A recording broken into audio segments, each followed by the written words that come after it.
Hello everyone, welcome to What If Naruto Got Deathnote Part 1. Before we start, please go support marioiale for writing that awesome fanfic. This is the translated version I made.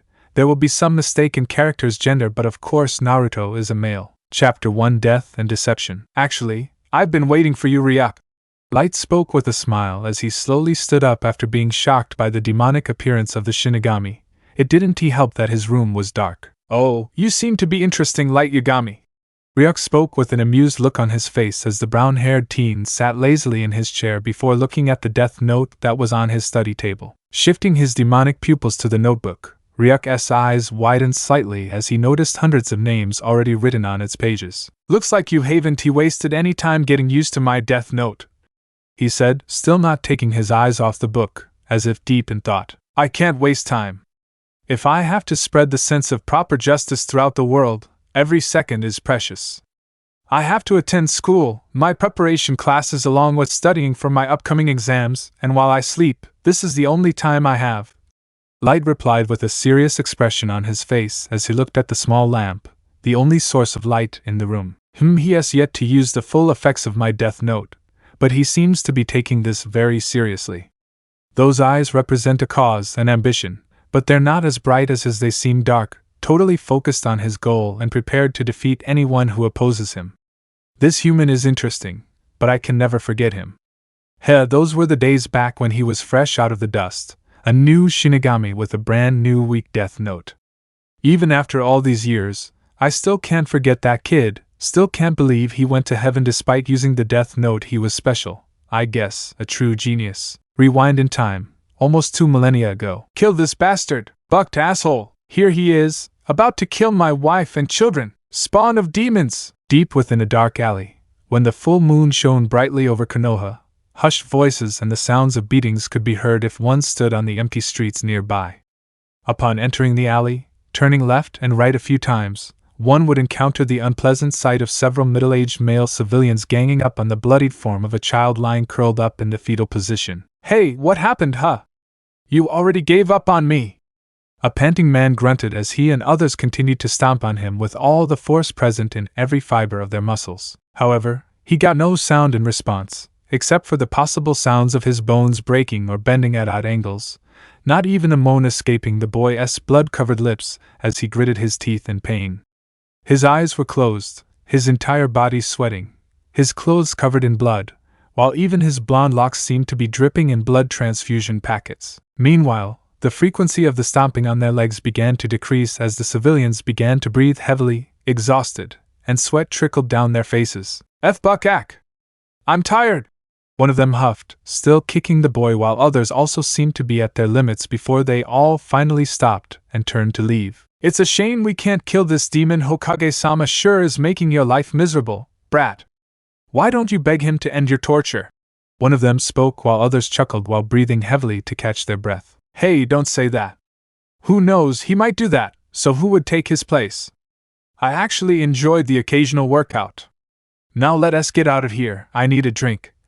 They continued talking as their figures retreated into the darkness of the alley, chatting as if this was a normal occurrence for them. Back at the bloody body lying in its own pool of blood, his fingers twitched slightly as he tried to move his body when a jolt of pain electrified his system, making him grit his teeth in excruciating pain, not wanting to make even a bit of noise. Left leg is broken, elbow is bent the other way, jawline is fractured, spine feels broken too, I guess, muscle tears and some bruising, well, a lot of bruising. Ah damn! Losing consciousness now, too much blood loss. Should be up in a couple of hours though. Goodnight, Konoha, were the blonde's last thoughts as he succumbed to unconsciousness. Several hours later, 2 a.m. A moan escaped dry, bloody lips as the blonde boy opened his eyes, licking his lips before wincing at the taste of iron. Memories of what happened before he lost consciousness flooded back as a tired sigh escaped his lips. The idiots managed to catch me this time, just when I came back from training and I was really exhausted. He thought angrily before slowly sitting up, unsurprised that he was lying in his own pool of blood, or that his clothes were mostly red along with his face and spiky hair. I need water. His voice rasped as he flexed his muscles a little, his wounds now fully healed before standing up a little tired. I must look like a real demon now. Chuckling to himself, he ran his hands over his face in an attempt to clean off the dried blood. The blonde began to walk tiredly, dragging his feet as his face now revealed whisker marks on each cheek when he noticed something lying on the ground. Looking at it in confusion, he bent down to pick it up. "TCH, it's just an ID the bastard left here." He spoke with venom in his voice before throwing it over his shoulder. "I guess I should go to my apartment. Ichiraku wouldn't be open. I don't even know what time it is now," she mused as the mustachioed blonde walked slowly through the dark alleys. Her apartment the destination. "I'm so gone dash." Thud. She stopped mid-sentence when something light fell on her head, causing a moan to escape her lips. "Please, for the sake of Kami-sama, don't tell me this is bird shit." He mentally prayed as he looked up at the sky before running his hands through his bloody hair only to find nothing. Turning around, confusion spread across his face as he noticed a notebook lying on the ground. "What's this? A notebook identifying all my attackers?" she uttered sarcastically, rolling her eyes. Bending over, the blonde took the lightweight notebook. It looks like it's brand new. Why would anyone leave it now? There are no paper bombs here, it's just completely empty," he thought as he flipped through the empty pages when he closed it with a bead of sweat. I would have been dead if there were paper bombs stuck to this. I guess the beating got to my head," he muttered to himself before turning the notebook over. "Deathnote, huh?" he asked himself with raised eyebrows, a dry laugh escaping his lips as he opened it to look at the first page. His bored, squinted eyes widened slightly with interest when he noticed a black page stuck to the cardboard side on which several points were written in small print. The ink was white. Noticing the title rules, he raised an eyebrow as the blonde began to read it, still walking slowly towards his apartment. "Let's see here. The human whose name is written on the note will die. The note will not take effect unless the writer has the person's face in mind when writing their name. Therefore, people who share the same name will not be affected." He sighed before looking up at the sky. "Really? You expect me to believe this? Is this a game or something?" he wondered before shaking his head. Ducking his head, he started reading again from where he had left off. "If the cause of death is written in 40 seconds of writing the person's name, it will happen. If the cause of death is not specified, the person will simply die of a heart attack. After writing the cause of death, the details of the death must be written within the next 6 minutes and 40 seconds. Not bad for a joke. I guess it's enough to scare a civilian." The blonde muttered to himself with an amused smile as he flipped to the last page to notice some more rules written on another black page attached to the cardboard of the notebook. "Well, I'll read the rest at home.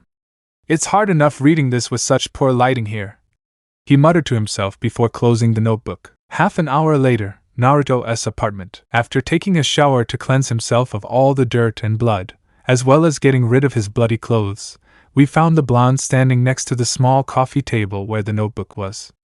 His oceanic blue eyes seemed to be looking at him with mild curiosity. Sighing to himself, he walked over to a wall to turn on the lights in his room before sitting down by the table. "I don't feel like sleeping now, let's see this," he thought before opening the last page to read the remaining rules. "So here we go. The user must use any means such as blood or cosmetics to write as long as the letters are legible, distinguishable, and recognizable by the note. A person's death may be cancelled if the page on which the name has been written is completely destroyed or if the medium used to write the name is completely erased from the page within 40 seconds or 6 minutes and 40 seconds after the name or cause of death has been written. The death note initially works within a circular area with a 1.6-mile radius, with the note itself in the center.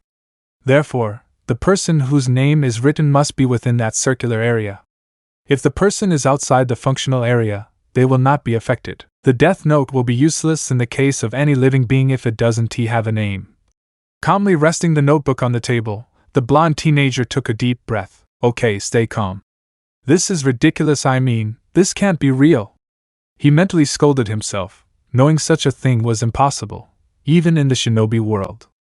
There was no mention of chakra or the user having to make hand signs, so there was no way this was related to any shinobi technique. Deep in thought, he looked out the window as he heard some voices down the street. "Must be the locals. This is the red light district, after all," he mused distractedly before making a decision on the note. Rising from his chair, he returned a few minutes later with an inkwell and a fine writing brush. "I don't know why I'm doing this, but let us finish this so I can sleep soundly. No way this idiot is real," he muttered before opening the first page. Dripping his brush into the pot, he proceeded to write. Okay, let us see, I'll try this on myself. Of course, it's not like I'm going to die of a heart attack in 40 seconds or anything, he told himself, rolling his eyes at the impossible possibility before writing his full name on it as clearly as he could. Naruto Uzumaki, well done! The blonde mentally chanted as he typed before looking towards the small alarm clock beside his bed as he began mentally counting the seconds with each tick. 1, 2, 3, 28, 29. Now his heartbeat started to speed up as he began to get anxious. There was a big part of him saying, "No, nothing's going to happen," but there was a small, nagging voice in his head that grew louder with each passing second. What if you really die? Are you willing to take the risk? Beads of sweat rolled down his face as he continued looking at his watch, the blonde now gulping involuntarily out of nervousness. 32:33. Shit! I don't want to die! Naruto yelled with an anxious expression, slamming his hands on the table as he abruptly stood up, the chair falling backward in the process. Grabbing the page, he quickly tore it up before running towards the kitchen sink at lightning speed. Damn! He muttered as he frantically turned on the faucet before placing the page under the stream of water as the ink, which was still wet, dissolved in the water, his name getting erased in the process. Tilting his head back, he noticed the seconds hand on his alarm clock. 41.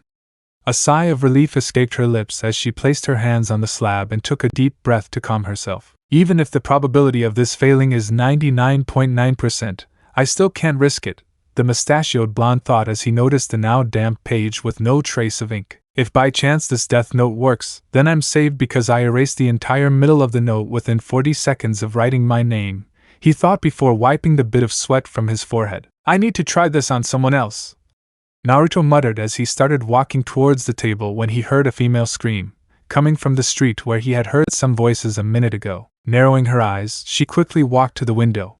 What she saw made her blood boil. A bald man was forcing himself on a woman as she screamed for help. She knew this was the red light district. No one would help her even if her cries for help woke them up. Naruto's eyes widened slightly as he noticed a man's face beneath the lamppost. I think I've seen that face somewhere, he thought, his eyebrows rising in surprise as the blonde turned around to run to a small storage room in his room. Quickly opening it, he pulled out a stack of newspapers, each one titled Konoha Daily. Dropping the bundle to the floor, he began frantically rummaging through them. I remember seeing it on the front page, he thought with a frown as he scanned the front pages of each newspaper when the blonde suddenly stopped on one. Her eyes focused as she read the headlines along with her gaze at the photo. Hosa Takahashi, a former jounin wanted for several crimes, rape, theft, murder. He the one. Standing, newspaper still in hand, the blonde ran back to his living room to stand in front of his coffee table. There's no better time than now to see this, Naruto muttered as he quickly wrote down the name, all the while keeping his eyes on the man's photo. Running to the window, he squinted as the bald man repeatedly slapped the woman for not cooperating with him, though the woman herself looked like a prostitute judging by her clothing. Shifting his gaze, he looked at his watch. If this doesn't work, I'll have to go down there. I can't just stand by and let that bastard get away with this. 10 seconds left, Naruto thought as he clenched his fists at the sight down there. 5-4. He climbed through the window, ready to go in after proving the book wrong. 2-1, he said with a serious expression before jumping there, pulling out a kunai he had just grabbed from his living room. I knew it was fake, he concluded mentally as he drew his arm back, preparing to throw the weapon while it was in the air when he noticed the bald ex-jounin had stopped, as if something had frozen. Arberg, what? Naruto trailed off as he noticed the pained expression on the man's face as he seemed to be panting heavily. The woman currently on the ground looked at the man with fear in her eyes as she sported several bruises on her red cheeks. Seeing her chance, she stood up on wobbly knees, involuntary whimpers escaping her lips as she shot off in the opposite direction as the man fell face first onto the ground. Naruto, however, stood frozen on a balcony below his apartment, located on the top floor, as he stared wide-eyed at the bald man. Don't tell me, he stammered, his grip loosening on the kunai as he fell to the cement. Shaking himself out of his trance-like state, he leaped over the balcony railing to land next to the man. Taking unsteady steps towards the body, he bent down to place his index and middle fingers on his neck, checking his pulse. He's dead. Her mind reeled in shock and disbelief as Naruto fell onto his butt, his pupils vibrating in shock and horror. Closing his eyes, he bit his thumb hard, hard enough to draw blood as the blonde took a deep breath to calm himself. Focus, Naruto. Let us calm down and think this through. He mentally spoke to himself as the blonde slowly stood up.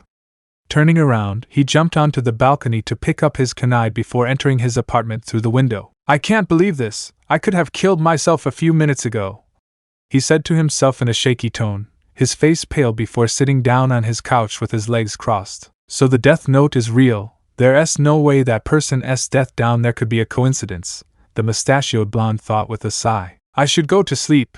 I have to attend the academy tomorrow too, he muttered before getting up to enter his room. Several minutes later. It's no use. I don't think I can sleep, not when I'm this anxious, Naruto exclaimed in frustration as he ran a hand through his blonde locks as he suddenly sat up from his sleeping position in bed. Looking at the spread-out bundle of newspapers he had created earlier, the blonde stood up from the bed. Gathering up the bundle of all those recent newspapers, he headed toward one thing that had ruined his dream with a bang. Now let us read all those rules again, he thought as the blonde now sat down in front of the death note on his coffee table. Opening the last page, he noticed it was numbered 260. In fact, all the pages were numbered like any normal notebook. The details of the death must be written within the next 6 minutes and 40 seconds after the cause of death has been written, huh? Lying back, Naruto stared at the ceiling with his hands behind his head. He stared at it for several minutes, as if deep in thought. I wonder how far I can go with these details.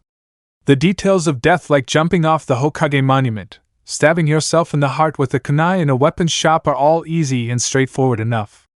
However, I wonder if a person locked up in a jail can commit suicide with a kunai, when there are apparently none present there.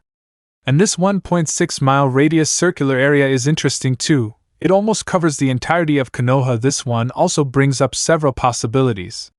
I guess these rules don't explain all of the Death Note's powers, Naruto muttered to himself, rubbing the whisker marks on his right cheek lightly with his index finger. The only way to find out, his eyes then turned to the newspapers, something that was a regular source of almost all of Konoha's criminals roaming free or who were previously arrested to be placed in Konoha Prison, called by its official name of the Konoha Special Ninja Crime Prison. Should I use the Death Note then? He asked himself with a serious expression. Suddenly, images of him being brutally beaten flashed through his mind, beaten ever since he learned to walk. His fists clenched tightly as Naruto narrowed his eyes in anger. Why not? It's not just about my suffering. The raped and murdered women, their murdered families and relatives, they need their justice too. And I will be their justice, he exclaimed, his electric blue eyes cold as he stared at the Death Note. Not just from them, but I also need my justice for all the shit I went through, she thought as she gripped the brush. However, I need to use this very carefully. I don't want to kill innocent civilians or ninjas. However, when it comes to my justice, I wouldn't forgive those who treated me as their scapegoat. I'll leave those who at least didn't try to kill me. Glares and insults are something that doesn't affect me much now. But those bastards will now face my wrath. They call me a demon and then I will become one for them. A bitter frown now settled on Naruto's face as he began to read the newspapers. Let us look at these conditions and this Death Note distance limit, he mused idly with a very slight smile on his face. Several hours later, Naruto's apartment, 7 a.m. I think all these deaths will prove my theories, Naruto muttered with narrowed eyes as he stood up, a tired yawn escaping his lips before he began stretching his numb muscles. The room was dimly lit as bright rays of the sun peeked through the window. Closing the Death Note, he walked over to the window as the blonde now looked out at the crowds that filled the streets of the red light district. The entire night had been consumed mostly by the blonde planning the exact conditions of death, going through different scenarios that might clear his doubts regarding some of the rules. Since the deaths would be happening today, I'd have to wait until tomorrow morning to find out about their deaths through the newspaper. Today's newspaper is useless right now, I guess, Naruto thought as he turned around to walk towards his room. No academy today then, he muttered to himself as he rubbed his eyes while another yawn escaped his lips. Time skip, 9 p.m., Naruto's apartment. After waking up around 4, showering, and eating a bowl of ramen at Ichiraku's, Naruto lay down in his bed. He continued staring at the ceiling for several hours when suddenly the memory of finding that man's ID in the alley yesterday flashed through his mind. Fortunately for him, it was in the exact same spot on the floor where he had thrown it yesterday. We then found the blonde man sitting on his bed with the ID in his hand, the death note in his lap along with the inkwell and brush on the small desk next to his bed. Currently, a deep frown was etched on his face as he stared at the work ID. The photo is blurry here, while this card looks old and a little torn as well. I don't know if the death note will work in this case. I don't remember that man's face clearly considering we were in the dark back then, he contemplated as he read the other details like the name, address, and other things. Hitsugaki Akaboshi, so this bastard is a construction worker, huh? Naruto muttered to himself as he lightly rubbed the whisker marks on his right cheek. Nodding to himself, the blonde then wrote his name on page 6 of the death note. The first 4 pages were filled out the night before. Now I'll go check this address tomorrow morning to see if anything happened to this guy or not, he thought with a sigh, eager for tomorrow's newspaper. Time skip. The next morning, 8 a.m., Naruto's apartment. Come on! Why did the idiot have to be late today of all days? Naruto cursed as he looked back and forth in front of the entrance door with a frown, frustration and anxiety clearly visible in his eyes. He suddenly stopped walking as the newspaper slid through the bottom of the door. It's not like you can read or do anything with this demon. The blonde simply ignored the shout from behind the door. It was probably the asshole from the delivery who had been cursing earlier. He grabbed the newspaper and quickly headed to his bedroom. Okay. He breathed deeply, now sitting cross-legged on the bed with the newspaper in front of him.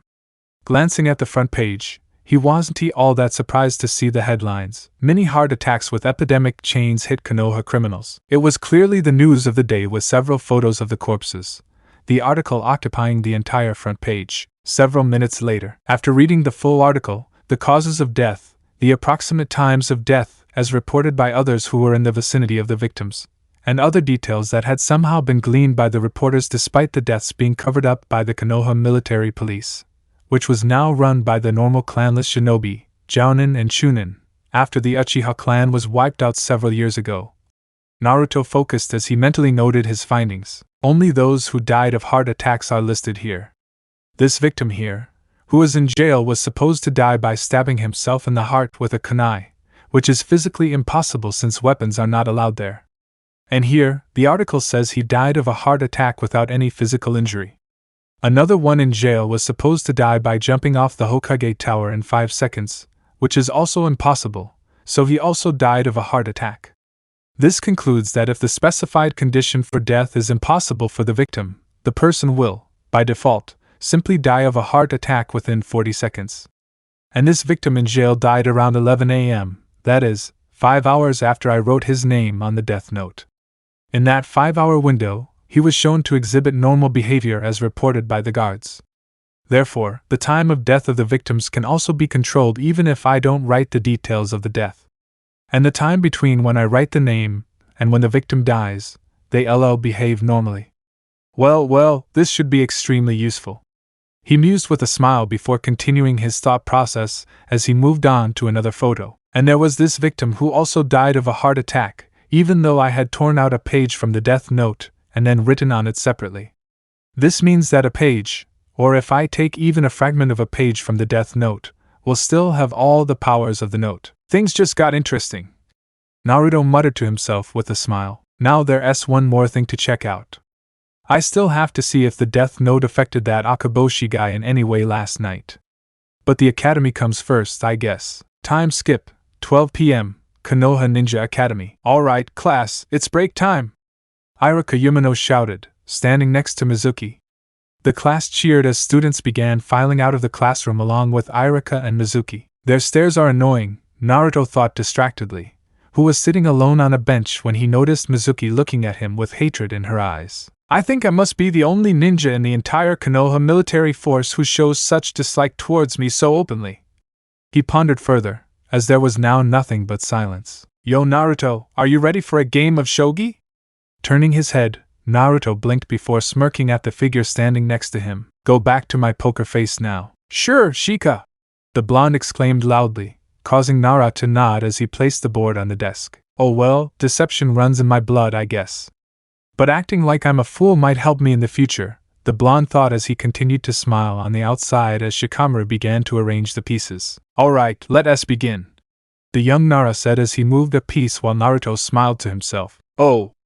I'm going to hit you again today, he exclaimed before moving his piece now. Oh, how I love shogi, the blonde mused, several minutes later. Damn, I still can't wrap my head around how you beat me every time, Naruto, Shikamaru said with a dejected sigh, the game over in just a couple of minutes. It's as if the blonde keeps getting better every day. Hee hee, I told you! But as usual, you won't tell anyone about this like you promised.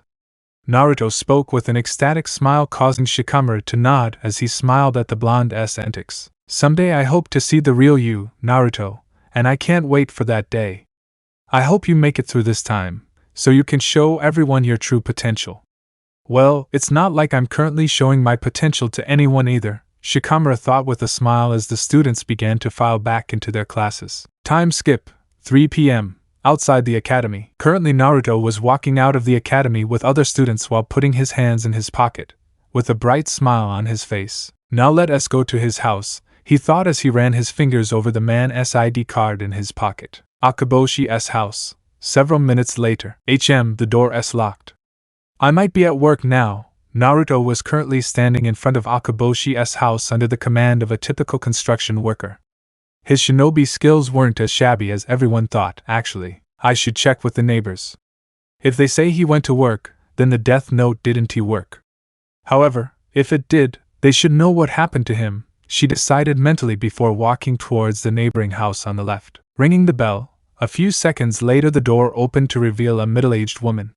Under the guidance of a middle-aged civil servant, she smiled before bowing politely. Hello ma'am, I'm a co-worker of Akaboshi-kun's.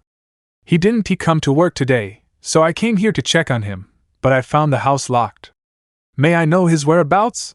He asked when the lady adopted a sad expression, lowering her eyes slightly. I'm so sorry, but he had a heart attack last night, she said in a melancholic tone as Naruto's eyes widened slightly. So the Deathnote killed him even though his face was blurred in my mind, he concluded as he stood outside the lady, looking as if she was in shock. I have to act like a coworker would. What? But how could this happen? I mean, the coworker trailed off in shock as he took a step back in horror while the lady's eyes also saddened. Yes, it happened so suddenly. He is a perfectly healthy and kind individual, she said softly as she looked at the ground. My kind ass. Wait, is it? Hey, what do you mean is he alive? The coworker asked, a hint of hope in his voice, contradicting his actual feelings on the matter. Death, please. The lady raised her head to blink in confusion when her eyes suddenly opened, as if she had just realized. Oh no, no, no! He exclaimed as he waved his hands frantically, causing the coworker's mood to plummet. So he is really dead, huh? He said sadly. Yes. The nice son of a hitch is dead, he thought inwardly with happiness, as the lady once again shook her head furiously at his question. What I mean is, I never meant to imply that he is dead. It's just that he was admitted to the hospital last night, and now his condition is stable. You see? You don't have to be so depressed about it. The doctors say he'll be healthy in no time. She spoke with an awkward smile, seemingly trying to lift his spirits, as he remained frozen in shock. What? So does that mean the Deathnote failed? No, wait, he did have a heart attack, but not enough to kill him. It must be because of the blurry face. Still, I'll have to check this out myself. This woman strikes me as a klutz, he thought before adopting a relieved expression on the outside. Thanks, Cammy, you really scared me there, he said with a sigh as she smiled apologetically at him. Okay, I'll go check on him. Arigato, he exclaimed before bowing. I was glad to help. I really hope he gets better soon, she said, nodding his head. A few minutes later, in front of Konoha General Hospital, we currently find Naruto, caught standing in front of the hospital with people coming in and out. It seemed like a pretty busy place. I couldn't possibly sneak in there. Having visited this place many times, I know there's heavy security there. And as soon as I step foot in there, everyone will be at my throat. Even with the transformation, the doctors were able to see through it. Maybe I can get in there, but there's no point in taking the risk when I have the Deathnote, he thought with a smile as his eyes fell on two nurses talking to each other. His oceanic blue eyes narrowed immediately as he recognized one of them. I remember her, she was the one who stabbed me last year when I was here due to my injuries after being beaten up by a mob of crazy idiots, he thought bitterly, looking at her as a smile slowly formed on her face. Walking over to the two of them, the coworker kept a neutral face as he acted deep in thought. Close enough, she could now read his name written on a patch on his uniform on his right breast. Mentally smiling, Naruto walked out of there as he now jumped across the rooftops towards his apartment, where the Death Note was currently hidden for the time being. Next time, I'll have to make sure I have a few pages of the note with me at all times. 15 minutes later, in front of Konoha General Hospital, here was Naruto again, this time locked up with some random civilian, some distance away from the two nurses who were still busy talking to each other. It seemed like it was lunchtime for the hospital staff. Okay, just 30 seconds until it's 3:43, Naruto thought as he looked between his wristwatch, something the Sandaime had recently given him for his birthday, and the young nurse. 3, 2, 1. He suddenly stopped talking as Naruto smiled inwardly at the henge. Mitsuru-chan? Is something wrong? Death Note really is punctual, she thought with an amused smile as the nurse named Mitsuru, ignoring her friend's calls, began walking towards the hospital entrance. Seeing that she had entered the hospital, she began walking at a slow pace towards the hospital's backyard, circling the building. Here we are, he muttered, still under the shed as the blonde stood behind the large building. She was currently looking up at a specific window among dozens of other windows for each room. Turning his head, he saw that no one was present in the area. Naruto suddenly ran towards the large tree that stood in the center of the garden. Climbing up, he sat comfortably on a thick branch directly across from the window, his back against the trunk. The transformation had not yet dissipated. He leaned his head back, closing his eyes as a deep sigh escaped his lips. Opening his eyes, he looked at his watch before looking out the window with a serious expression on his face as his lips curled up slightly. Whistle! A file came flying through the open window at astonishing speeds as Naruto caught it above his head, still sitting there. It's good to know the full layout of the hospital considering I've come here so many times in the past, he thought absent-mindedly as he looked at the cover of the file. Akaboshi Hitsugaki's medical report. Naruto stood up and dusted his clothes before looking through the window where the file had come out. Sayonara Mitsuru-chan. A smile formed on her face as she looked at Mitsuru's motionless body on the floor before making a blurry run towards her apartment. Chapter 2 Influence of the Note. A file came flying through the open window at astonishing speeds as Naruto caught it above his head, still sitting there. It's good to know the full layout of the hospital considering I've come here so many times in the past, he thought absent-mindedly as he looked at the cover of the file. Akaboshi Hitsugaki's medical report. Naruto stood up and dusted his clothes before looking through the window where the file had come out. Sayonara Mitsuru-chan. A smile formed on her face as she looked at Mitsuru's motionless body on the floor before making a blurry run towards her apartment. So everything went according to plan, Naruto thought with a grin as he leaped across rooftops at astonishing speeds for a boy his age. But it wasn't entirely unexpected considering he had a habit of evading Anbu or Jounin, whether through tricks, pre-planned strategies, or his own stamina and speed. Still transformed, he continued on his way to his apartment, the file hidden inside his orange zip-up jacket. Idly, he began to recall what he had written in the death notice for that nurse Mitsuru. At 3:43 p.m. sharp, you will enter Konoha General Hospital and ask for Akaboshi Hitsugaki's room number at the front desk with the excuse that you need to check on him. Walking at a normal pace, you will enter Akaboshi Hitsugaki's room and take his medical file. At exactly 3:50 p.m., you will enter room number 26 with the medical file and throw it out the open window as hard as you can. At exactly 3:51 p.m., you will die of a myocardial infarction. Now here, there were several factors I had to consider based on my experiments today. I never knew Akaboshi's room number, but that nurse, who was being controlled by the Death Note, probably did. However, in the slim chance that she didn't, I had to ascertain it by having her ask for his room at the reception desk, or else he would have simply died of a heart attack right there, considering that Death Note victims are unable to do things that are impossible for them, like going to someone's room whose location they don't know. Now, I had her walk at a normal pace since I didn't know how she would move under the influence of the Death Note, and it helped that she wouldn't act strangely or seem suspicious to any medics or shinobi present there, as nurses usually know where the medical file is kept. So after taking the file, she contacted room number 26 at exactly 3:50. Between 3:43 and 3:50, he had a total of 7 minutes, a comfortable time frame to complete those tasks. So I'm guessing that if he hadn't been able to reach room 26 at exactly 3:50, he would have died of a heart attack again by default. After that, it was a fairly easy task to throw the file out the window, and 1 minute after that, he died at exactly 3:51. Yes, everything went according to plan. However, there were still several possibilities that could have gone wrong with the plan. Now that I think about it, one main question arises. How did he behave under the influence of the Deathnote? Did it act normally like it would? Or did it act like a zombie under control? There are still many unanswered questions about the Deathnote, but it's not like I don't have enough experimental candidates, he thought with a smile as the cool breeze soothed his form. Several minutes later, Konoha, Naruto's apartment. Feels great. Once in my life, everything seems so achievable. Once in my life, I'm not cursed. This thing, Naruto said with a smile, currently lying on his bed as he looked at the Deathnote in his right hand above his face. It's a gift for me. Deathnote is the first usable gift in my life, though, no offense Gigi. The wristwatch came in quite handy today and I'm sure it'll be of great use in the future. He uttered before momentarily closing his eyes as a sigh escaped his lips. I feel a little guilty for killing all those people and that nurse today, but they deserved it. I'm not going to sit here and let them do whatever they want. Besides, I'm also killing the criminals here, and what's worse than trying to kill an orphan child in the most gruesome way possible since birth. Screw what Gigi says, I want to forgive them and I'll become the scapegoat of this village.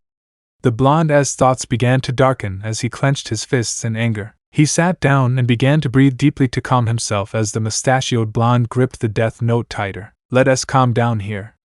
Now, what should my next step be? I can't do much using the newspaper.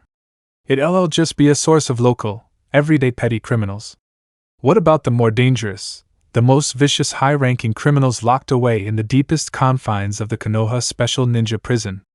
Even the ones locked away in the torture and interrogation department can't be ignored. I've heard they have some serious, violent ones there. So his thoughts trailed off as the blonde lazily lay back down on his bed, the sun now setting as he stared blankly at the ceiling. So the only one who has all this highly classified information would be Gigi himself. Or should I say the Hokage, he thought with a grim expression. Naruto knew this wouldn't be easy, normally gaining access to that information would be difficult.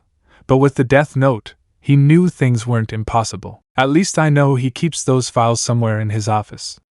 When he's not in his office, obviously anything classified would be under high security, or hidden using only a seal, which I know is how to make a storage scroll in that asset. So the only time I get the chance is when Gigi is in his office and he's working.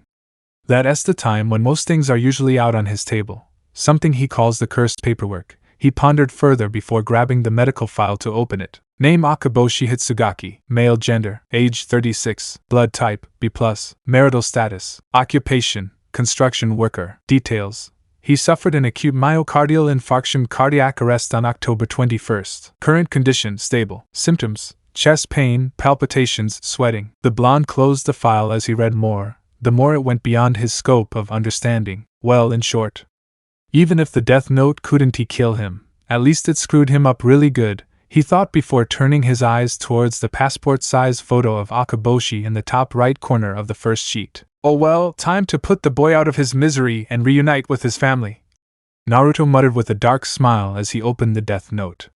Grabbing the brush from the dresser next to his bed, he wrote the name with the image of Akaboshi very clear in his mind. Now, with that bastard out of the picture, I have to plan how to access the criminal files. More importantly, I can't steal them. So I have to write their names right there in Gigi's office somehow. I'll have to prepare for this. A serious expression on his face. Time skip. 2 days later, Hokage's office, 11 a.m. We currently find the Sandaime Hokage drowning in a suffocating evil of all dimensions and creations, paperwork. This is the time I truly miss you, Minato. Sarutobi sighed as he worked on his papers, dark circles under his eyes as he took a drag from his pipe. The warm rays of the sun peeking through the large windows behind him, however, were a definite relief to the old fire shadow. Looking away from his papers, he began to reflect on the recent events that had caught his attention. It really does seem strange that so many criminals died of heart attacks a few days ago, and at roughly the same time. And yesterday as well, though less so this time, there were quite a few criminals who died of heart attacks. Is this all a coincidence? Hiruzen thought as he stared vacantly at his desk. Wham! Oh hey Gigi! A loud, enthusiastic voice brought him out of his reverie as his lips curled upwards at the energetic blonde figure. You should knock before entering, Naruto-kun. She spoke with a warm smile as the mustachioed blonde continued to smile at her. Oh, come on, Grandpa! Stop being so cocky, lighten up, will you? And what are you doing right now? Naruto trailed off, making the old man Sarutobi sigh. He really liked Naruto and loved him like a grandfather. The blonde never let things get boring and would often barge into his office, giving him much-needed breaks from all the paper crap. Paperwork, you know, I was just sorting out these criminal files. Being a Hokage isn't all about being strong, you know that? He explained as Naruto's breathing quickened slightly in surprise, showing no outward signs of it though. Oh, the luck Kami-sama showers me with, the blonde thought with a slight inner smile as he nodded enthusiastically with the old Kage. So, Naruto-kun, I see you've re-entered the academy, huh? What devious mischief are you up to this time? The sandaime asked with a hint of amusement in his voice while the blonde pouted. I'm hurt, hee. Why do you think I do those things? I didn't go to the academy today at all, I just didn't feel like it, he said with a smile. Naruto really liked the Hokage. He knew that even though the old man couldn't stop his childhood from turning into shit, he tried his best. Naruto had deduced that no matter how many laws or how many guards Hiruzen might assign regarding his safety, people would always find a way to torture him. It was a case of creating a law with the consent of a Hokage. It was a case of the people implementing those laws themselves. I see then, you're quite innocent. So what is it this time? Do you want to go to Ichiraku's house? He asked with his eyebrows raised, causing the blonde to sigh. You have a one-track mind, Gigi. All you think about is ramen.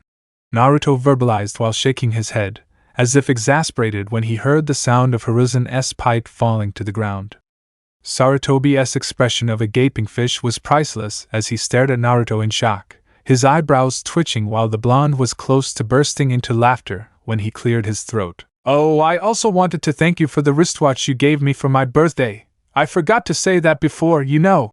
He babbled excitedly as he showed his wristwatch to the Hokage, a bright smile on his face as he momentarily checked the time on it. About 10 more seconds, the mustachioed blonde mused, grinning like a fool outside while the sandaime laughed at his grandson figure's antics. There's no need to say that, Naruto-kun, you deserve much more than that, she replied with some sadness evident in her eyes. Hey, I wanted to talk to you about something important, hee. UC-. Forgive me for interrupting Hokage-sama, but Mitokado-sama and Yudate-sama are requesting your presence in the meeting room immediately. They say it's an urgent matter. The blonde was interrupted when a middle-aged woman walked through the already open door. Hiruzen sighed as he stood up a little lazily, a yawn escaping his lips. I'll be on my way then. You may resume your duties, Akio-san, he said as his secretary Akio bowed before leaving the room while Naruto seemingly wore a frown on his face. It should be easy from now on, he thought, smiling to himself. I'm sorry, Naruto-kun, but we can talk later, right? I have an urgent matter to attend to, he said as the 12-year-old boy frowned. But I wanted to talk to you. There's a really important matter I want to discuss with you, and it has to be today. It's really urgent, he exclaimed urgently while inwardly impressed by his own acting skills at the conflicted look in Sarutobi's eyes. Smiling sadly at Naruto, the old Kage ruffled his hair affectionately before speaking. I assure you I'll be back as soon as possible.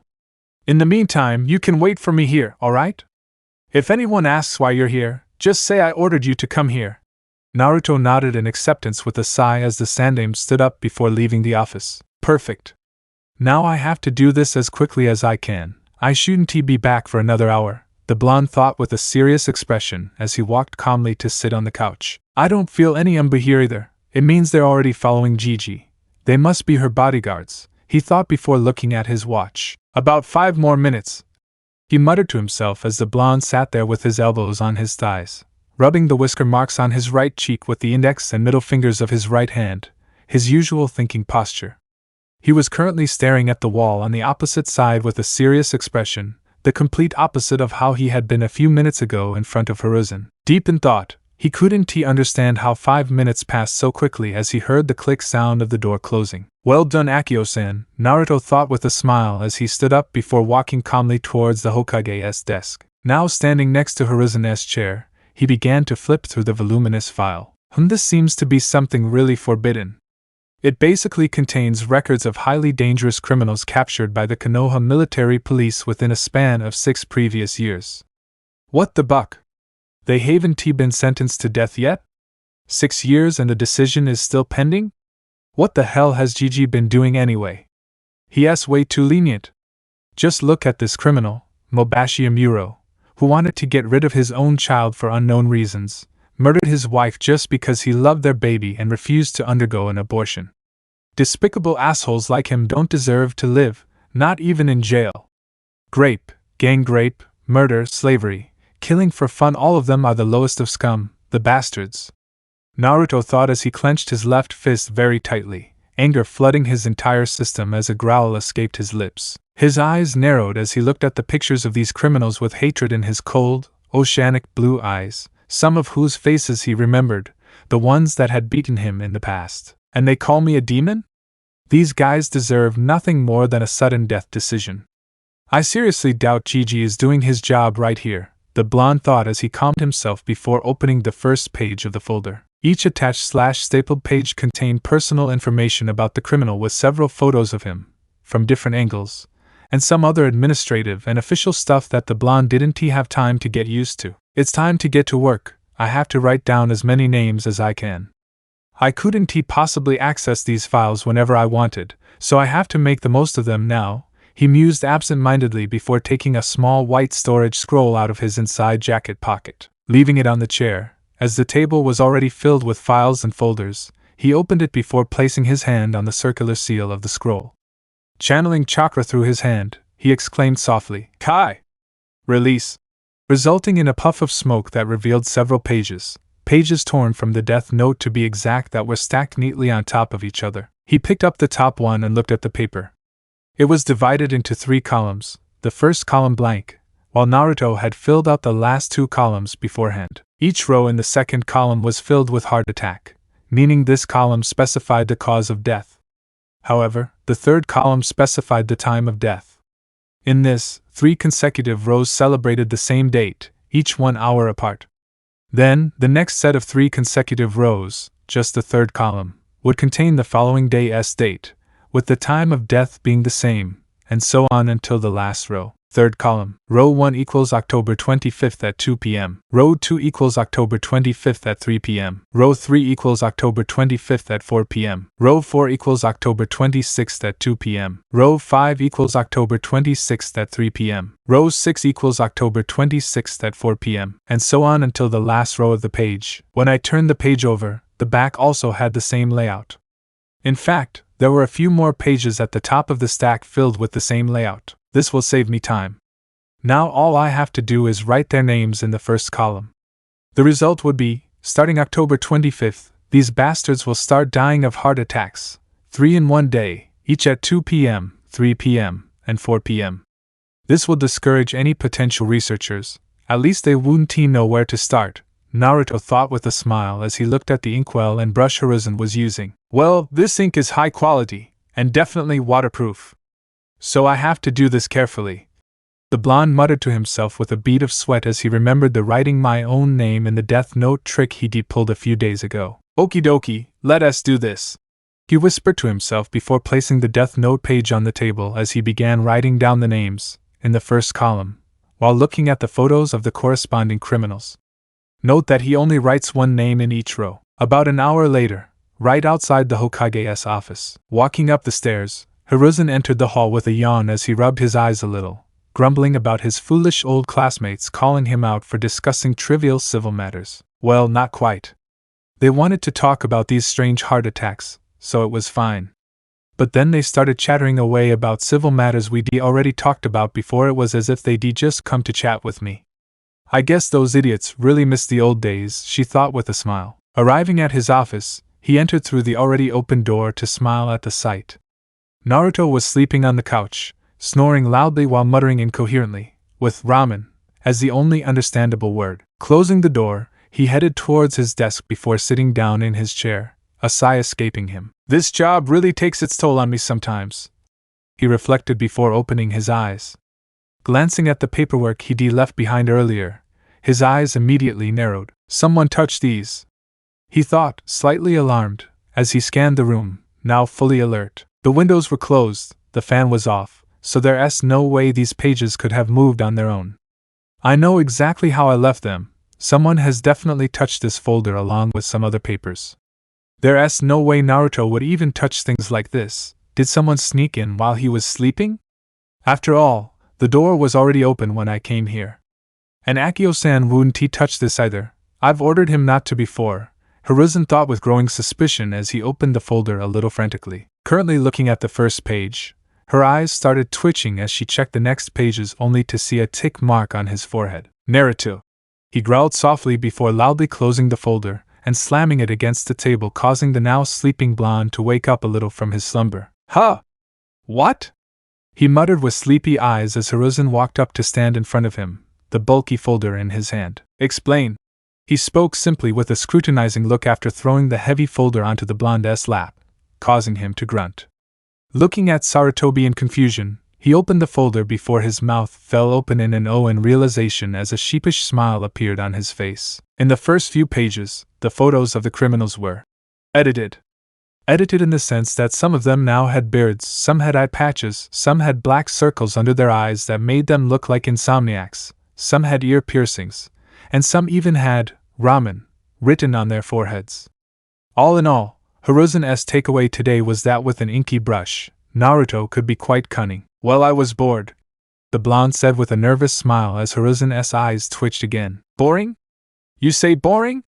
If you're bored, you don't paint the faces of a village's high-ranking criminals, Naruto. The teacher almost shouted as the blonde comically jumped off the couch. It's your fault in the first place. You said you'd be back as soon as possible. What was I supposed to do? Become the Hokage and smoke a cigar? He yelled as he pointed an accusing finger at the Sandaime, making her sweat drop at the cigar comment. Still, Naruto, do you know how important these things are? Normally, I would have harshly punished whoever did this, he said in a serious tone as Naruto's expression visibly deflated while a small smile crept onto the old Kage's face. But since it's you, I'll let it slide this time. Pranks are good once in a while, Naruto, but remember that some of your pranks might cause serious trouble one day, he said now in a grandfatherly tone as the blonde nodded with a somewhat sad expression. Yeah, sorry, hee. I thought they would look cool like that. Naruto sighed, causing the Hokage to sweat drop again. Like hell they looked cool. Now they looked even more ferocious and intimidating than before. Time is running out, I have to go now, the blonde thought as he suddenly smiled on the outside. Nijiji, I suddenly remembered something. I have to go right now. See you later, she exclaimed before running out the open door, making Hiruzen laugh at the energetic blonde. He really is one of a kind, she thought as she heard Naruto's scream echo through the hallway. And check your shit Ika in the secret compartment of your leftmost drawer. Hiruzen's eyes widened in horror as it closed to appear in front of the aforementioned desk drawer in a second. Oh shit. No way. Shit, please. Shit. He mentally chanted his shit mantra as he pulled out the most precious literature he owned. Sarutobi nearly had a heart attack, not the Deathnote LOL, when he looked at the ruined graphic illustrations in the book, courtesy of some freak, Naruto with an ink brush. The blonde hadn't even made it off the cover. Naruto, you little bastard! A scream was heard throughout Konoha and everyone knew at that moment what had happened. The prank master had struck again. Meanwhile, woods just behind the Hokage monument. Currently, Naruto had just entered the woods as he ran through the foliage as fast as he could. Perfect. This was absolutely perfect. I didn't know I could fool Gigi so easily, he thought as he jumped between the trees at blurry speeds. Shinobi have extremely keen observation skills, and Gigi is no different. Beneath that warm smile and grandfatherly face, he asked steadily. I knew that Gigi, being the Hokage and a Kage-level shinobi, would easily notice the displaced and tampered with papers. So it was a pretty good plan to use my idiot personality here. Everyone knows I'm an idiot. Even Gigi thinks that when it comes to the brain side of things, I'm pretty weak. So using that fact, I did what that idiot Naruto would have done in his absence and colored in those faces a bit, making him believe that the papers looked shifted because he had only ruined those faces with the ink due to being bored, when instead he was using the Death Note to kill those criminals. Add to the fact that doing the same thing to Ika was the icing on the cake. Now there isn't even the slightest chance of him suspecting me, Naruto thought with a smirk, as he felt the sealing scroll in the pocket on the inside of his jumpsuit. At least I've filled the quota for 30 days, filling 90 entries in the first column. So starting tomorrow, October 25th, those bastards will start dying from heart attacks, he mused as he continued bolt out of the Hokage's office, deeper into the forest. Now I just have to reach that 2-mile mark I set yesterday in this woods. It's just up ahead. Several minutes later, woods behind the Hokage monument. Location unknown. Over here!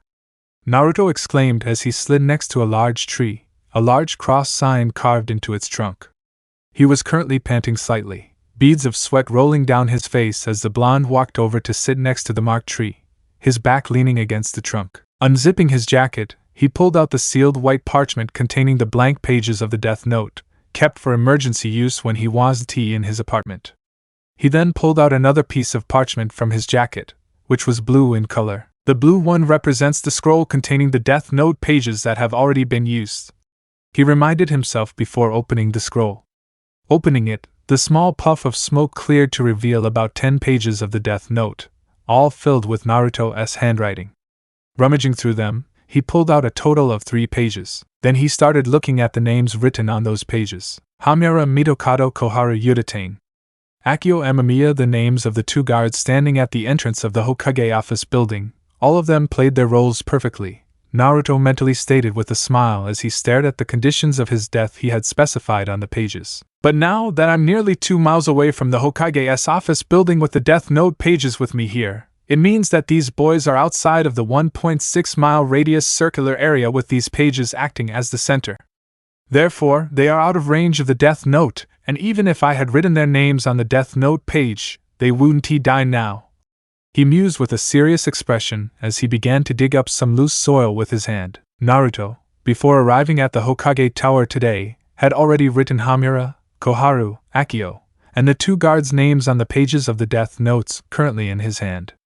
He had also deduced from yesterday's experiments that people under the influence of the Deathnote would behave normally. Example: if the person is supposed to die after a year as written in the Deathnote, they will continue to behave normally until their death instead of acting like a commanding robot. Furthermore, a person is under the influence of the Deathnote 40 seconds after their name has been written on the Deathnote. For Hamura and Koharu, as written in the Deathnote, they would leave their homes and arrive at the Hokage's office building at exactly 11:05 a.m. and order Akio, who was also under the influence of the Deathnote, to ask Saru to meet him at the meeting room, saying that it was an urgent matter. When the Hokage came to meet them, they would start discussing the recent strange deaths and other civil matters for about an hour with Hiruzen. After that, they would excuse themselves, return to their respective homes, and continue behaving normally. Please note that this is not what was exactly written in the Deathnote, it's a rough explanation. For Akio, she would continue working/behaving normally until receiving orders from the 2 elders. Then, at exactly 11:07 a.m., she would enter the Hokage's office to inform Hiruzen of the situation. At exactly 11:13 a.m., according to Naruto, 6 minutes was enough time for Hiruzen to leave the office. She would lock the door from the outside. At precisely 11:58 a.m., she would open the door as a warning signal for Naruto to finish the job quickly and to give herself some time to ruin the faces of the criminals and Hiruzen's Ika. She would then return to her duties and continue behaving normally. However, the 2 guards, their only function was to let Naruto in without any of their usual crap, as they normally wouldn't allow the blonde into the building saying, "Hokage-sama is busy. Come back later, brat." And that was the response she would get every time. So by letting him in, they would also continue behaving normally. The death time for these 5 people was specified as November 1st on the Deathnote pages, approximately a week after their names were written. But since Naruto had taken the pages, on which these victims' names were written, about 2 miles away from them, they were outside the Deathnote's 1.6-mile radius and were therefore now safe. And even if I take these last pages with me, so those types come in Deathnote variety once again, they now wouldn't be affected. It's fortunate that I experienced a little more yesterday before coming to GG's office today. Now let us leave these pages here. I won't be using them anymore. he thought before crumpling the 3 pages before putting them into the small hole he had dug with his hands at that time. Refilling the hole with the loose soil, he patted it with his hand before dusting off the dry sand. The remaining 7 pages, which contained the names of the criminals he had just written in the Hokage's office, were sealed back into the blue scroll. Pocketing the blue and white scrolls, he stood up before dusting off his clothes. It's a relief that the Konoha prison, which these criminals are currently being held in, is within the 1.6-mile radius from my position here, meaning that they are currently in range of the Deathnote pages their names have been written on. Otherwise, their deaths would have been cancelled as well and I would have had to write their names again, he thought with a sigh before running off in another direction, where the Konoha Ninja Serious Crimes prison was located, in an isolated area on the outskirts of Konoha. I wouldn't need to get too close. I'll just bury the Deathnote pages near the large complex so those criminals are within range at all times and continue to die for a month, he mused as he jumped through the woods for several minutes. After reaching the prison's proximity, he buried those pages again as before. Now the show begins, Naruto thought with a smile as he wiped the sweat from his forehead. A week later. Hey, have you heard about all these nasty criminals dying of heart attacks? Well, who doesn't he? All of Konoha knows it. They've all been dying for a week, all of them from heart attacks. I heard the times of their deaths are also identical. 3 criminals die every day in the afternoon. However, I don't know the exact time. Do you think all these deaths are mere coincidences? I mean, a heart attack is a natural cause of death, you know. Hell no! I'd say this is the work of a cool superhero who decided to kill all those monsters. Speaking of monsters, do you think he'll kill that kid too? Well, I certainly hope so. There'd be one less monster running free here. The Konoha Daily has even named him Kira. That's great. A hero working in secret, doing something our Hokage hasn't done until now. I'm a little scared, you know? What if he decides to kill innocent people too? He seems to have this godlike power to kill anyone who has a heart attack. Oh, don't worry. I have a feeling Kira is a good guy or girl. All week, she has been killing only criminals. I think Kira can only kill 3 people in a single day, and only in the afternoon. Yes. That must be the limit of his powers. No, you're wrong. Haven't you heard about the local gangs and thugs who also die of heart attacks every day? Prison isn't the only place where criminals die. I wonder though, what kind of forbidden ninja art he could be using. I've never heard of a technique so strong that it can kill your opponent with a heart attack in an instant. These were the rumors and whispers the general public exchanged these days. Kira was a word that was now uttered 1,000,000 times a day in Konoha. Whether by children, adult civilians, or shinobi, the word had quickly spread through the hidden leaf like wildfire. A large portion of the village's civilian population was happy about the events that had taken place during the previous week. However, there were some who were not so happy and were getting worried. Torture and Interrogation Department, Central Office. Ibiki, this has gone too far now. We can't allow this to happen anymore. At first, I had simply dismissed these deaths as mere coincidences, but with each passing day, and more deaths on the horizon, they have completely crushed that notion. Hiruzen spoke with a serious expression as he, along with Ibiki Marino, head of the tiene department, stood in the head office in front of a large table that was filled with files and other documents. I agree, Hokage-sama. I already told you something was fishy, but you decided to wait. Ibiki spoke somewhat accusingly, causing the Sarutobi to sigh as he took a drag from his pipe. Leaving that aside, I want to find out who or what is causing this. All these victims. The old professor spoke as he indicated the documents on the table. They're dying just from a heart attack. Some of them were shinobi, and a ninja dying from a heart attack, that's something you rarely hear about. He finished, making the Tokubetsu Jounin nod. Yes, I agree. Could this be the work of an enemy? However, I can't tell anyone that I can kill someone with a heart attack. That's something I've never heard of, Ibiki said with some frustration in his voice as the office door opened as 3 men entered. Oh, I'm surprised you made it on time, Kakashi. The Sandaime Hokage said in surprise as he looked at the copy ninja. This is something that can't afford any delay, Hokage-sama. I finished that S-rank mission and just returned an hour ago. I think we can begin the investigation now, the Jounin said with a serious expression. Man, that's annoying. Why did you call me so early? Couldn't we have waited at least a few more hours? Shut up, Shikaku. This is serious business. Let us start with Hokage-sama, Inoichi said with a grim expression. intervening the Nara who miraculously for once in his life looked serious. Chapter 3 Kissy. Oh, I'm surprised you made it on time, Kakashi. The Sandaime Hokage said in surprise as he looked at the copy ninja. This is something that can't afford any delay, Hokage-sama. I finished that S-rank mission and just returned an hour ago. I think we can begin the investigation now, the Jounin said with a serious expression. Man, that's annoying. Why did you call me so early? Couldn't we have waited at least a few more hours? Shut up, Shikaku. This is serious business. Let us start with Hokage-sama, Inoichi said with a grim expression, followed by the Nara, who miraculously, for once in his life, looked serious. The group of 5 gathered around the large table, filled with files, which Kakashi and Shikaku began to review. Alright, let us get on with it. Ibiki is suggesting that all these deaths caused by heart attacks could be the work of an enemy. Do you have any thoughts on this? The Hokage asked with a serious expression when Shikaku spoke, still not taking his eyes off the documents. No, there's a 90% chance this isn't the work of an enemy, he stated, causing Ibiki to look at him in confusion, while Kakashi nodded with him. How can you say that? Inoichi questioned, eyebrows raised. If Konoha's enemies weren't involved, who would kill all these people? Did they mean someone else, someone within the walls, or rather, perhaps the one on good terms with them? It's simple, really.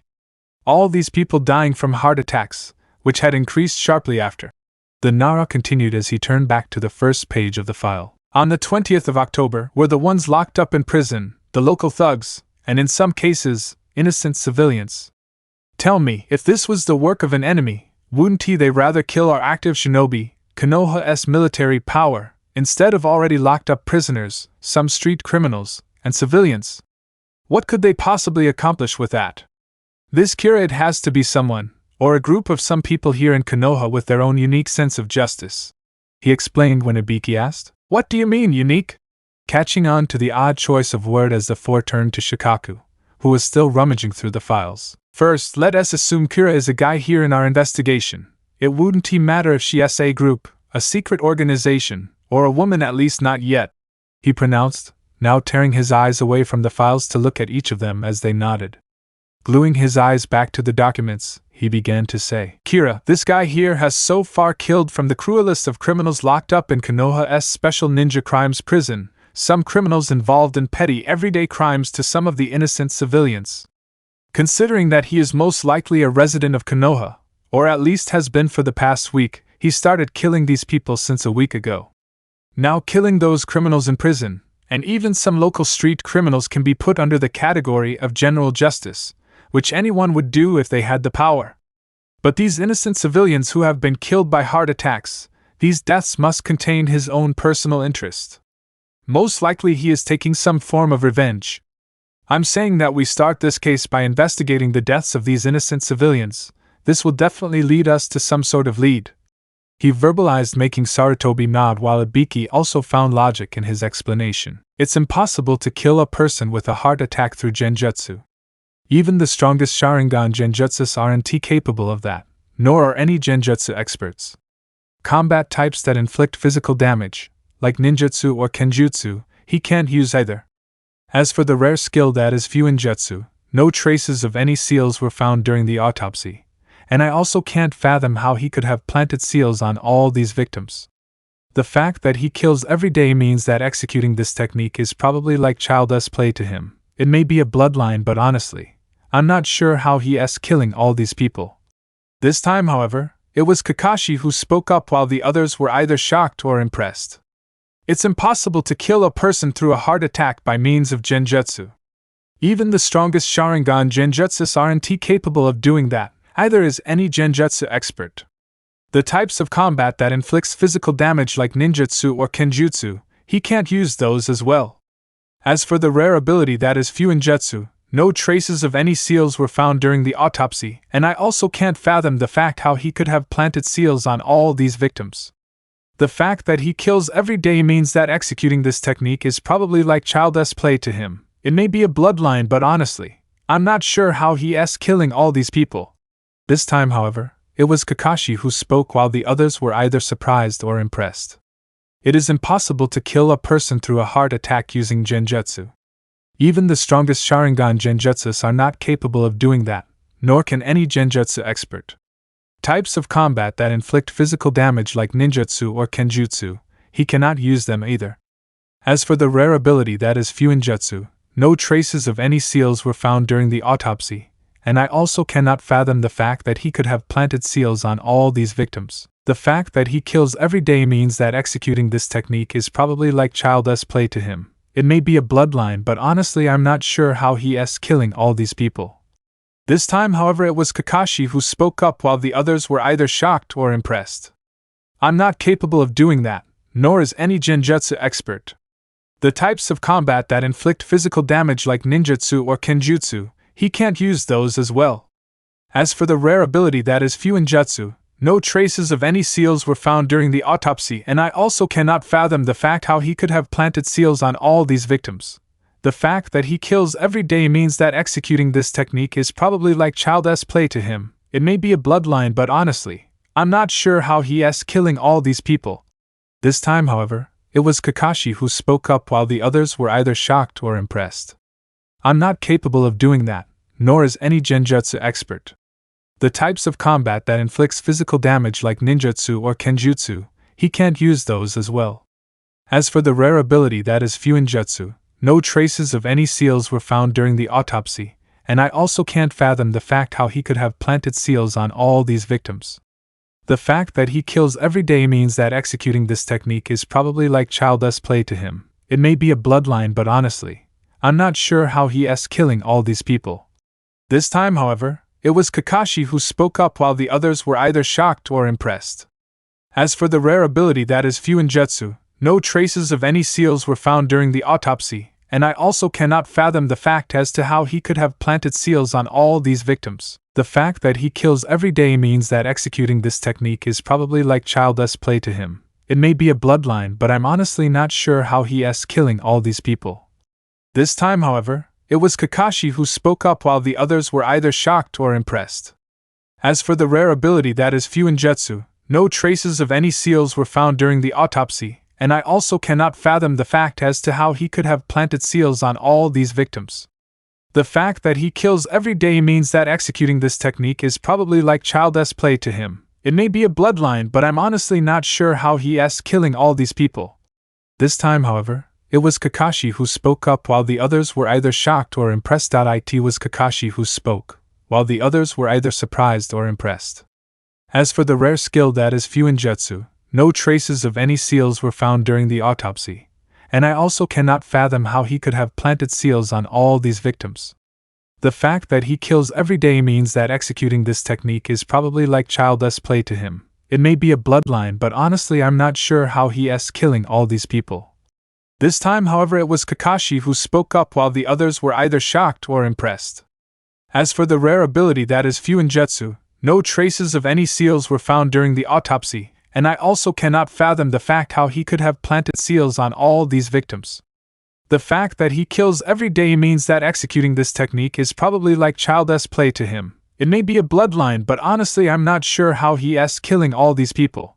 This time, however, it was Kakashi who spoke up while the others were either shocked or impressed. It was Kakashi who spoke, while the others were either surprised or impressed. As for the rare skill that is fuinjutsu, no traces of any seals were found during the autopsy, and I also cannot fathom how he could have planted seals on all these victims. The fact that he kills every day means that executing this technique is probably like child's play to him. It may be a bloodline, but honestly I'm not sure how he is killing all these people. This time, however, it was Kakashi who spoke up while the others were either shocked or impressed. As for the rare ability that is fuinjutsu, no traces of any seals were found during the autopsy, and I also cannot fathom the fact how he could have planted seals on all these victims.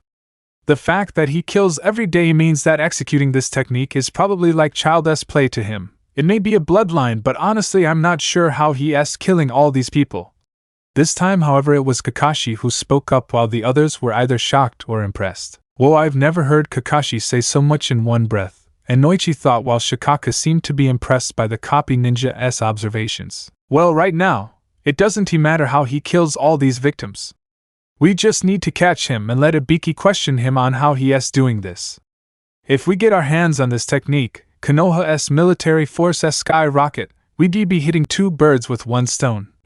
Hiruzen said with a sigh escaping his lips as Ibiki smiled somewhat sadistically at the possibility. Then, as Shikaku suggested, we should immediately begin investigating the civilians who died from heart attacks since October 20th.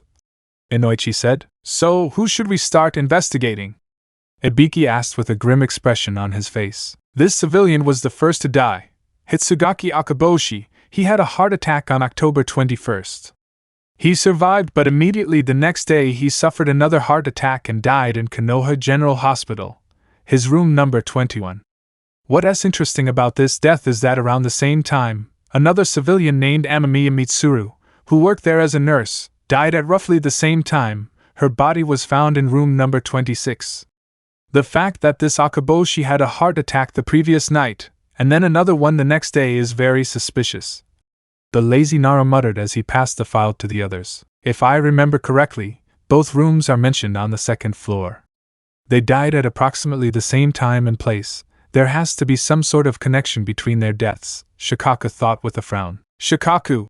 Hiruzen spoke, gaining their attention before continuing. You, Kakashi, and Inoichi, head to the hospital and investigate this further. The staff there may be able to give you some clues. Ibiki, come with me to my office. He ordered with a nod as Shikaku was about to suggest the same. And oh, how about we name this research group? What about Kisei? Inoichi asked with a smile, making Kakashi's sweat drop. I definitely couldn't have come up with a more boring name. He thought with a sigh. Kisei? Hiruzen asked, confused. Yes. As in K for Kakashi, I for Inoichi, S for Shikaku, the other S for Sandaime or maybe Sarutobi, and finally I for Ibiki. Inoichi proposed with a smile as he nodded to himself, while Shikaku sighed. Anyway, let us go. Konoha Ninja Academy, 1:59 p.m. 321, and the first of the day. Rest in peace, Naruto thought with a small smile as he looked at his wristwatch. Currently sitting in the classroom, while Iruka gave a lecture on kunai and shuriken projectiles. I wonder how Jiji would react, as the Hokage would react to this. He would surely try to investigate this matter. But really, I don't think they're going to get very far into this. I mean, the Deathnote is just divine. There's no way they're going to get any leads, but really I wonder how they would approach this case. I, in fact, know that Konoha has some real brains at their disposal, so it's not completely impossible, he thought, his head on the desk as the blonde stared out the window. Naruto! Lazily raising his head, he blinked to see Iruka frowning while other students seemed to laugh at themselves. He's going to do it again. He sure keeps things entertaining around here. They began to whisper while the mustachioed blonde just sighed, scratching his head as a yawn escaped his lips while a tick mark appeared on the Chunin's head. Stand up and answer the question on the board, he exclaimed as Naruto stood up, looking at the question and the drawn diagram. Seems to be easy enough. A shinobi throws a kunai at a 30-degree angle to the horizontal with an initial velocity of 49 meters per second. Considering that the kunai faces no obstacles in its path until it hits the ground and the air current to be completely ideal, calculate the flight time. Consider the acceleration due to gravity as 9.8 meters per second squared. No! This is basic stuff. The answer is 5 seconds, he thought mentally in amusement, looking away to find almost everyone busy solving the question on paper, even Sakura. Well, we don't have all day, Naruto. What's the answer? Iruka asked with an annoyed expression on his face while Naruto sighed inwardly. It's time to act like the fool I'm supposed to be. If I were that shinobi, I wouldn't use kunai at all. I'd throw out one cool jutsu after another and smack the enemy's butt. That's how a real ninja fights. The blonde exclaimed with a humph, crossing his arms over his chest as Iruka's eyebrows started to twitch while others started laughing at him. As if you were going to become a shinobi, you're the last one. You're going to be stuck in this academy forever. Shut up, everyone. Naruto, as for your punishment, you will be out of class for this entire lecture. Iruka spoke as the blonde could see a small amount of sadness in the Chunin's eyes. Good, thanks, sensei, he exclaimed with a sly smile before jumping onto the desk. Putting both hands behind his head, the mustachioed blonde began walking across the classroom toward the exit, a wide-eyed grin on his face. And next time, pay more attention, Naruto! Iruka spoke in a stern voice as the blonde walked past him. Yes, sensei, I always pay attention, he said nonchalantly with a smile. I always do, it's you who don't, he spoke mentally with a serious expression, the class silent as he slipped towards the exit. So, you're the one who has my death note, huh? Naruto's eyes widened as he snapped his head back to see what could be called a monster from every 6-year-old's nightmare. GH! He exclaimed, falling onto his butt, his eyes wide as his pupils rolled away in shock as he stared at some form of monstrosity that couldn't even be called human. However, the students gave him strange looks while Iruka just stared at his horrified face with twitching eyebrows. What is it now, Naruto? Don't think you can pull one of your pranks on me again, he said irritably as Naruto continued to stare at the strange creature standing right in front of him, mouth agape. His pupils vibrated in shock. You might want to act like I'm not here. No one but you can see or hear me, at least not for now. By the way, my name is Ryuk, I'm a Shinigami, said the Shinigami with the shark's pointy teeth speaking in what seemed to be amused voice. A Shinigami? He also talked about the Death Note.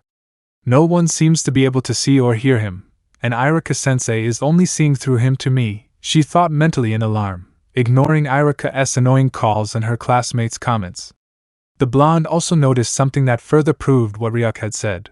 The Shinigami didn't he have a shadow at all? I see, he sighed mentally as he clenched his hands into fists, his eyes now returning to their normal size as the blonde slowly stood up. Naruto, I'm warning you! Iruka growled, his eyes closing as the Chunin pinched the bridge of his nose in frustration. Ehe, Gomen Iruka-sensei. I just had a vision of you and Mizuki-sensei kissing.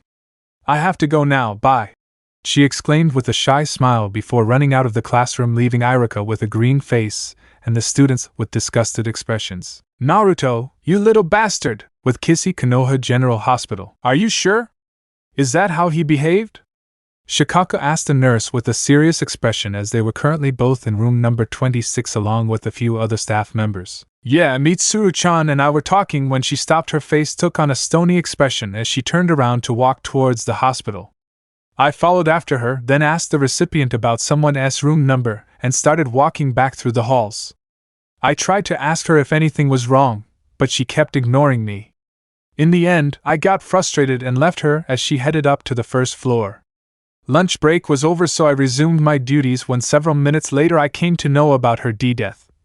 The nurse muttered in a shaky voice as she sniffed to hold back her tears while another nurse placed a comforting hand on her shoulder, while Shikaku's expression remained professionally serious. I see. With the way you've described the scenario and with that nurse Mitsuru acting strangely, it suddenly means that perhaps she was being controlled, either by ninjutsu or genjutsu. So, this means that perhaps Kira can control his victim's actions before their death? I'll have Inoichi look through Mitsuru's memories later. It's a relief Hokage-sama ordered her autopsy sooner, than Nara thought as he stroked his chin before turning to the only medic in the room. In Hitsugaki Akaboshi's file, it was also mentioned that his medical records were missing when he was found dead in room 21. You were in charge of his treatment. When was the last time you saw him? He asked, while the doctor gulped a little nervously. Well, I did a minor checkup on Hitsugaki-san at exactly 3:30 p.m., so that was the last time I saw the file, he replied, clearly flustered by the situation, while Shikaku's eyes widened slightly. And around 4 p.m., both of them were found dead by the staff. So it's in these 30 minutes that someone took it. This seems too suspicious to be labeled as a coincidence that the file was stolen in those 30 minutes, when perhaps Mitsuru was in control, he mused before asking. This room is empty right now. Were there any patients admitted here that day? Mitsuru died here. It could be that he might have seen something, he said when one of the nurses spoke up. Oh. Well, there was an elderly civilian admitted here and I was in charge of him. He told me that she had just walked in the door, thrown a file out the window, and then suddenly died after a minute or so.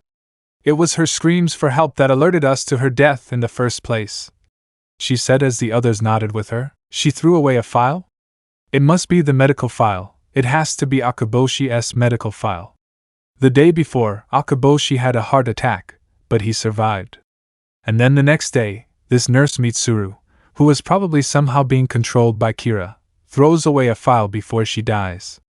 The same file that had been stolen around the same time. And according to the forensic department's reports, Akaboshi's heart stopped a few minutes after Mitsuru's did.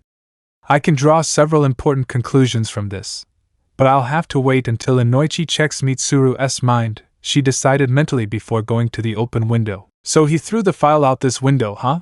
He muttered to himself as Kakashi and Inoichi entered the room. Shikaku, I've finished asking most of the staff. They don't seem to know any specific details that might help us. They said that since it was a lunch break, they were off duty at the moment. Inoichi explained as Kakashi walked up to stand next to the Nara. I questioned the receptionist. She told me that Mitsuru had specifically asked her for Akaboshi's room number. The copy ninja spoke with a serious expression, causing Shikaku to turn his head towards him, his eyes widening slightly. So you asked for Akaboshi's room number, huh? He muttered to himself, adopting a thoughtful expression. Well, this proves it. Mitsuru was the one who stole the medical report, thought the lazy Nara when the quietly sobbing nurse, Mitsuru's friend, intervened. W8. Drawing his attention as she wiped her tears. Why would Mitsuru-chan ask for Akaboshi-san's room number when she was the one who performed the emergency procedure along with the others that morning in Akaboshi-san's room? She asked in confusion, making Kakashi, Inoichi, and Shikaku's eyes widen in surprise. Are you sure? Yamanaka asked with a serious expression as she nodded when the aforementioned doctor spoke. You're right. Since I was in charge of Hitsugaki's treatment, I know Mitsuru was present there with us, the doctor said in a dizzy tone. But then this further proves my theory that Mitsuru was being controlled at that time. There was no reason for her to ask someone's room number when she already knew it, and she couldn't have forgotten it so quickly after operating on Akaboshi that morning. Shikaku mused with a rueful look as he turned his head to look outside the window. If she really had control of Kira, why would he have her throw Akaboshi's medical file through this window? Did he pick it up himself? Or did he have someone else pick it up for him? Better yet, why would he need Akaboshi's medical report? A few minutes ago, with Naruto, after leaving his classroom and later the academy, we found the blonde jumping across the rooftops with a smile on his face. You don't need to run like your ass is on fire, you know. Ryuk spoke, currently flying next to a moving Naruto, who continued to ignore him with a smile on his face. And wipe that stupid grin off your face, will you? It's so fake it gives me the creeps. I wonder if I can write this Shinigami's name down. It's so annoying. The blonde thought irritably. If you're wondering about killing me, then you can't. Even if you write my name in the Deathnote, Ryuk said, causing the blonde's stride to falter slightly. Oh, so you were really thinking of killing me? What the hell? Naruto thought with his eyebrows twitching, the smile becoming even more forceful than before. Focusing forward, he finally saw his apartment as the mustachioed blonde increased his speed. Hey! What's up now? The Shinigami asked, confused as he too increased his speed. Naruto's apartment. Naruto opened the door and entered his apartment, while leaving the door open. Even if you had closed the door, I would still have gotten through, he uttered in his raspy voice after entering the small apartment. Closing the front door, Naruto went straight to his room before locking the door from the inside. Oh, so he really believed me, Ryuk said, now standing in the living room, outside Naruto's room. Shrugging to himself, the Shinigami simply walked through the closed door to enter the bedroom. The first thing he saw was Naruto sitting on his bed, legs crossed as he stared at the Shinigami with his icy blue orbs. The curtains were drawn over the window, and the room was dimly lit. Now let us talk about Shinigami, Naruto said calmly, an aura of seriousness surrounding him as Ryuk's eyes widened, surprised by the sudden maturity in the blonde's voice. Before, when he had talked to Iruka, Ryuk had just had an image of an upset child taking sugar, but this was completely unexpected. Well, since I introduced myself before, I'm Ryuk, the Shinigami whose death note accidentally fell into your hands, he uttered, causing Naruto's eyes to widen slightly. Your death note? It looked like a brand new notebook when I found it. And what do you mean it fell accidentally? Where exactly did it fall from? He asked in confusion, making the Shinigami smile. Well, the brat is fast, I'll grant him that. Yes, it's my death note. And the reason it looks new is because it was recently created by the Spirit King, the father of all Shinigami. And you can say that I'm a new Shinigami too, considering I was just born. However, the death note fell from the Shinigami realm, he explained while Naruto, surprisingly, remained calm. Shinigami, huh? I guess I have to believe you about the existence of Shinigami. It just flew and went through the gate after all, he verbalized, frowning. But the rest, I don't believe it, he said, simply, making Ryuk look at him in confusion. You don't believe me? He asked, as if he couldn't understand the reason for her statement. Yeah, you could be bragging for what I know. I mean, I'm a man, a logic guy. Until I get some evidence that can back up your hypothesis, I can't believe you, but I have no reason to lie to you, and I have no reason to trust you. He replied immediately. His eyes narrowed as the blonde continued to stare at Ryuk. What more proof do you need, brat? A living Shinigami is standing in front of you, and you still refuse to believe me. Are you thick-headed or what? Ryuk exclaimed annoyed as Naruto continued to glare at him, making the Shinigami sigh. Just give me back my Death Note. That's the main reason I came here. It doesn't matter anyway. Once you lose its ownership, you'll lose all your memories regarding me and the Death Note. He muttered in a low voice which the blonde immediately picked up on with her enhanced senses, her eyes widening. What do you mean when I lose his property? Naruto asked curiously. When death falls upon the human world, the first human to touch it becomes its owner.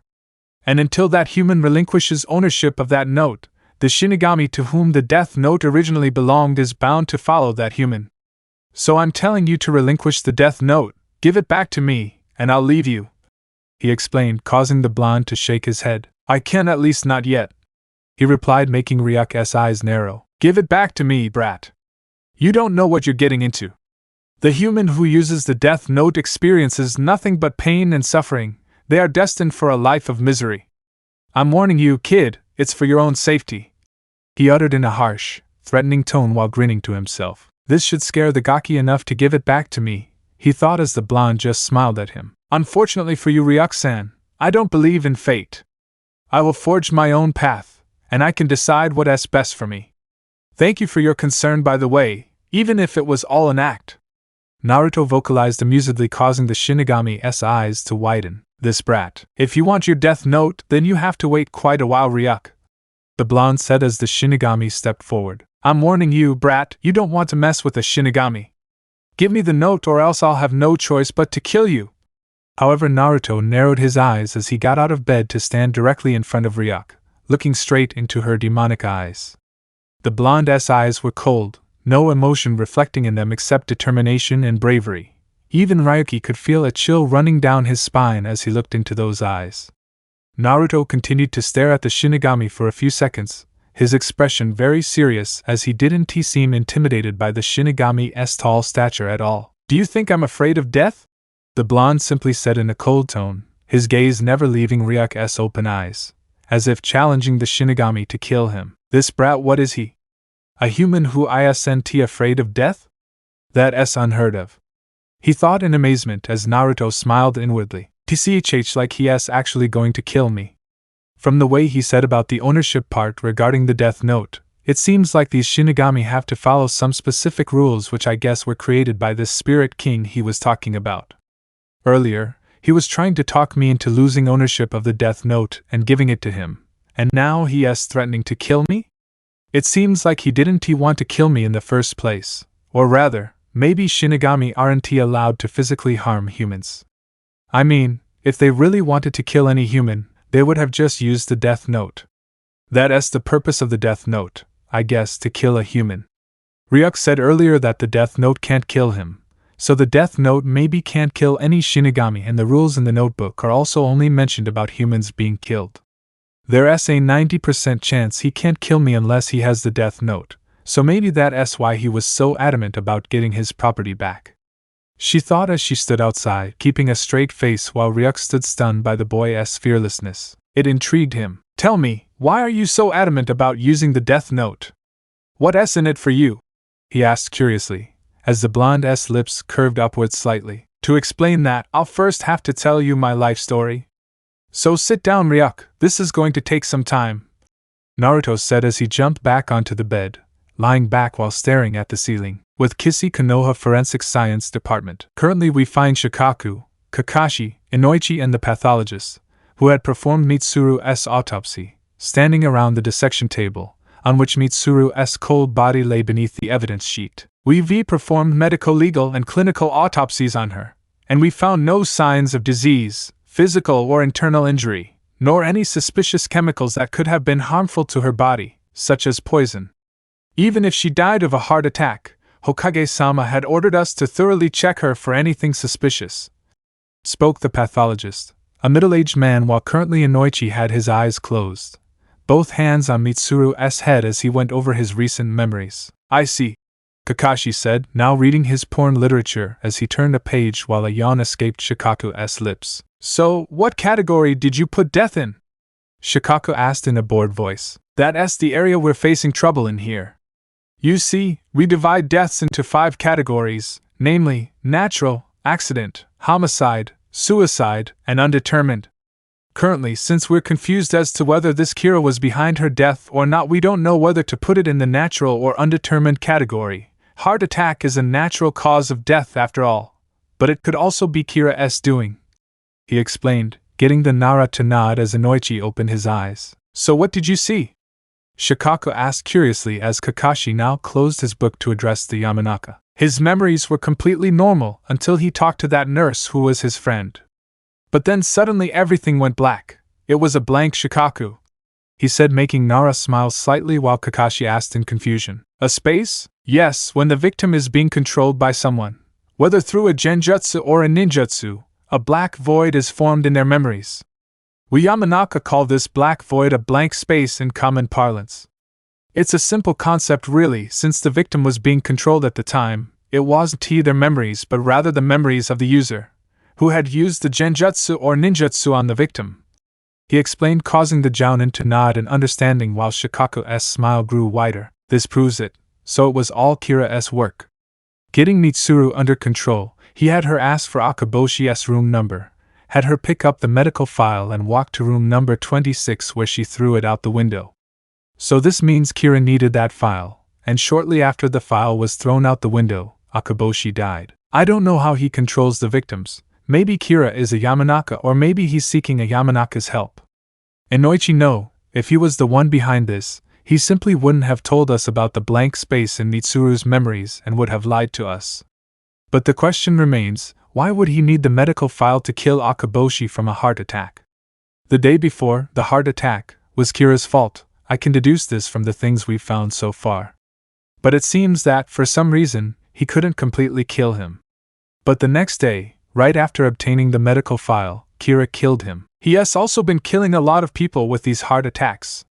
I mean, you need something common to kill them, something that was definitely present in that medical file. What information can you get from a patient's medical report? Something common. The only information you get about a person is the tests they're given, the type of illness or injury they suffered or died from.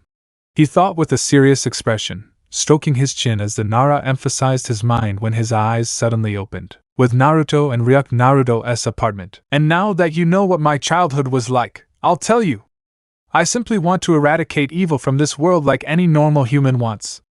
And now that I possess the power, I would do it. But first, I want to cleanse this village. First, I'll get revenge on those who made me live a shitty life. And then come the usual bad guys, criminals and all that. He explained with a grim expression, while Ryuk currently had an unreadable expression on his face. Well, I suppose I can understand your situation. But still, are you doing this just for revenge? Perhaps you're doing this to vent your frustration on the world for how you were treated? As for who deserves to die and live? Are you trying to become a god, Uzumaki Naruto? He asked as the blonde narrowed his eyes as he abruptly sat up. God? He exclaimed questioningly, a deep frown appearing on his face. I'm not trying to become a god, nor do I want to become one. When I was a kid, I always wanted a normal life, a life like a normal human being. Now you know where I stand, with something as powerful as the Deathnote in my hands. What do you expect me to do then? Give it back to you? I have the chance to shape the view of this world, not actually change it. It's simple, alright, I want to erase as much hatred from this world as possible.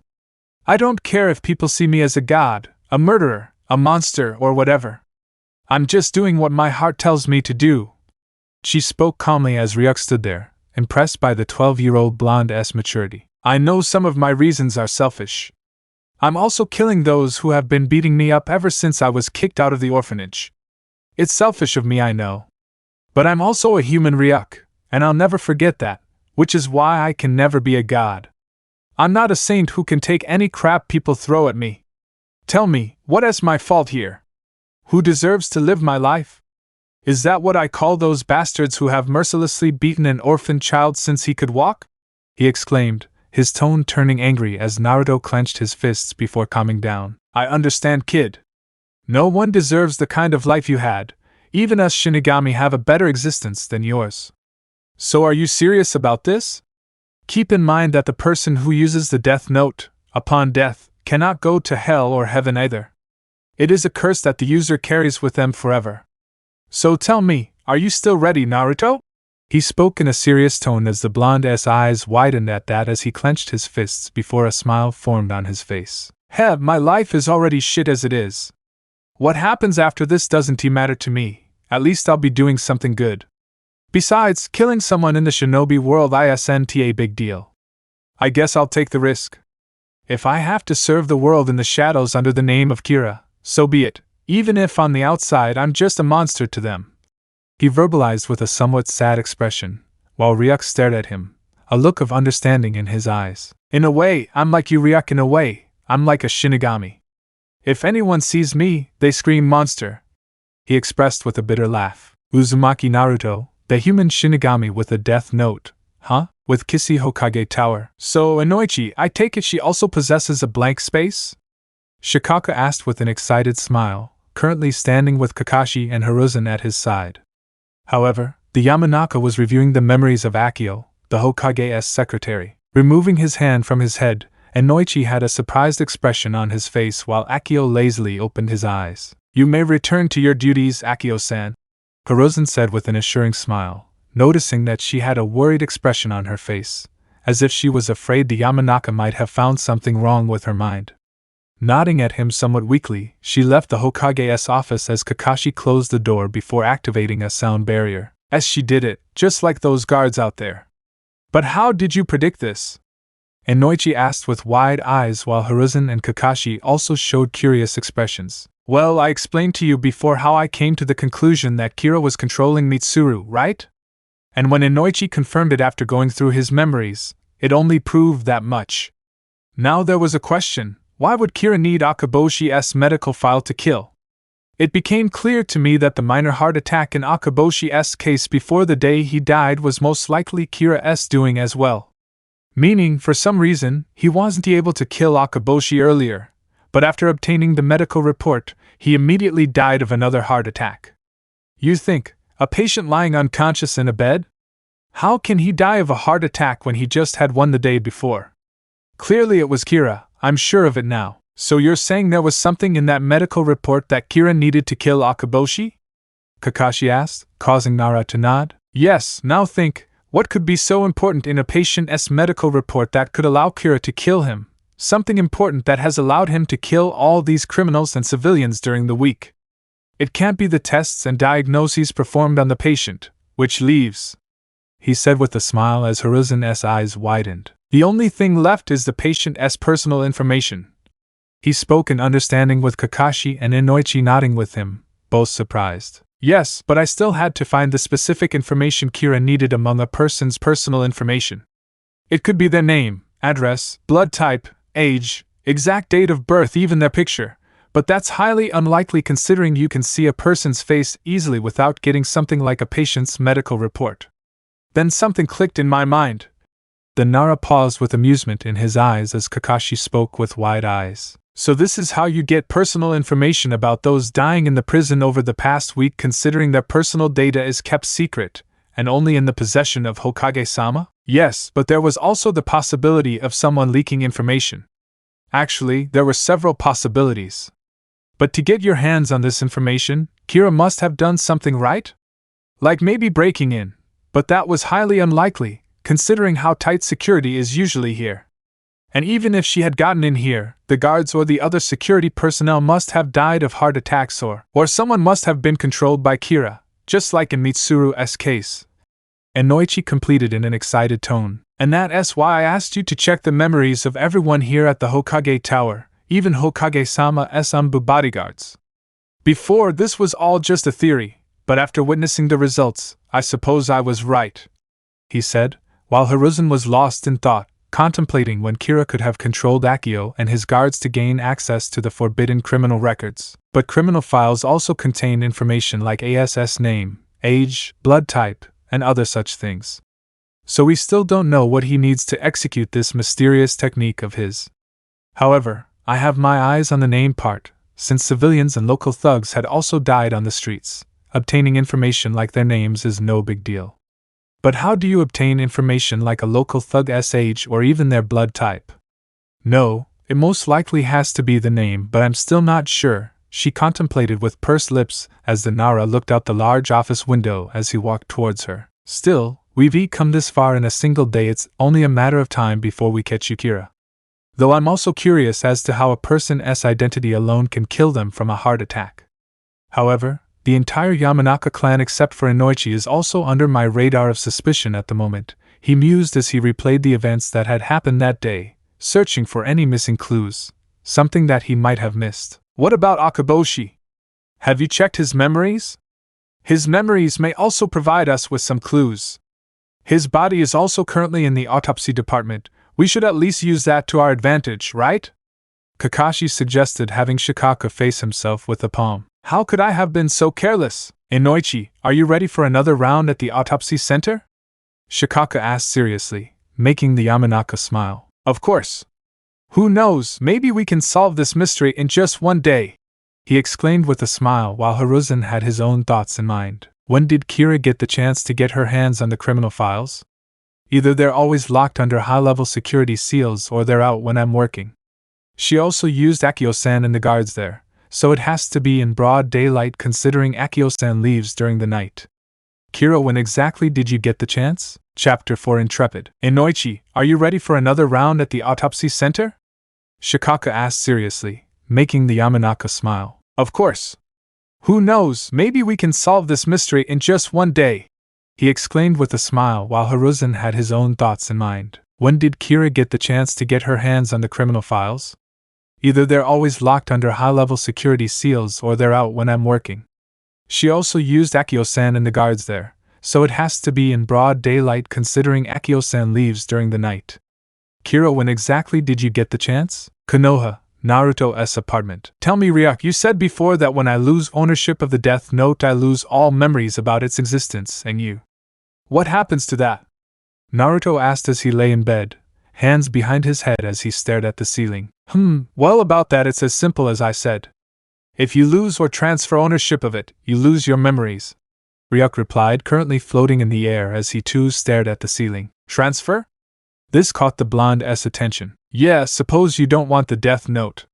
You can transfer it to me or someone else. To transfer it, touch the Death Note to the person you want to be its next owner, then say something like I quit or I resign or transfer or anything that makes sense and you're rid of the note. Also, if anyone ever touches the Death Note or even a part of it, then they'll be able to see me besides the owner, of course. A bored expression on her face as she turned to Naruto. Why do you ask? Nothing, just curious. If I'm using the Death Note, I should know everything I can about it, he muttered before turning his gaze back to the floating Shinigami. Those rules, you said the Spirit King gave you the new Death Note. So, did he write those new rules? He asked curiously, a calm expression on his face. Hi, old friends wrote those rules. In fact, every new Shinigami receives a new Death Note with those rules written on it to begin with. The rest is up to us to explore its full potential. Like I told you before, a new Death Note given to us is at its weakest at first. Its power increases with the number of people killed by that Death Note. And the strongest Death Note is in the possession of the Spirit King himself. Naruto explained before speaking. Increasing its power, huh? Death Note is already godly as it is, what else do you have to improve about it? The only thing I can think of to improve is its range, right? Well, actually I didn't have time to think about this. The old people said that we have to observe the differences ourselves. But what you say is probably right. Still, you never know about the Death Note. It has so much potential in the living world that even the most experienced Shinigami can't use it to its full effect. Ryuk verbalized with a thoughtful expression on his face while Naruto was looking out the window, staring at the orange-blue sky due to the setting sun. Today is Friday, and the academy graduation exams will be held on Monday. I might have to use the Death Note this time, he mused with a serious expression. Several hours later, Nara Clan District, Shikamaru's home. So, how was your day, Shika? Shikaku asked, holding the shogi board in front of him, while his son sat on the opposite side of the small table. Troublesome. Shikamaru sighed as they played shogi in his room.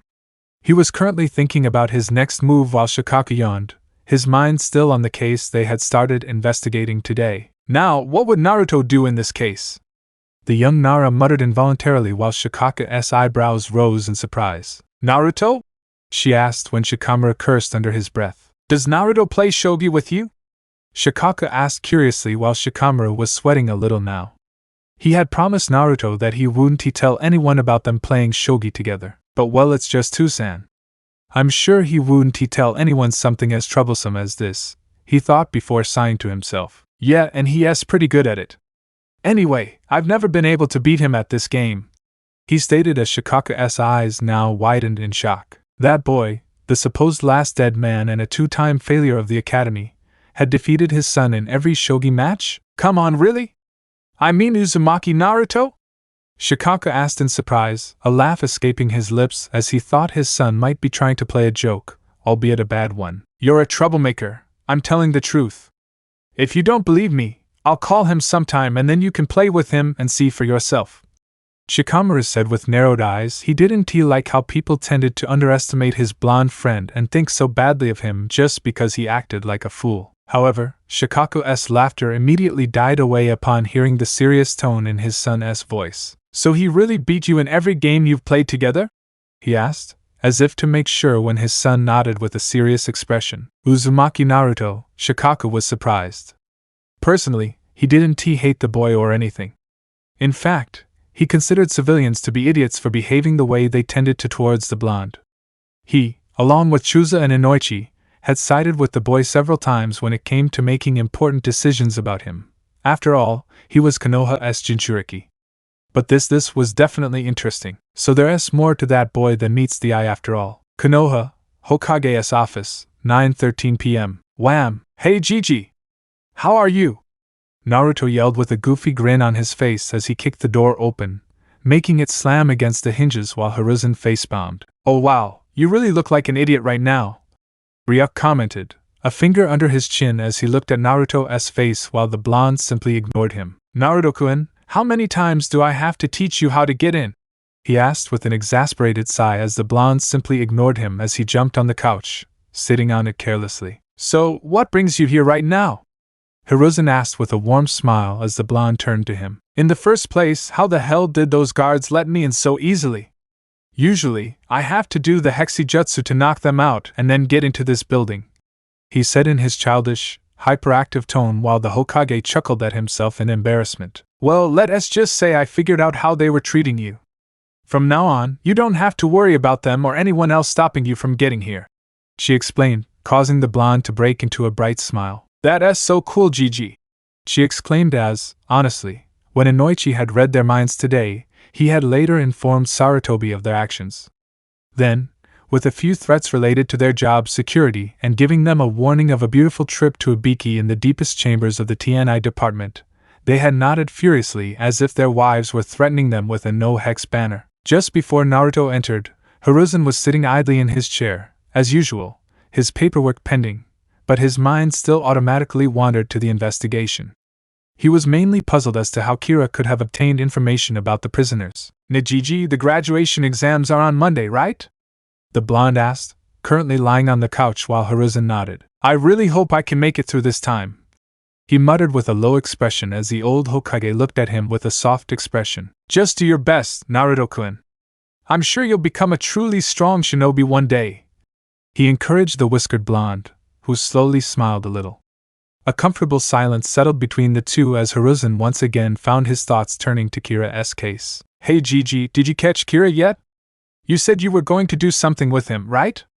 Naruto asked with innocent curiosity when Sarutobi smiled at him. Not yet, boy.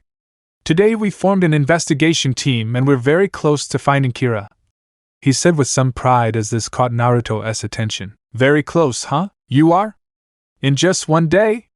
That's one hell of an old man, he exclaimed with a goofy grin, making the Hokage laugh. When you find that Kira, punch him from my side too, will you? That murderer is crazy. How can he kill all those innocent civilians? If I ever get my hands on him, I'll punch that idiot in the ass in the next orbit," she exclaimed in childish anger, while Hiruzen smiled at her fondly. "This kid can sure act," Ryuk thought, impressed with the 12-year-old blonde. "It's a miracle he can still maintain that innocence, even after how all the neighbors treated him."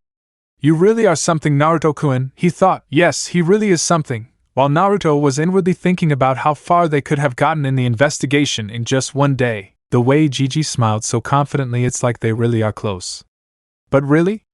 If they're this close to solving the case, how come Gigi told me that they are close to solving this case? This just means that they suspect someone else instead of me. If I was under their radar, Gigi would have never told me that they were almost done with the investigation. Instead, he would have acted like they hadn't gotten anywhere if I was the prime suspect, he thought as he stood outside. The blonde had an angry pout on her face. "So Gigi, then as the awesome Hokage, you must be the cool leader of this invasion. Invoke panstigation, right?" he asked, making sure to keep his vocabulary and tone like a child's while Hiruzen blushed at the new word the blonde had invented. "Come in pants?" he thought with a drop of sweat, while Naruto himself blushed inwardly. "Pta ha ha ha ha. Oh, that SG grand hhhi." The blonde cursed as Ryuk started laughing out loud, now making his presence known. Once my tongue slips out and a word like this comes out, Naruto thought, his eyebrows furrowing inward as the Shinigami behind him continued to laugh. I definitely have to share this with my friends. GHGHHHHHA. AHM, yes, Naruto-kun, I'm the one leading the investigation. Although I can't tell you who's on this team for security reasons. Hiruzen spoke, pouting at the blonde. "Oh, come on. But is there anyone on the team I know?" he asked excitedly as Sarutobi contemplated his answer. "Yes, just a kid. And I'm sure Naruto can keep his mouth shut. He has so many people who look down on him. Someone has to show confidence in him," the professor thought with a soft expression before smiling at the blonde. "Well, you'll be glad to hear this. Your Oni-sen is also on the investigation team," he verbalized as Naruto's eyes widened and his face broke out into a sly grin. "Really? I knew an Oni-sen was so amazing!" she exclaimed with an ecstatic smile as Ryuk watched the exchange in confusion. "Nisan, but he told me he was an orphan. So Hatake Kakashi, huh? Not surprising considering his Sharingan can be really useful in cases like this," Naruto mused as he continued talking to the Hokage. "What he came here to do had already been done. As soon as I get to my apartment, there's a lot of work to be done tonight. Time to find out what they've deduced from their investigations so far, Hatake Kakashi. Next day, Saturday morning, 7:03 a.m., Torture and Interrogation Department, Ibiki's office. "Okay, then we'll meet at this time every day," Hiruzen said, as the group of 5 working on the Kira investigation case was now gathered in Ibiki's office. The rest nodded as Shikaka looked at Inoichi. "You look tired. Didn't you sleep yesterday?" she asked with a raised eyebrow when Inoichi yawned. "I don't know. Maybe it's because of my anxiety regarding this case that I couldn't sleep well," he replied with a laugh that made Nara smile. "So, did you bring it like I asked you this morning?" he asked the Yamanaka, who nodded. "He should be here any moment," he replied as Kakashi, Ibiki, and Hiruzen looked at them in confusion. "Hokage-sama, starting today, whenever we meet every day, Inoichi will review our memories from the previous day for any possible gaps to ensure that none of us were controlled by Kira," Shikako uttered in a serious tone, causing them to nod. "That's a good idea. This will ensure that none of us are controlled by Kira during the investigation," Ibiki agreed. "But who will check Inoichi's memories? Surely he can't check his own memories for blanks." "I don't think that's possible for a Yamanaka," Kakashi said, causing Inoichi to nod. "That's true. That's why Shikaka asked me this morning to bring someone from the Yamanaka clan who is also proficient in our mind-reading techniques," the blonde said with a serious expression when they heard someone knocking on the door. "Wait a minute!" Inoichi shouted as he looked at Kakashi, who nodded before releasing the barrier around the office. "Come in," Shikaka said in a lazy tone as the door opened for them and they saw another Yamanaka enter the office. He was a middle-aged man, probably older than Inoichi. Thanks for coming, Kusho-san," Inoichi greeted the older man with a smile. "There's no need to thank me, Inoichi-sama. Good afternoon, Hokage-sama, Marino-san, Hatake-san, Nara-san," Kusho bowed slightly, showing respect to the great names of Konoha as they bowed in greeting. I am honored to have been chosen to help you on this case. The Yamanaka spoke as he walked toward Inoichi. You know what to do, Kusho-san. Inoichi stated with a serious expression as Kusho nodded in response. He began to go through some hand seals when Shikaka interrupted him. Wait! The others looked at him in confusion. Inoichi, first check Kusho-san's memories for any possible gaps. We need to be absolutely certain that Kira isn't controlling him right now, or that she hasn't in the past, he said, causing Kusho's eyes to widen. Hiruzen had to admit that Shikaka was right. But I would know if I was being controlled. We are Yamanaka after all, he said seriously when Hiruzen spoke. Just do as Kusho-san says. If you are or were under Kira's control, believe me you wouldn't even know you were being controlled. That's why Kira is very dangerous. Kusho's eyes widened in surprise, still his expression seemed hesitant as Inoichi went through a small set of hand seals before placing his hands on the elder Yamanaka's head. A few seconds later, Inoichi suddenly released the technique, his eyes widening in shock. A B-blank last night, around midnight. It looks like it was controlled for about 3 hours. Inoichi stuttered, causing his eyes to widen as Kusho took a startled step back. What do you mean? If I was being controlled, I would have known, he said as Shikaka narrowed his eyes. He was surprised by this, but still as shinobi, they were expected to remain calm in these kinds of situations. Now, why would Kira control Kusho-san? What could he possibly gain from this? Despite being skilled and famous in the Yamanaka clan, Kusho-san isn't that important, nor was anyone killed last night. What could Kira possibly gain from this? Calm down, Kusho-san, we can't change what happened. You should be happy to be alive here even after coming into contact with Kira, the Nara said with a grim expression as the others remained silent. Very well, you may continue, Kusho-san. Hiruzen spoke as the Yamanaka began to go through the same set of hand seals, a nervous expression on his face as he placed his hands on his fellow Yamanaka's head. Almost 20 seconds had passed as Kusho's face remained impassive the entire time when his eyebrows suddenly furrowed. And no way, he muttered, his eyes still closed as he abruptly released the technique, a look of surprise on his face. Oh no! Hiruzen muttered. He knew what had happened as Inoichi slowly opened his eyes. There's a blank in his memories as well. In fact, the blank occurred yesterday around midnight, the same time as mine. And considering the length of the blank, I'd say Inoichi-sama was under control for 3-4 hours as well. Kusho stammered while Kakashi, Shikaku, and Hiruzen had disbelieving expressions on their faces. Damn it! Ibiki shouted as he slammed his fist on the table, an angry expression on his face as the Kissy members stood there in shock. That bastard! He attacked us first!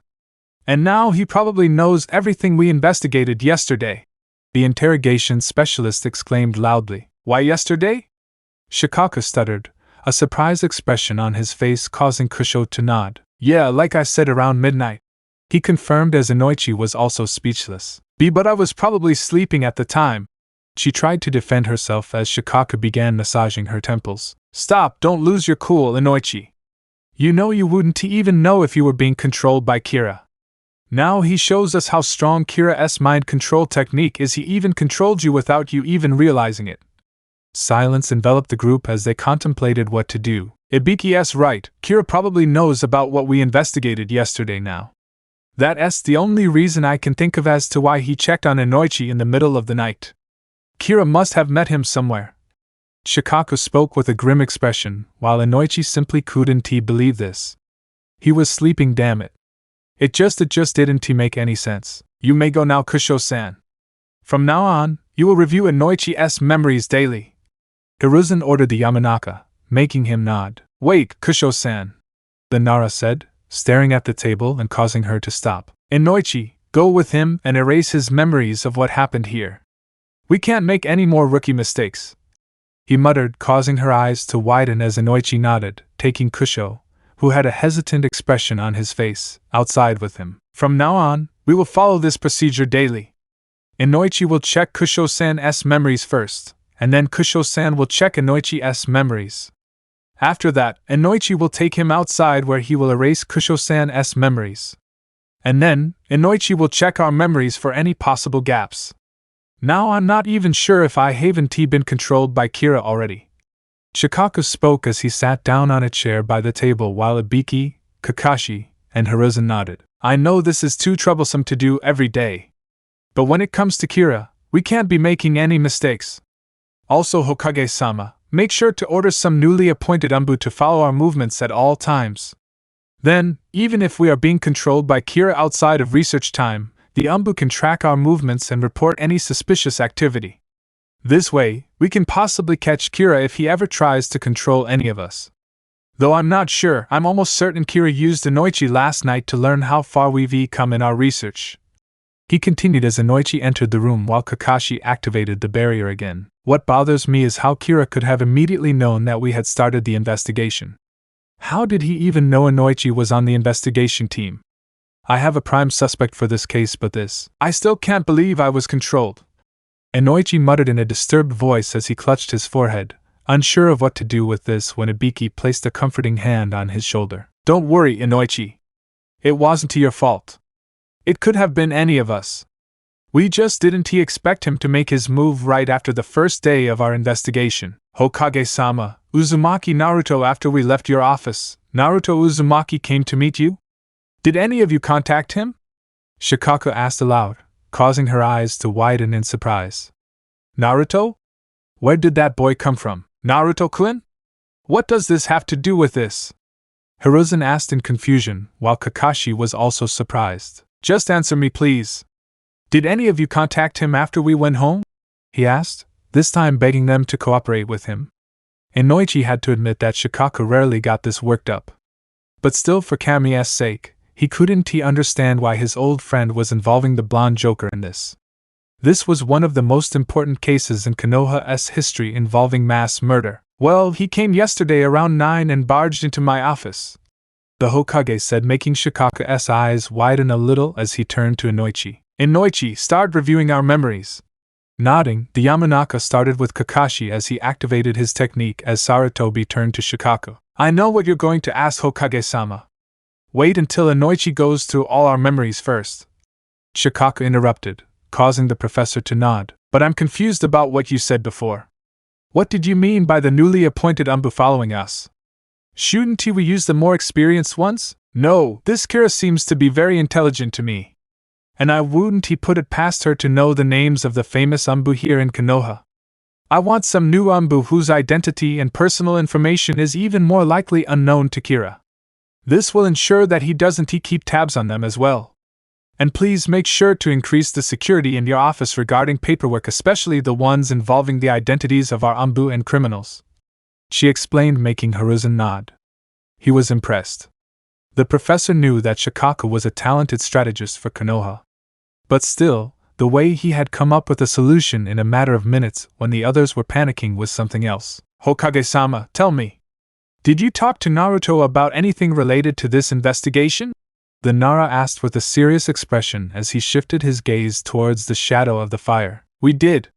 But I didn't tell him anything about the investigation, just that I was the one leading this case and that Kakashi, whom he south very close to, was also part of this squad. This made Shikaku's eyes widen. He turned his head towards Kakashi, whose memories Inoichi was currently reading. Could be, it's clean, Inoichi uttered as he released his technique, while Shikaku sighed in relief. But there was a confused expression on his face as the Yamanaka passed Ibiki now. Konoha, Naruto's apartment. I wish I could see your faces, Naruto said with a smile as he sat down in his chair, happily eating his ramen while Ryuk ate an apple, having stolen it from a local store. You still haven't told me how you knew that blonde Inoichi was part of the investigation team. I thought you were going to check on that Nai-san of yours. What was his name again? Oh, Kakashi, was it? The Shinigami spoke as Naruto nodded. If I had controlled Kakashi Nai-san, then he probably would have been a day away from being caught and executed, he stated, making Ryuk look at him in confusion as he was back in his room. Underneath a fake tile on the floor were the papers that contained information about everything the Kissy team had investigated yesterday. Still, I never imagined they could come this far in just one day. Nara Shikaku, just like your son, you are truly something. But my ultimate weapon is my that idiot Naruto. I've influenced Gigi so much that it's almost impossible for him to suspect me.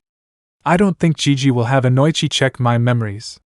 He trusts me blindly after all, he thought, a serious expression now on his face as he turned to the floating Shinigami who was watching him in anticipation. Ryuk, after hearing Gigi say that they were close to solving this case, I became skeptical and a little paranoid.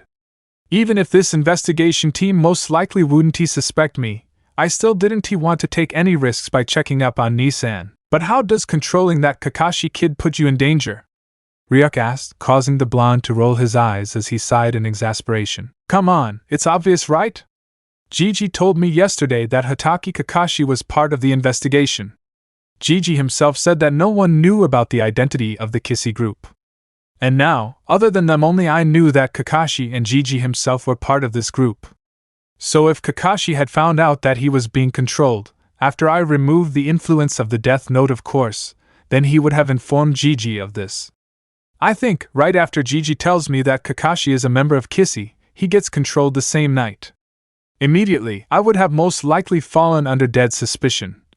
He explained, causing the Shinigami to open his mouth in an O shape in realization, while the blonde looked outside through his window. Still, I didn't know yesterday that the people being controlled by the Deathnote aren't even aware of it. Even though the reasons for my actions were different, my actions were still correct. Now that I know how Kissy is operating, if I had controlled Kakashi and Ai-san, they would have immediately found a blank in his memories. I mean, considering Shikaku's intelligence, I'm sure he'd have Inoichi go through every single one of their memories to make sure I didn't control any of them in the future. Good thing I made my move before he could take any precautions, he thought, rubbing his mustachioed cheek with the index and middle fingers of his right hand. But hey, you still haven't told me how you knew that Inoichi guy was on the investigation team, Ryuk said, making him sigh as he turned his head towards the Shinigami. He has a bucking pain in the ass who will explain everything to you. If you think rationally, anyone should be able to come to the conclusion that Yamanaka should be a member of this investigation team. In fact, considering the mind-reading abilities of the Yamanaka clan in Konoha, whenever there have been cases among mysteries like this to be solved, a Yamanaka is a must on an investigation team. Their skills are a great asset in any case. So now you think, a case as big as this, where Kira has been regularly killing so many civilians and criminals for a week now, they'd have to hire some top-notch Yamanakas on this, he explained, making Ryuk nod. I see, that is quite clever, Gaki. However, if you knew that Inoichi, the head of the Yamanaka clan, was a member of the investigation team, then why did you check on other Yamanakas besides him yesterday? The new Shinigami asked as Naruto somewhat lazily stood up from his chair. Actually, I wasn't sure if Yamanaka Inoichi was part of the investigation team. I only knew that one of the team members had to be a Yamanaka, an expert at that. That's why I wrote the names of popular Yamanakas like Inoichi, Kusho, Imari, Nuha, and a few others on the Deathnote, hoping that at least one of them would be a member of this Kissy group, the mustachioed blonde said, causing the Shinigami to nod as Naruto started washing the dishes in the kitchen. But I'm curious about what you wrote about the conditions of their deaths in the Deathnote. Like you told me before, if you say something in the Deathnote that is impossible for a victim to do, they automatically die of a heart attack. So yesterday, when you didn't know that Inoichi was part of this Kissy group, what did you write about the conditions of their deaths? All I know is that you had these Yamanakas write about the investigation on some blank papers and bury them in the woods outside the village. I'm asking because only Inoichi knew what had happened in the investigation so far, so the other Yamanakas, whose name you wrote in the Deathnote, should have died immediately of heart attacks. I didn't know anything about the investigation. So you killed them in the process? She asked as an amused smile formed on Naruto's face as he continued washing dishes while Ryuk ate his apple, standing behind him. You would have known about this if you weren't too busy stealing those apples, he mocked, causing the Shinigami to grunt as he finished the apple, now looking at him for answers. Yes, I wrote down their death conditions like you just said. But they're all alive, none of them are dead, he said with a serious expression, now sitting on the slab as Ryuk's eyes widened in surprise. Are they alive? But how, you just said dash. So ultimately, what exactly happened was that Yamanaka Inoichi wrote everything down on some blank papers while everyone else wrote. I don't know. And after that, they sealed these papers into separate storage scrolls, writing their names on them so I know who the Kissy group member belongs to, and finally burying it, he explained, taking a deep breath at the end while Ryuk's eyes widened in shock. It sounds pretty easy the way you say it. I wonder why it didn't come to mind. The Shinigami spoke, scratching the bottom of his chin thoughtfully while Naruto chuckled. Your mind might sharpen if you eat ramen instead of apples, you know. The blonde muttered, making Ryuk humph in response. Also, another perk of this was that I got some free storage scrolls. I was running low on them and the merchants wouldn't sell them to me. As they say, 2 birds with 1 stone. He muttered to himself quietly, a proud smile on his face. But what you did seems pretty risky to me, Ryuk said, making Naruto shrug. Audacity, Ryuk, it was all calculated. But still, I guess you're right. I could also have them write down their memories of the past 24 hours. This way too, I would have known who the Kissy member is and the details of their investigation. But then I would have had to read through all of their memories and find the specific parts regarding the investigation. I'm too lazy for that. The blonde verbalized with a sigh as Ryuk's eyes widened. Hey, that's an even better idea. You should have, the Shinigami exclaimed, causing Naruto to give him the "Are you deaf?" Look, like I said, too lazy to go over your bucking stories from the last 24 hours. I don't like reading, you know, he uttered, making Ryuk's sweat drop at the stupid answer. You're a very strange human, Naruto, did you know that? Heh, thanks for the compliment. Today is Saturday and the graduation exams are on Monday, only 2 days left. In order to form a plan to pass the graduation exams, I first need to know the biggest secret here. Why do people in general hate me? It has to be tonight, even though I know it would be a huge shock. And then there's this taijutsu practice session today as well. But his thoughts were interrupted when suddenly his door was knocked loudly, very loudly, causing the blonde to curse under his breath. Take this up your ass, demon! Came a shout from outside the door as the newspaper slid through the bottom of the door. I swear I'm going to kill this bastard with my own hands one day, he thought with a frown, now picking up the newspaper. Taking it to his room, he pulled out several blank pages from a drawer as Ryuk followed him into his room. Are you going to kill more people? Ryuk asked, making him hum in agreement. Where's the Deathnote? Did you take pages out of it? The Shinigami asked, causing the blonde to nod as he began searching through the newspaper. After learning what Kissy had investigated so far last night, I hid the Deathnote and took out some of its pages. He murmured. It shouldn't he take them? No, Shikaka longed to declare me the prime suspect in this case. Still, as long as I hide the Deathnote, they shouldn't he be able to gather any evidence against me. But knowing them, they might find a way. And Noichi can read my memories as well. I have to be prepared for any possibility. This is the world of shinobi after all. Anything is possible, he thought, writing down the names of the local criminals he found in the newspaper when his eyes fell on a specific photograph. This guy, she thought through gritted teeth, staring at the grinning face of a shinobi. However, judging by his gear, he looked like a jounin. The blonde now remembered this person. She had once seen this jounin helping civilians catch him. The son of a hitch had thrown a fireball at me back then, he thought bitterly, now noticing that he had recently been promoted to jounin and was bragging in front of the media about his promotion, boasting about how his son was so happy to see his dad become a jounin. A dark smile formed on the blonde's face as he began to laugh, causing Ryuk to look at him in confusion. Huh! What is so funny? She asked as Naruto's eyes cooled, but he still continued to laugh, albeit with a hollow smile. Nothing, just nothing, he muttered, now holding the right one over his face as he continued to laugh, his cold icy eyes now shining with cruel vengeance through his bangs. It's just I'm enjoying my life for once. Say goodbye to your bastard dad, he whispered with a dark expression on his face before writing the jounin's name on the note. I'll just kill these guys with heart attacks so Shikaka doesn't suspect there are other ways I can kill people besides heart attacks. Let him know of my revenge and justice. If he thinks I'm Kira, then I wouldn't try to run. I dare you, Shikaka, prove it, he thought as the blonde turned his eyes towards the window, looking outside. Prove I'm Kira, he whispered with determination in his eyes as Ryuk continued to stare at him, perplexed by the blonde's sudden change in behavior. With Kissy, T&I Department, 7:43 a.m. Alright, I have a prime suspect for this case, Shikaka said, making Ibiki, Kakashi, and Noichi, and Hiruzen look at him with wide eyes. You have a prime suspect in just one day? Kakashi asked in disbelief, causing Nara to nod. Who is it? Ibiki asked with a serious expression, a mysterious glint in his eyes.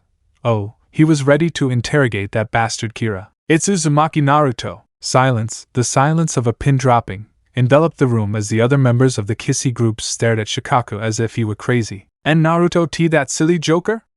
Inoichi asked with a hesitant smile, thinking it was some kind of joke, while Shikaku's expression remained serious. Yes, the prank master, Konoha's Jinchuriki, that Uzumaki Naruto.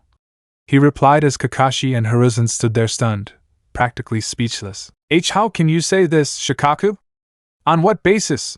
The Hokage asked, narrowing his eyes as he looked at the Nara. I have reason to validate this, Hokage-sama.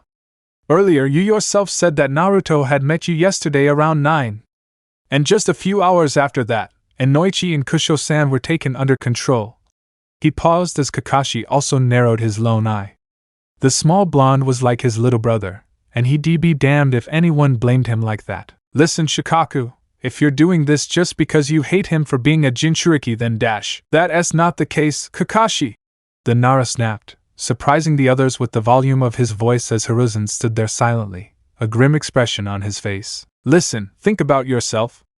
I checked the personnel records of every innocent civilian last night, and everyone had their hands in either beating him up or trying to kill him. Even that nurse Mitsuru was accused of trying to kill him almost once, 2 years ago. And that Akaboshi guy, when Inoichi and I went back to the autopsy center yesterday to check his memories, we found out that the night before he died, he was beating up Naruto in an alley with 2 of his friends. 2 other guys are dead too, they were killed 2 days after Akaboshi was killed. He exclaimed as Hiruzen's expression remained unchanged while Ibiki and Inoichi's eyes widened in shock. And Hokage-sama, when I asked you a few minutes ago if Naruto had visited you a week ago, you agreed with me, right? You left him in your office for almost an hour with those files related to the criminals in the prison out there in the open. And around that time, according to Inoichi, those guards and your secretary were under Kira's control. You think this is all just a coincidence? Shikaku exclaimed with a grim expression, taking a deep breath to calm himself while Kakashi clenched his fists in anger. Back then, when I returned from meeting the elders, I noticed that those files had been touched. But what you don't know is that Naruto-kun had just painted the faces of those criminals. It was one of his usual pranks. I came back and found him sleeping. He was probably sleeping for most of the hour. And it's definitely possible that Kira struck when Naruto-kun was sleeping. The boy is a heavy sleeper after all. What I'm saying is absolutely ridiculous, Shikaku! Hiruzen spoke softly with some anger seeping into his tone at the end, while the Nara just sighed, massaging his temples. Listen, Hokage-sama. I'm not saying Naruto is Kira. I'm saying he is the prime suspect in this case, according to me. He muttered when Kakashi snapped. You're going crazy, Shikaku! Think for yourself, we're talking about Naruto here. The blonde who has never lifted a finger against the civilians even when he'd been beaten up so many times. The blonde who failed her academy graduation exams twice. The blonde who always keeps smiling, eats ramen, and keeps training. That little fool, how can you imagine a brilliant kid like him killing all those criminals and civilians? Kira is supposed to be a really strong shinobi with a divine technique in his hands, not some kid who can't even form a clone. Even if we somehow believe your ridiculous theory that he is Kira, then it explains how he could have killed all those people. Even if you say that Kyuubi is gaining control over him, no Bijou is capable of killing someone like that. Calm down, Kakashi, this isn't like you. Inoichi said softly, placing a comforting hand on the copy ninja's shoulder, who closed his eyes, clenching his fists, as Shikaku stared at the table with a grim expression on his face. Shikamaru, my son told me that Naruto has beaten him in every game of shogi they've played so far. My son has an IQ of over 200. Naruto is not what he really appears to be. I suspect he is hiding the real him from us. He muttered. That's enough, Shikaku. Hiruzen increased his chakra in anger. You can't compare a game of shogi to a case as severe as this. We're talking murders on the scale of hundreds now, not a board game between 2 academy students. Even if Naruto-kun is far smarter than he lets himself on, you can't blame him considering the life he has lived. Deception is a shinobi's greatest weapon. And if he really is hiding the real him, his true capabilities from us, from the village, then it's all the better for him. I'm sure he is planning to reveal his true strength on a more important occasion. Who knows, maybe he is looking forward to the graduation exams this Monday. It might be that Kira sympathizes with the boy. he declared as Ibiki looked at him curiously. Do you mean Kira feels sorry for the life the boy has lived so far and is killing the people who have hurt him? He asked, causing the Sandaime to nod. It's the most likely case. Jinchuriki, while widely hated in their villages, can also just as easily garner pity, even if it's unintentional. Kira, a person possessing some godly technique, has been killing those who have committed horrible crimes, even the local day-to-day thugs and such.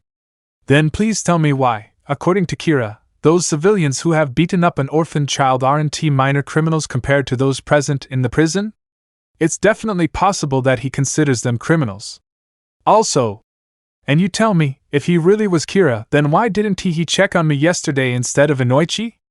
I would have probably been the easier target for him. The possibility that Naruto himself was Kira, it's a sin for him to even think about it, he exclaimed while Shikaku's eyes were wide open. I agree with Hokage-sama. Kakashi spoke seriously while Inoichi and Ibiki remained silent, not knowing which side to take. They wouldn't even consider the possibility that Naruto could be Kira. This is bad. Even though what Hokage-sama said makes sense still. Fine, but at least let Inoichi check his memories. This way we can be sure if he's the real Kira or not. Nara offered as the professor narrowed his eyes when Kakashi approached, now losing his patience. You can't just go through everyone's memories. And he's a Jinchuriki. Do you think it'll even be safe for Inoichi to go through his memories considering the kind of life he has lived? Most of the Yamanakas refused to go through his memories in the past when we had to check on the culprits responsible for beating him up. You know that QB's interference can be very lethal. It can even kill Inoichi! The Jounin exclaimed as Inoichi spoke up, a grim expression on his face. No, Kakashi, if it's really necessary to review his memories, then I'm ready to take the risk, he declared, causing everyone's eyes to widen while Hiruzen sighed. Fine, if that makes you happy, Shikaku will let Inoichi check his memories. But that will happen after the graduation exams. The boy is already tense from the exams and I don't want anything to happen to him because of you checking his memories. Who knows what side effects might occur? You can wait at least 2 days, right? He asked, making Nara nod, a sigh escaping her lips. A few minutes later, Ibiki's office. After Kakashi, Inoichi and Hiruzen left, now only Shikaku and Ibiki were left in the office. Ibiki, I need your help with something. Don't worry, it's nothing big, but this should help us determine who Uzumaki Naruto really is. Or who knows, we can find out if he's Kira or not, Shikaku said as Ibiki looked at him with a skeptical expression. Interestingly, you seem quite adamant about proving that Naruto really is the Kira, the Tokubetsu Jounin said, making the lazy Nara sigh. No, it's nothing personal. In fact, you know that I like the boy. But if he really is Kira, then in the future he may become a danger to the entire village. I just have this feeling, almost like sixth. I feel like Naruto is somehow connected to Kira, or is Kira himself. All these events that connect with Naruto, they can't all be mere coincidences, he explained, now massaging his temples with a bit of frustration. Naruto, if you really are Kira, then your act is perfect. So perfect is your deception that even Kakashi and Hokage-sama absolutely refuse to consider the possibility that you could be Kira. Even so, by tomorrow night we should know whether my suspicions are correct or not. Chapter 5, Confrontation. No, it's nothing personal. In fact, you know that I like the boy. But if he really is Kira, then in the future he may become a danger to the entire village. I just have this feeling, almost like sixth. I feel like Naruto is somehow connected to Kira, or is Kira himself. All these events that connect with Naruto, they can't all be mere coincidences, he explained, now massaging his temples with a bit of frustration. Naruto, if you really are Kira, then your act is perfect. So perfect is your deception that even Kakashi and Hokage-sama absolutely refuse to consider the possibility that you could be Kira. Even so, by tomorrow night we should know whether my suspicions are correct or not. Konoha, woods behind the Hokage monument. Where are we going? Ryuk asked as Naruto walked slowly through the woods, humming a tune with the Shinigami floating behind him. The pages I took from the Deathnote have run out, I need to stock up, the blonde said softly, on high alert as he made sure no one followed him. Even the Anbu elite couldn't escape his enhanced senses. You hid the Deathnote in a forest? The Shinigami asked, not knowing whether to be amazed by the blonde's ingenuity or laugh at his stupidity. Yeah, I did. The woods are way safer than my own apartment, or anywhere else in Konoha, he muttered before suddenly leaping onto a tree branch. Hey! I thought we were supposed to be walking around like free men. Ryuk spoke up, making Naruto roll his eyes as he leaped through the dense foliage, now using ninja moves. I was just making sure no one was following me before, he exclaimed, speeding through the trees at an impressive speed with the Shinigami flying behind him. Here! Landing in front of a large tree, an X marked on it the 1.6-mile mark. The same location as mentioned in Chapter 2. Huh! Ryuk had a confused expression on his face as he looked around the area while the blonde began digging some dirt in a specific spot near the tree with a kunai in each hand. Did you bury it underground? Why, yes. Naruto replied as he wiped his forehead, putting his kunai back into the pouch as the Shinigami stared at a metal box. A box? She exclaimed as the mustachioed blonde dug some more dirt around the cubic box. Aligning her hands along its sides, she appeared to be pulling something out of the box, while Ryuk, upon closer inspection, discovered it to be several thin wires. What are those wires? She asked curiously as the blonde worked carefully with the box, his face creased in concentration. Few all set. These aren't ordinary cables, they're called ninja chakra cables, he said, wiping the sweat from his forehead as the blonde now placed his right palm on top of the metal box, channeling chakra through it, clicking it open to reveal a storage scroll. What's all this about? The Shinigami asked, confused as the blonde now sat on the ground, carefully opening the scroll. Those cables you saw, there are around 40 of them. Those cables, which branch out in the middle, are connected to around 100 paper bombs present in this area. And this metal box is a good chakra conductor, and opens only when the user pours a little chakra into it. He paused, now having opened the small scroll. Okay, I assume you took these measures to protect the Deathnote. But how does this work then? He asked curiously. Let us assume that, if someone else, by some slim chance, finds this box, their first reaction would be to pull it out. This will cause the wires to be pulled and those paper bombs will detonate, resulting in the destruction of this area along with the Deathnote.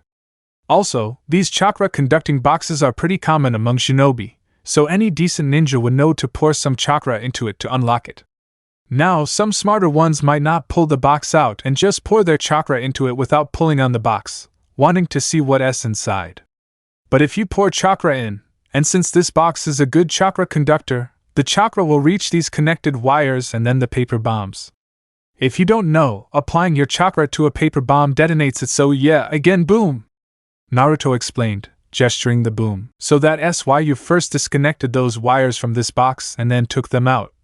He realized, causing the blonde to nod as he now shifted his gaze to the open scroll on the floor in front of him. Yes, but it's risky. If I forget even a thin wire, it'll cause an explosion, he muttered, now looking at the scroll consisting of a series of seals with a large kanji for seal in the middle. But before you said that the merchants here in Konoha wouldn't even sell a kunai. How did you get so many paper bombs, these ninja wires, and this chakra-conducting box? She asked curiously, making him smile. Hell, well, one of the civilians I killed owned a ninja supply store and gave me a parting gift before his death, he said with a big smile, making the Shinigami sweat. You mean you made me give you these things? He muttered, causing the blonde to nod as he looked back at the parchment. He's really giving this his all. We Shinigami threw the note away so carelessly and looked at it, protecting it like it was some kind of treasure, Ryuk thought in amazement. What are you waiting for now? He asked. This, the blonde said, taking out a paper bomb from a small slit, present on the white page in the upper left corner of the scroll. In the center of the scroll, drawn on the white page, is the same seal matrix with a kanji for seal in the middle. Another paper bomb? Ryuk asked, now puzzled by the blonde's willingness to protect the Deathnote. To open a storage scroll, the user has to channel chakra through it by placing their palm over this large kanji. And as you know, chakra also detonates a paper bomb. So if someone tries to open this without first pulling this paper bomb out of this slit, which is really hard to notice, then an explosion will occur, destroying this storage scroll, as well as injuring whoever tried to open it. Naruto explained while Ryuk stood in a daze. The limits the blonde was going to it really was something else. This kid is a genius. The way he's really going to do something big someday, the Shinigami thought as the blonde tore several pages of the Deathnote, before resealing it in the scroll and doing the same setup. That's it, everything's done, Naruto said as he patted the freshly dug earth with his feet, covering the metal chakra box. Taking out the white scroll, he sealed the blank pages of the Death Note within. Now to the academy, my plan starts now. Konoha Ninja Academy, 10 a.m. Shut up everyone! Iruka shouted at the top of his lungs, silencing all the students present on the practice fields behind the academy. I bet he can scream, Ryuk commented with an annoyed expression on his face, now rubbing his ears while Naruto stood beside him with a goofy grin on his face. Alright, today is Taijutsu practice day, and probably our last one together. So let us do this! He exclaimed with a smile as the students present smiled back, quite excited to finally become ninja. I'm going to be a ninja in just 2 days.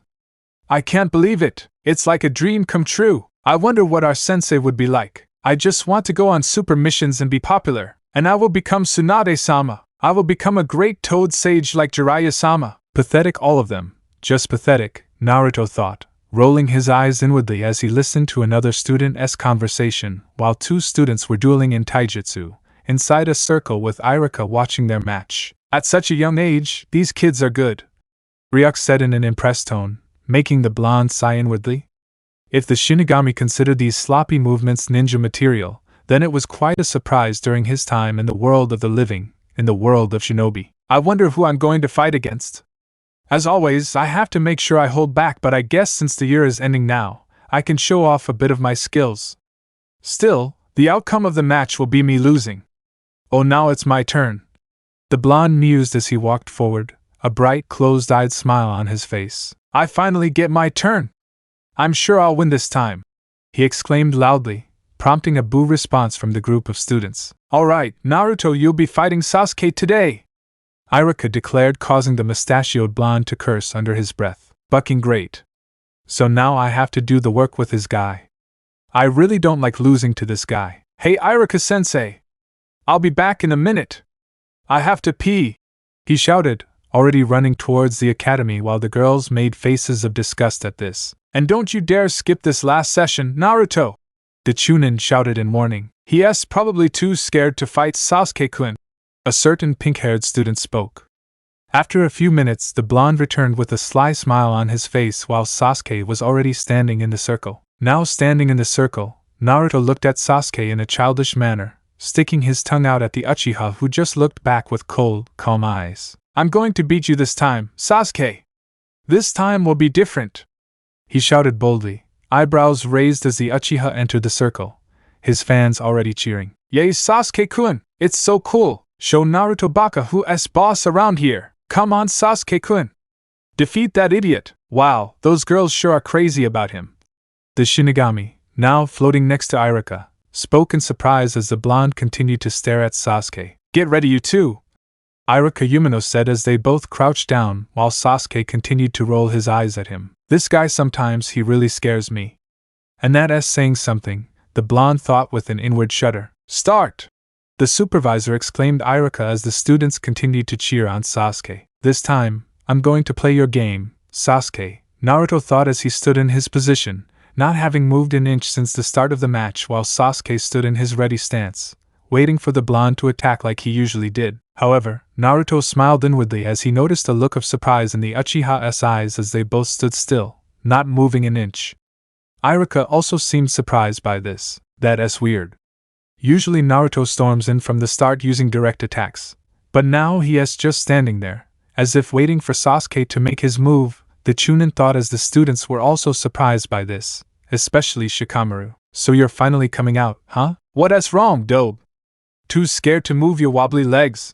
The Uchiha surprisingly mocked the blonde with a smile that caused the decibel level of his fan club to rise. Naruto, however, remained silent, holding his position as he stood still as a statue, a smile forming on his face. What's so funny? Sasuke asked, frowning, his eyes narrowing as the blonde fell silent again. I know you hate being ignored. So let us go, Naruto thought as he made a let us go motion with his right hand, infuriating the Uchiha as the frown on his face deepened while Iruka himself was stunned by Naruto's response. What's going on here? Iruka thought in amazement as Sasuke suddenly rushed towards Naruto, raising his fist mid-stride as the blonde just stood there, a serious expression on his face, dodging the quick punch quite easily, surprising both Sasuke and Iruka. Gah! Sasuke exclaimed in pain as Naruto slammed his knee into the Uchiha's stomach in a blur of steps, sending him stumbling backward as the blonde stood his ground. What the hell? Iruka thought in shock, his eyes wide as the students were silenced by this. Sasuke held his guts as he stared at Naruto, gritting his teeth. Clearly he was shocked too, but the pain was also surprisingly unbearable. That's enough of a demonstration for sensei, the blonde thought as he now let go, something Iruka didn't fail to notice. Why you? Sasuke growled as he spat out some saliva before charging again. Wham! Arg! This time, however, the punch connected with Naruto's cheek as the blonde fell off his feet, skidding on the dusty ground to a stop. Sasuke, however, was quick to jump on him, his elbow now putting pressure on the blonde's neck while the Uchiha's other fist was ready for another punch. You lose, dope! Sasuke growled as he put more pressure on the blonde's neck. Naruto's eyes were currently closed in pain, gritting his teeth as he grabbed the Uchiha's wrist in an effort to remove his elbow from his neck. I quit, he stammered, struggling in Sasuke's grip for some desperate oxygen. Oh, Ryuk reacted in surprise to the blonde's decision as the students entered their cheering mode again. That's enough, Sasuke! Naruto has lost the match, get off of him! Iruka ordered in a stern voice as Sasuke stood up, a smile on his face as he looked at the blonde's panting form. Once a loser, always a loser, he said before walking away towards the group, his fangirls praising him for his coolness while Iruka ran to Naruto's aid. Naruto, are you okay? He asked as said blonde slowly stood up, holding his neck. Why yes, he uttered hoarsely, coughing a little as Iruka looked at him with concern. The way he dodged Sasuke's punch, and then kneed him in the stomach, it was so fast. And then suddenly, the next moment, he gets hit by Sasuke's punch as if he couldn't react at all, even though there wasn't much of a difference in speed from Sasuke's previous attack. Did he miss on purpose? Iruka mused, looking at the blonde as he turned to walk towards some other students. Naruto smiled to himself as he continued walking, glancing at Iruka out of the corner of his eye as the Chunin stared back at him. I've done what I came here to do, he thought as Iruka looked at him in confusion. Ha! Team just got lucky. Yeah, he's always lucky, Kiba said, rolling his eyes at the blonde's stupidity. He's looking at me, those serious eyes. I've never seen that look in those eyes before. Just what is he trying to do? But it seems like he is deliberately holding back. I have to tell Hokage-sama. The Chunin thought anxiously as the whiskered blonde now sat under a tree, behind the group of students. Things should go according to plan, he thought, looking at Iruka as the Chunin called other students to practice taijutsu. Time skip, Konoha, midnight, woods behind the Hokage monument. We currently find Naruto leaping through the dense foliage, wearing a black hooded jacket. The blonde man glanced at his wristwatch as he continued running through the woods. It's about time, he mused as, after a minute, he reached a clearing by a river, which connected to a beautiful waterfall. It was a sight to behold as the moonlight glistened on the water like pearls. Landing by the river, the blonde sat on a large rock while he waited for someone. Okay, calm down. Tonight I'm going to find the bane of my existence. I hope I can take this well, he thought, a little nervous as he closed his eyes, now breathing deeply to calm his nerves. Thump! Hearing someone land behind him, he turned around to find a hooded figure standing. This is it, Naruto thought as he slowly stood up, jumping off the large rock to land in front of the hooded figure. Okay, the demonic secret, he said as the person began to speak in a monotonous voice. 13 years ago, when the Kyuubi attacked Konoha, the Yondaime failed to kill it. Instead, he sealed that beast into a newborn child. That child is you, Uzumaki Naruto. That is the reason everyone hates you. Naruto's eyes widened as he stood there in shock. He should have known. That was why the villagers always called him a demon. Why Yondaime?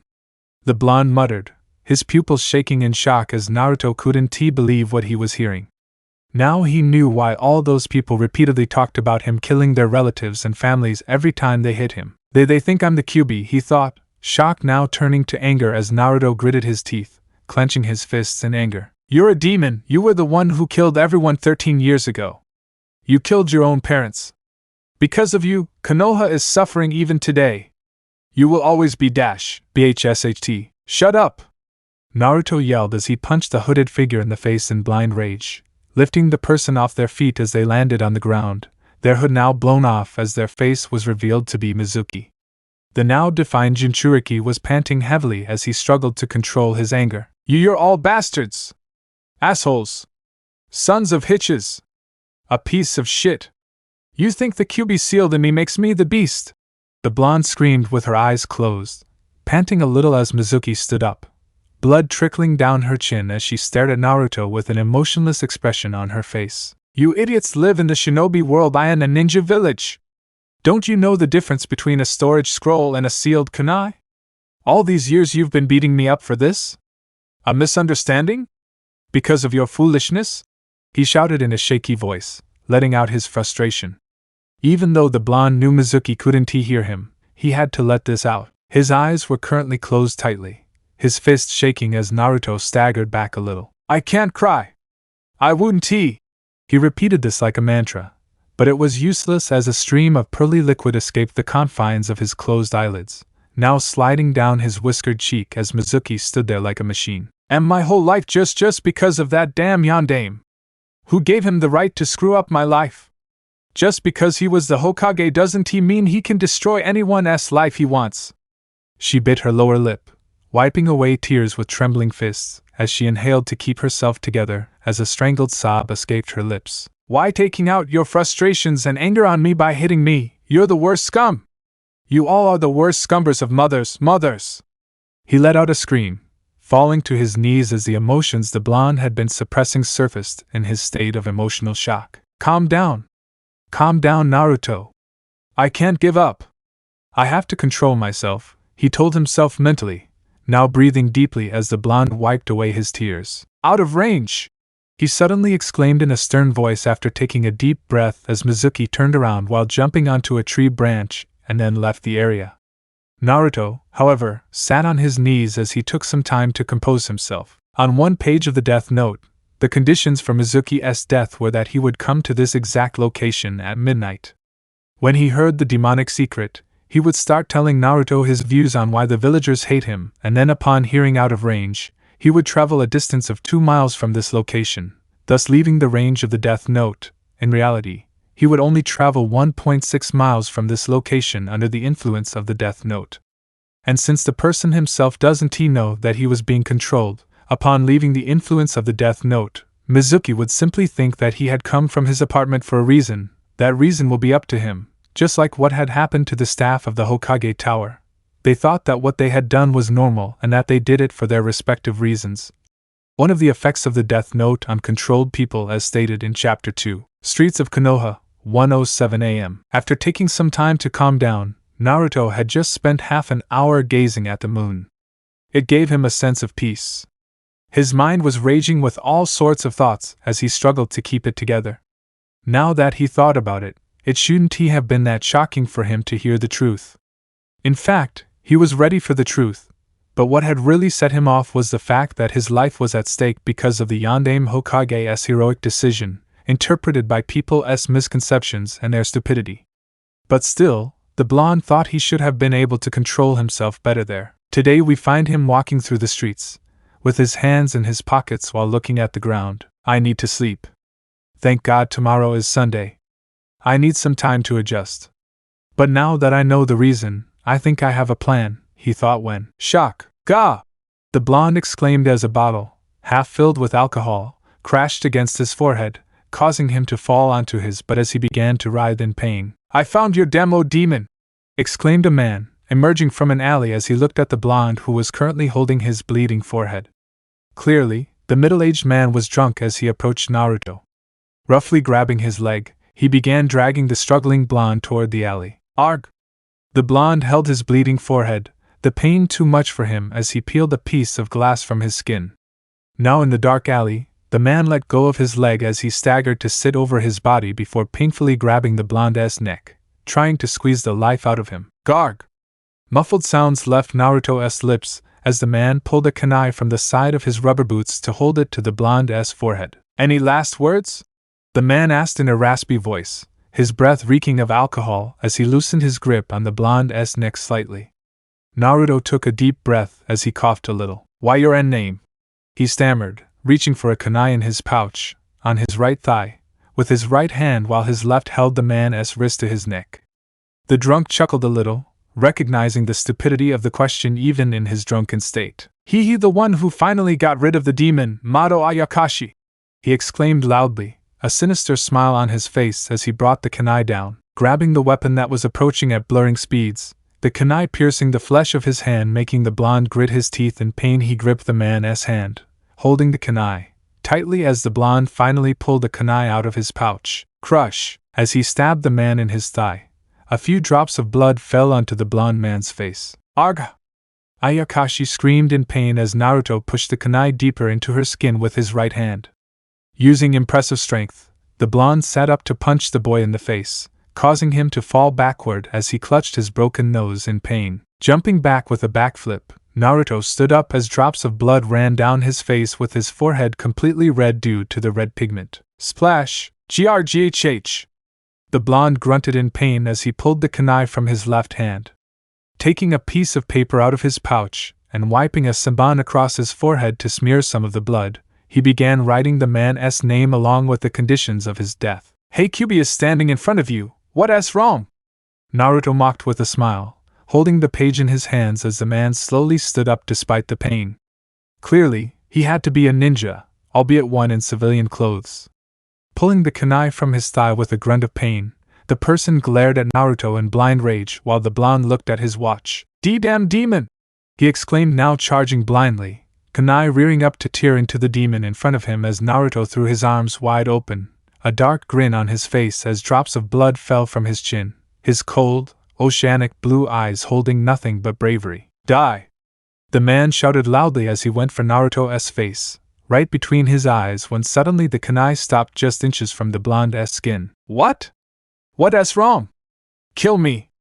Come on, don't you want to kill the Kyuubi? I destroyed this village 13 years ago, right? I must have killed your family, right? So what are you waiting for?" Naruto sneered, his voice growing louder as he looked at the emotionless expression on the man's face as he slowly withdrew the kunai to turn the tip towards him. The smile on the blonde's face widened as the tip of the kunai now faced Ayakashi's face. Squitch! Drops of blood sprayed Naruto's spiky hair and face as he stood there, unblinking as Ayakashi fell to the ground, dead, his eyes still open with the kunai stuck deep in his forehead as blood flowed down his face. The smile on Naruto's face slowly faded as he wiped the blood from his face with the Deathnote page, noticing that the deep cut on his forehead had already healed. A serious expression now framed his face as he stared at the man, an emotionless look in his eyes. "You're the ones who made me like this," the blonde whispered as he began to walk away. "Now let us see if you can read this bastard Inoichi's mind, because there's nothing left." Konoha, Naruto's apartment. The next morning, Sunday, 10 a.m. After killing a few more criminals from the Sunday paper, we currently find the blonde Jinchuriki lying on her bed while staring at the ceiling blankly. Last night, after receiving the surprise, Naruto didn't get much sleep. He also had to bandage the palm of his left hand, the palm through which the kunai had pierced a hole completely. And it was no surprise when he woke up in the morning to find his hand completely healed. He now knew it must be because of the Kyuubi that he had such enhanced healing rates. And now, he was just staring at the ceiling with his eyes half closed, nothing going through his head at the moment. "I just wish someone was there to love me," a thought suddenly invaded his mind as a tear rolled down his left cheek while he continued to stare, unblinking. Hit! Hit! She blinked as she heard a knock on her door. She sat up, jumping out of bed as the blonde walked into the living room, wiping his cheeks in the process.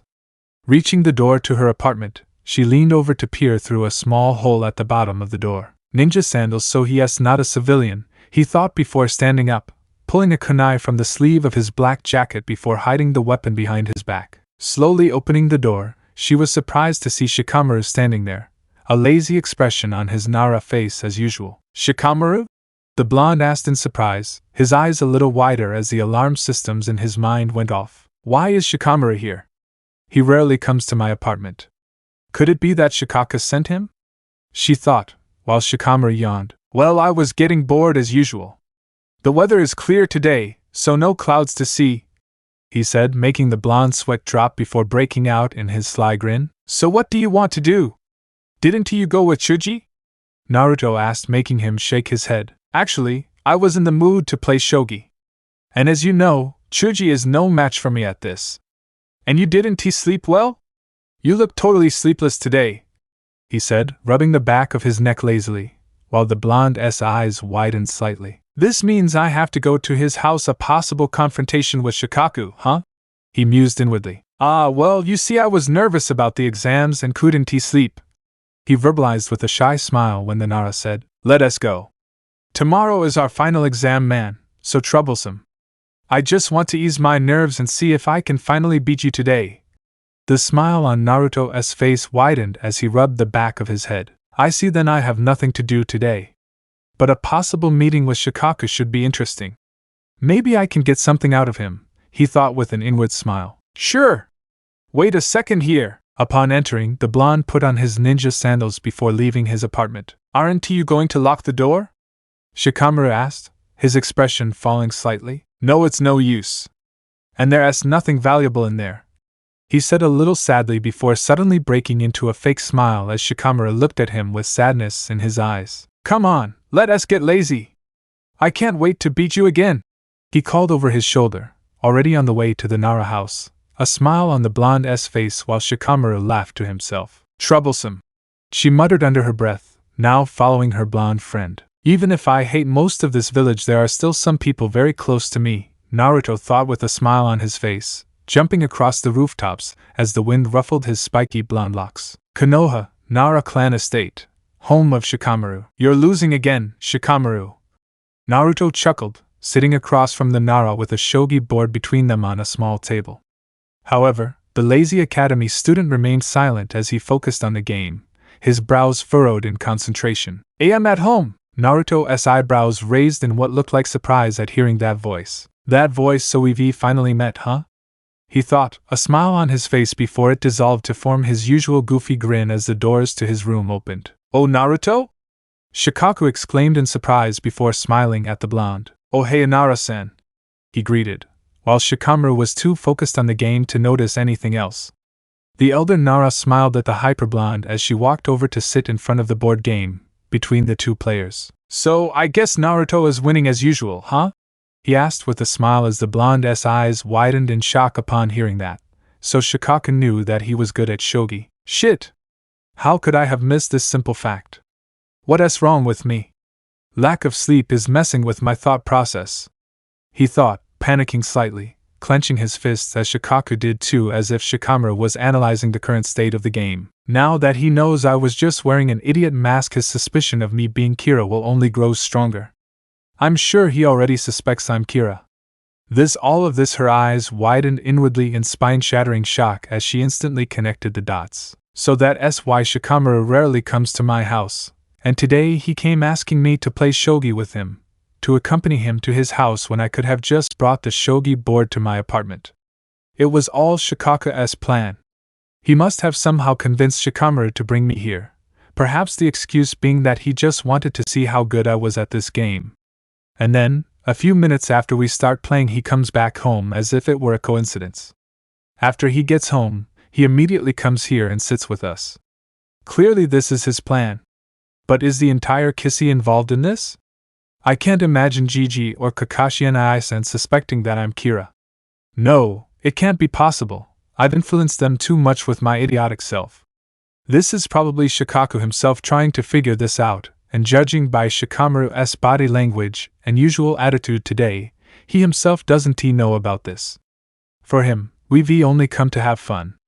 But let us see what his plan is now that I know it's his doing. There's no way he is going to get anything out of me, he mused, his palms getting a little sweaty as he took a deep breath silently while Shikaku kept noticing this. Are you okay, Naruto? She asked with a smile, ticking the blonde off inwardly. Look at that smile, he is making fun of me. Yeah, it's just that I didn't sleep well yesterday. You know graduation exams are tomorrow, he replied with a smile, making him nod. I see, well, I really hope you both pass, she said with a smile, making him nod. Damn it! I give up! Shikamaru suddenly exclaimed as he raised his hands in defeat, sighing as he scratched his head while Shikaku and Naruto looked at him. You could have said checkmate earlier instead of making me think all this time, the young Nara muttered, causing the blonde to rub the back of his neck. Sorry about that, Naruto said apologetically when Shikaku said, Hey, now let me face him. I want to see how good Naruto is at beating my son in this game. The elder Nara verbalized with a smile, causing Naruto to clench the fabric of his ninja pants under the table. I see he wants to see what I'm truly capable of. And now I can't deliberately hold back considering Shikamaru is sitting here and might comment on me playing unusually badly when I had just beaten him. This will only fuel Shikaku's suspicions. He's forcing me to play as usual. That's why he made Shikamaru play with me first, the blonde thought as now Shikaku sat opposite him, the pieces returning to their original positions with Shikamaru watching the game. Beat my old man for me, Naruto. I've never come close to making him sweat in this game. I'm cheering for you. Shikamaru said in his usual laid-back manner, causing Shikaku to laugh as he made the first move while Naruto just laughed to himself. About 15 minutes had passed, and both sides had only made a few moves while Shikamaru sat patiently beside him, not having uttered a single word. Naruto, however, was simply perplexed. What is he doing? These recent moves all at a rookie level. Even Chuji could play better than this. What's going through his mind? And why hasn't Shikamaru noticed this? Or has Shikaku himself been telling him to keep quiet the whole time? Even Shikamaru has to know that his Tusan is playing like crap. And I myself can't hold back, or Shikaku will get suspicious again. On the outside, I'm just a hyperactive kid with unusual talent at shogi.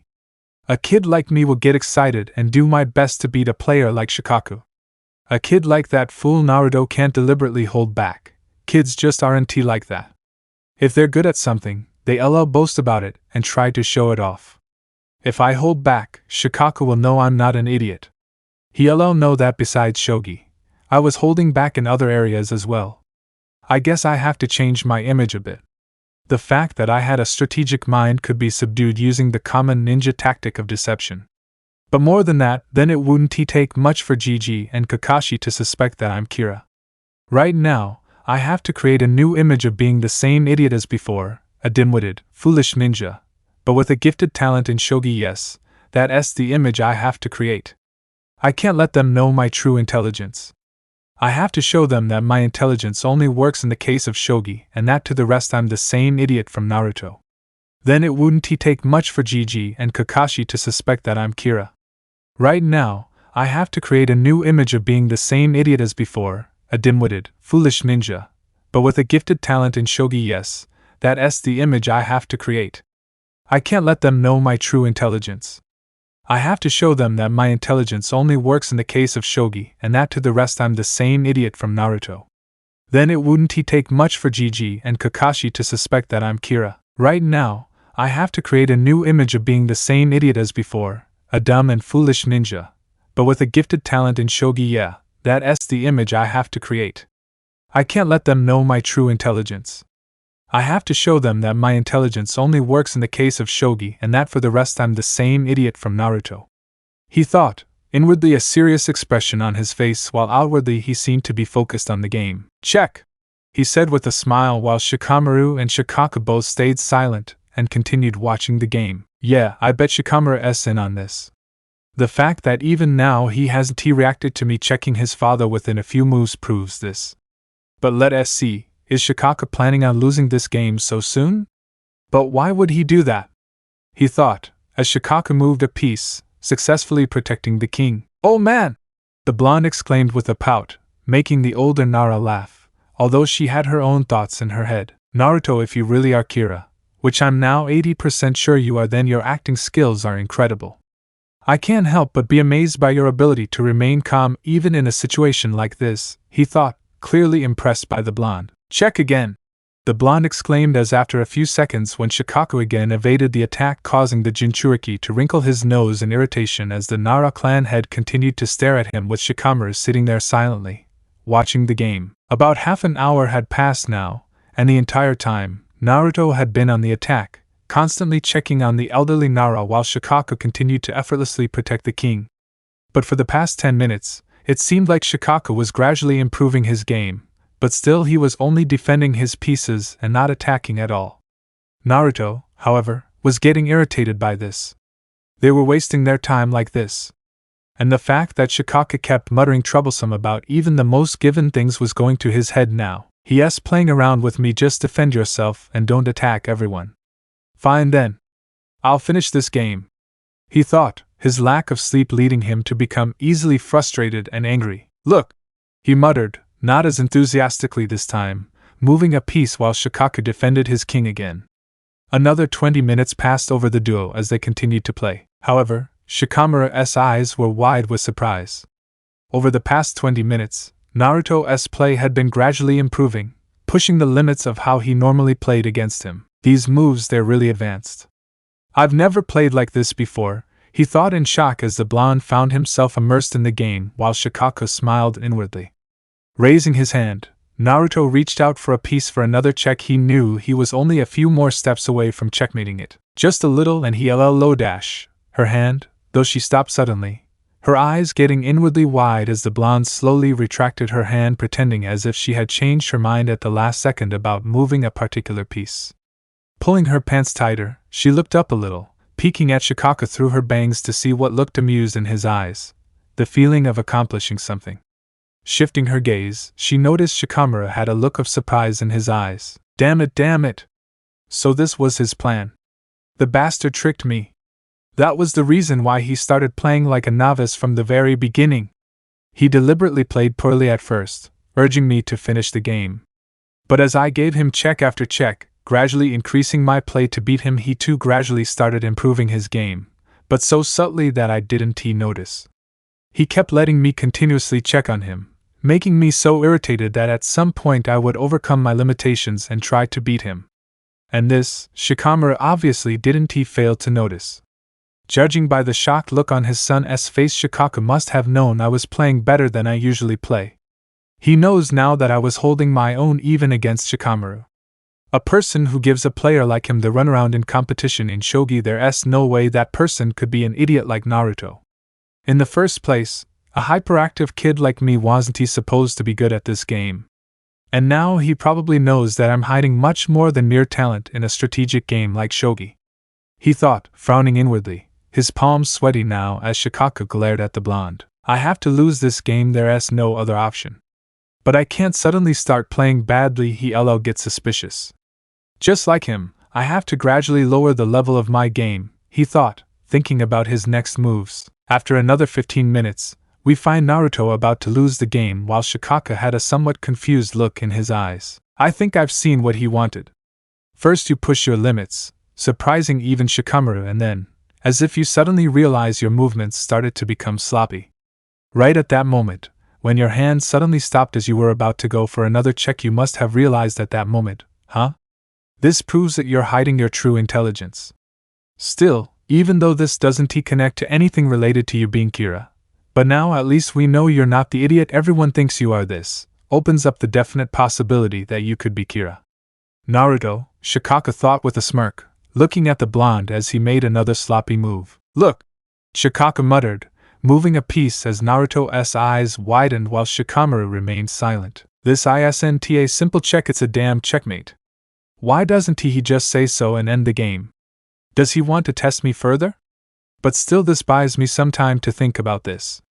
I'll pretend to think about my next move when the game's already over, he mused, palm against his cheek as he pretended to think while Shikaku smiled again. So now he's just stalling for time, huh?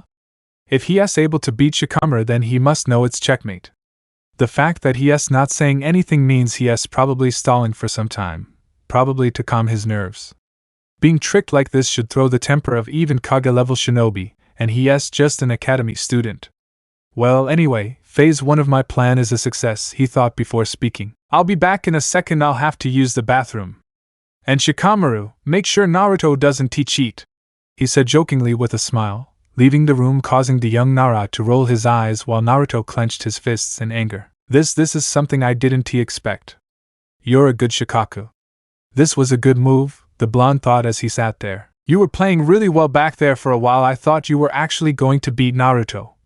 Shikamaru muttered, making him sigh as he rubbed his forehead. Well, yeah, I thought so too. But your dad is really something. I don't think anyone in Konoha can beat him, he said with a pout, making the young Nara laugh. Yeah, it's really troublesome, he muttered as the door opened after a minute as Shikaku came in to sit in his place. So, any moves from you, Naruto? She asked, causing the blonde to silently shake his head as he continued to pretend to think about his next move. Smiling a little, the older Nara turned to Shikamaru. So Shika, your exams are tomorrow, right? Do you think you'll pass? he asked, making his son sigh. I don't mind exams are so troublesome. The young Nara muttered, causing his father to nod. Yes, I understand. He spoke while Naruto acted like he wasn't listening to them. So what do you think of this Kira? He asked Shikamaru, causing the blonde to grit his teeth and pursing his lips while remaining calm on the outside. Huh? Kira? Shikamaru asked, a bored expression on his face that made Shikaku nod. It's really troublesome. I mean, killing all those criminals is fine with me, but the fact that those innocent civilians are dying doesn't sit well with me, he said in a lazy tone. Yeah, innocent enough to beat up an innocent orphan on a daily basis, Naruto thought somewhat angrily as he listened to their conversation. Yeah, the civilians are scared for their lives now. Who knows who Kira will kill next? Shikaku said to himself with a sigh. What about you, Naruto? You shouldn't be too upset about those civilians dying considering they looked down on you for no reason, right? She asked with a smile while Shikamaru's eyes widened slightly. This bastard. He's playing with me. He wants to get a reaction out of me. I have to stay calm, the blonde thought as he raised his head, a look of surprise on his face. What? That's not the case. Kira is just a bastard. Even though some of those dead people hated me, I never hated anyone. Yes, I don't like them and I would curse them in anger from time to time, but I would never wish death upon them, he exclaimed with a frown, making Shikamaru smile at him, while Shikaku smiled innocently. That's the spirit, boy. He chuckled. Spirit of my ass. Just say you didn't expect that answer, Naruto thought with an internal humph. Now I'm curious to know what you guys would have done if you were on the investigation in my place. How would you have tried to approach this case if you only knew that Kira's victims only die of heart attacks? What would you have done, Naruto? He asked, a curious expression on his face as the blonde adopted a thinking pose. So now you want a possible slip-up from me, huh? Asking me questions like this so I can say something that relates to Kira's actions or her train of thought. Well, tough luck, I'm not that easily fooled. Well, I would have had a Yamanaka read the victim's mind to see if we can see Kira's face before he kills her. I mean, Kira has to be present at the scene of the death in order to kill someone. Right? He asked with a smile, causing the young Nara to nod while Shikaku looked at him with a serious expression on his face. Well, that's pretty normal. But still, for a kid like Naruto, it's a surprise that he was able to think that much. Though he should know that in every investigation team, a Yamanaka is a must. He's dodging this very carefully, he thought, nodding at the blonde. Well, that's good for you. But what if I told you that Kira doesn't need to be present at the scene of the death to kill her victims? What then, in that case? I'd go to Ichiraku's house and think while eating a bowl of ramen.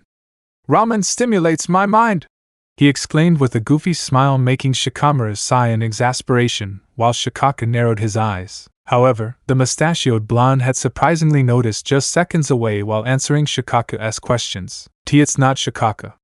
After coming out of that pee break, he immediately started interrogating us, talking about Kira. His way of speaking is completely different from before. Shikaku would never call me my boy, the only one who calls me is Ibiki. He's the one who talks like that. Also, the main thing is that he hasn't said troublesome even once after returning, when instead, before he had said troublesome so many times. It was troublesome this, troublesome that. If I had to bet, I'd say this is Marino Ibiki. After all, he is also a member of Kissy. Well, your acting was good, but not perfect. And now it makes perfect sense why Shikaku would switch places with him. After playing shogi with me and ending the game by checkmating, he would apologize. And then, after a minute or so, Ibiki would come here under a transformation technique, pretending to be Shikaku. He would then casually ask us questions, as if starting a conversation with me and Shikamaru when, in fact, being the torture and interrogation specialist as well as someone who understands exactly how the human mind works, he would test me the entire time, observing my body language, my reactions, and recording every word very carefully. And indeed, I partially fell into his trap. You genius Shikaku, just knowing the fact that I had beaten Shikamaru at shogi in every game we played, you were able to come up with this entire plan. Your plan was good, for a normal criminal who, however, it's not good enough for me. However, now that I've completely figured out your plan, Ibiki would still continue to ask me indirect questions in front of Shikamaru. He'll constantly try to mentally pressure me, try to squeeze something out of me that can prove I'm Kira.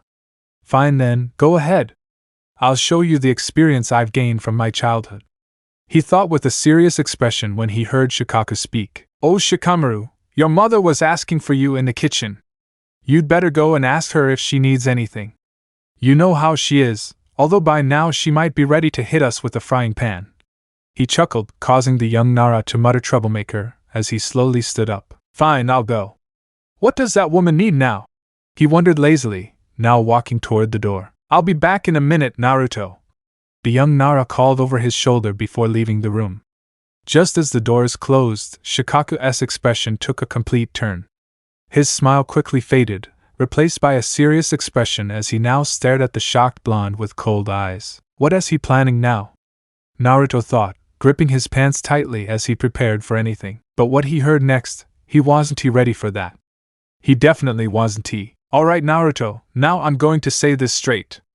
We, the members of the Kissy group, know that you are Kira. Chapter 6 Puppets of Death. I'll be back in a minute, Naruto. The young Nara called over his shoulder before leaving the room. Just as the doors closed, Shikaku's expression did a complete turn. His smile quickly faded, replaced by a serious expression as he now stared at the shocked blonde with cold eyes. What is he planning now? Naruto thought, gripping his pants tightly as he prepared for anything. But what he heard next, he wasn't ready for that. He definitely wasn't. Alright Naruto, now I'm going to say this straight. We, the members of the Kissy group, know that you are Kira. The blonde's pupils widened in shock as he sat there, a chill running down his spine. His hands gripped his pants tightly as silence filled the room. What? He stuttered with an awkward smile as he looked at Shikaku. Like I said, we know you're Kira. The Nara declared again, making the mustachioed blonde laugh. This has to be a joke, right? I mean, come on. Me? Kira? He spoke in a disbelieving tone, scratching the back of his neck with a confused expression on his face. Until he behaved as if he wasn't really Kira. If he had been, the boy should have shown signs of nervousness and anxiety. Not once did his eyes open, Ibiki, under the thought of transformation, with a serious expression on his face as he carefully observed Naruto's each and every movement. You entered the Hokage's office a week ago, and that was when Kira struck as well. A guy named Akaboshi, who had beaten you up a day before his death, was also killed by Kira. In fact, every civilian who has ever looked down on you or used violence against you has been dying on a daily basis. There is more evidence, but it is clear to us that you are Kira, she stated, causing Naruto's eyes to widen before his facial features turned into anger. What are you talking about? I already told you I'm not Kira. Me, a 12-year-old academy student, is killing all those people outside? You've got to be kidding, she snapped while Ibiki remained unfazed as a sigh escaped his lips. Well then, I suppose you should know the reasons why we came to know that you are Kira. I will tell you everything we have investigated so far, said the torture specialist under the henge, a grim expression on his face as Naruto's breath caught in his throat. Why? Why would you do that? He thought as Ibiki had started telling him about his investigation from the beginning, recounting everything according to what Inoichi had informed Naruto. The blonde continued to rack his mind for answers as he stifled a yawn, the tiredness of not being able to sleep last night getting to him. Even his mind wasn't working at full speed right now. However, suddenly, as if a bomb had been dropped on him, the world around him stopped as the blonde realized what was going on here. I see this is a good move, Shikaku. An excellent one, he thought with a serious expression on the inside, while on the outside, he was feigning surprise at what Ibiki was revealing regarding Kira. You have Ibiki sitting here, watching my body language, my every move. Even though you guys can't be sure if I'm Kira, you're still saying it in front of me to put me under pressure. Most likely, by having other Yamanaka check Inoichi's mind, you know that Kira knows everything about what you've researched up until yesterday morning. However, he is having Ibiki change some parts of what he had actually researched. This way, if I am Kira, I can slip my tongue and correct Ibiki on what really happened, quite expected of a 12-year-old actually. But that is going to work, he contemplated, listening to Ibiki with wide eyes. So after asking the hospital staff, we returned to the Hokage Tower to check the staff's memories when, and continued speaking while the blonde remained calm, acting as if he hadn't known this before and was hearing this for the first time. And then yesterday, we found a blank spot in Inoichi's memories. We then devised a plan to counter Kira's ability to control us, Ibiki said with a serious expression, watching Naruto like a hawk who sat there calmly. Also, considering Kira knows about your investigation until the day before yesterday, you can now change the parts of your investigation and tell me the false ones, since if I am Kira, I really don't know what happened after Friday, she thought. Whoa, so you mean to tell me that Kira had controlled Ino's father on Friday, the day Kissy was formed? Wow! This bastard Kira sure is fast! Naruto exclaimed with shock on his face while Ibiki involuntarily clenched his fist. What's going on? He's reacting perfectly like a normal person who doesn't know what we've investigated so far. Could it be that Shikaku is mistaken? But still, I wouldn't be surprised if the boy has developed some acting skills while living on the streets. So now we have top-class Anbu following our movements all the time. The torture specialist continued speaking as this line caught Naruto's attention. Based on what I learned from Inoichi's research, Shikaku already knows that Kira needs his victim's personal information in order to control or kill them. So why would Shikaku, or any other Kissy member, have these famous high-class Anbu following them? No, Shikaku wouldn't take risks like this.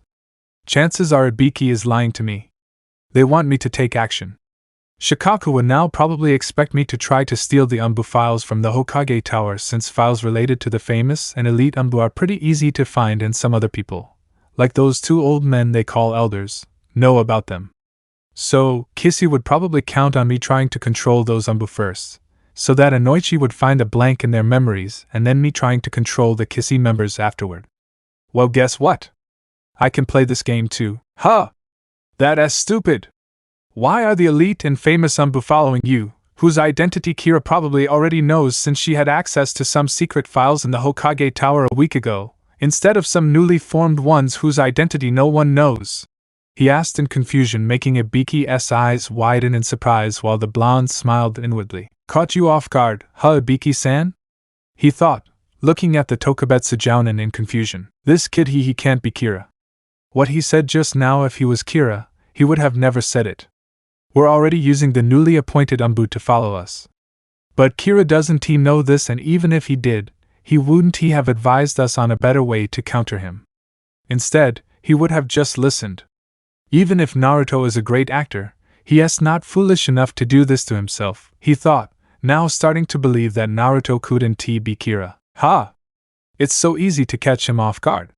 Just do something you don't expect, something really unpredictable, something suicidal, and you'll be caught off guard.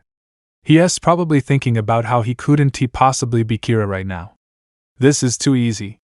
You have to do much better than that, Ibiki-san.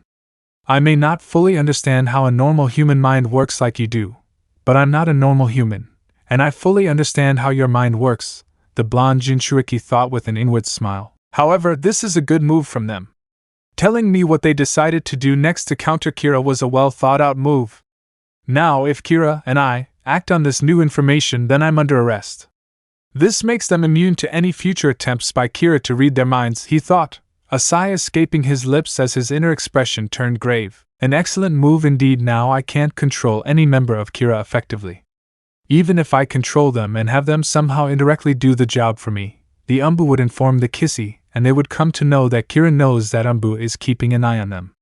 And besides Kissy, now only I know of any Anbu following them, so I would immediately get arrested. And based on what Ibiki has told me, if I tried to get the Anbu files from the Hokage office, no, they're probably ready for it. As of now, controlling any member of Kissy is most likely out of the question. As of now, I can only guess about their research. However, there is a possible loophole in this, but I think I don't need to resort to that. You got it. I guess you really aren't the dumb idiot everyone thinks you are. I wonder how much you're hiding from Naruto, Ibiki said, making the blonde narrow his eyes. In the first place, we never assigned elite Anbu. It was only to test you. The Anbu who are observing me right now and the others are all newly appointed, but they are truly capable. Buck off, Ibiki. Now you've told me this too. I can't get my hands on any kind of Anbu files now. The fact that Ibiki is so confidently revealing his real plan means that Kissy is ready for all the consequences. And according to them, I'm Kira. So I, Kira, will possibly use a fact in my actions that only Kissy and I are meant to know, and thus I'll get arrested. I have to be very careful from now on. I can't act on anything Ibiki has told me regarding his actions yesterday. Now you see all the evidence points in your direction, boy, Ibiki said, still under the henge with a grim expression that made the blonde sigh in exasperation. I still say I'm not Kira. Maybe this Kira hates me like all those villagers and wants to frame me. Maybe you're all hell-bent on proving me as Kira because you hate me too, she said with a serious expression, her eyes icy blue as Ibiki stared back. I mean, what you have points to me being Kira, but you have no solid proof that I'm Kira, the mustachioed blonde stated in a low voice. If you're not Kira, then you wouldn't mind us searching your memories, right? The Tokubetsu Jounin asked with a smirk, making the blonde's eyes widen slightly. What? Are you afraid we'll find out how you've been killing all those people for the past week? The torture specialist challenged. This is the final test, now we'll learn what your true story is, Naruto. The mustachioed man clenched his fists as he sat there, his eyes rolling slightly downward as his lips began to curl upward. Naruto raised his head as he looked at Ibiki through his bangs. His cold electric blue eyes had a strange, excited glow as he smiled at the torture specialist. Be my guest, he uttered, causing Ibiki's eyes to widen in shock before calming down. Okay, then I'll go over your memories after the graduation exams, he said, causing the blonde to nod. I have to ask Hokage-sama to assign Anbu guards to the strong members of the Yamanaka clan as if Naruto was Kira.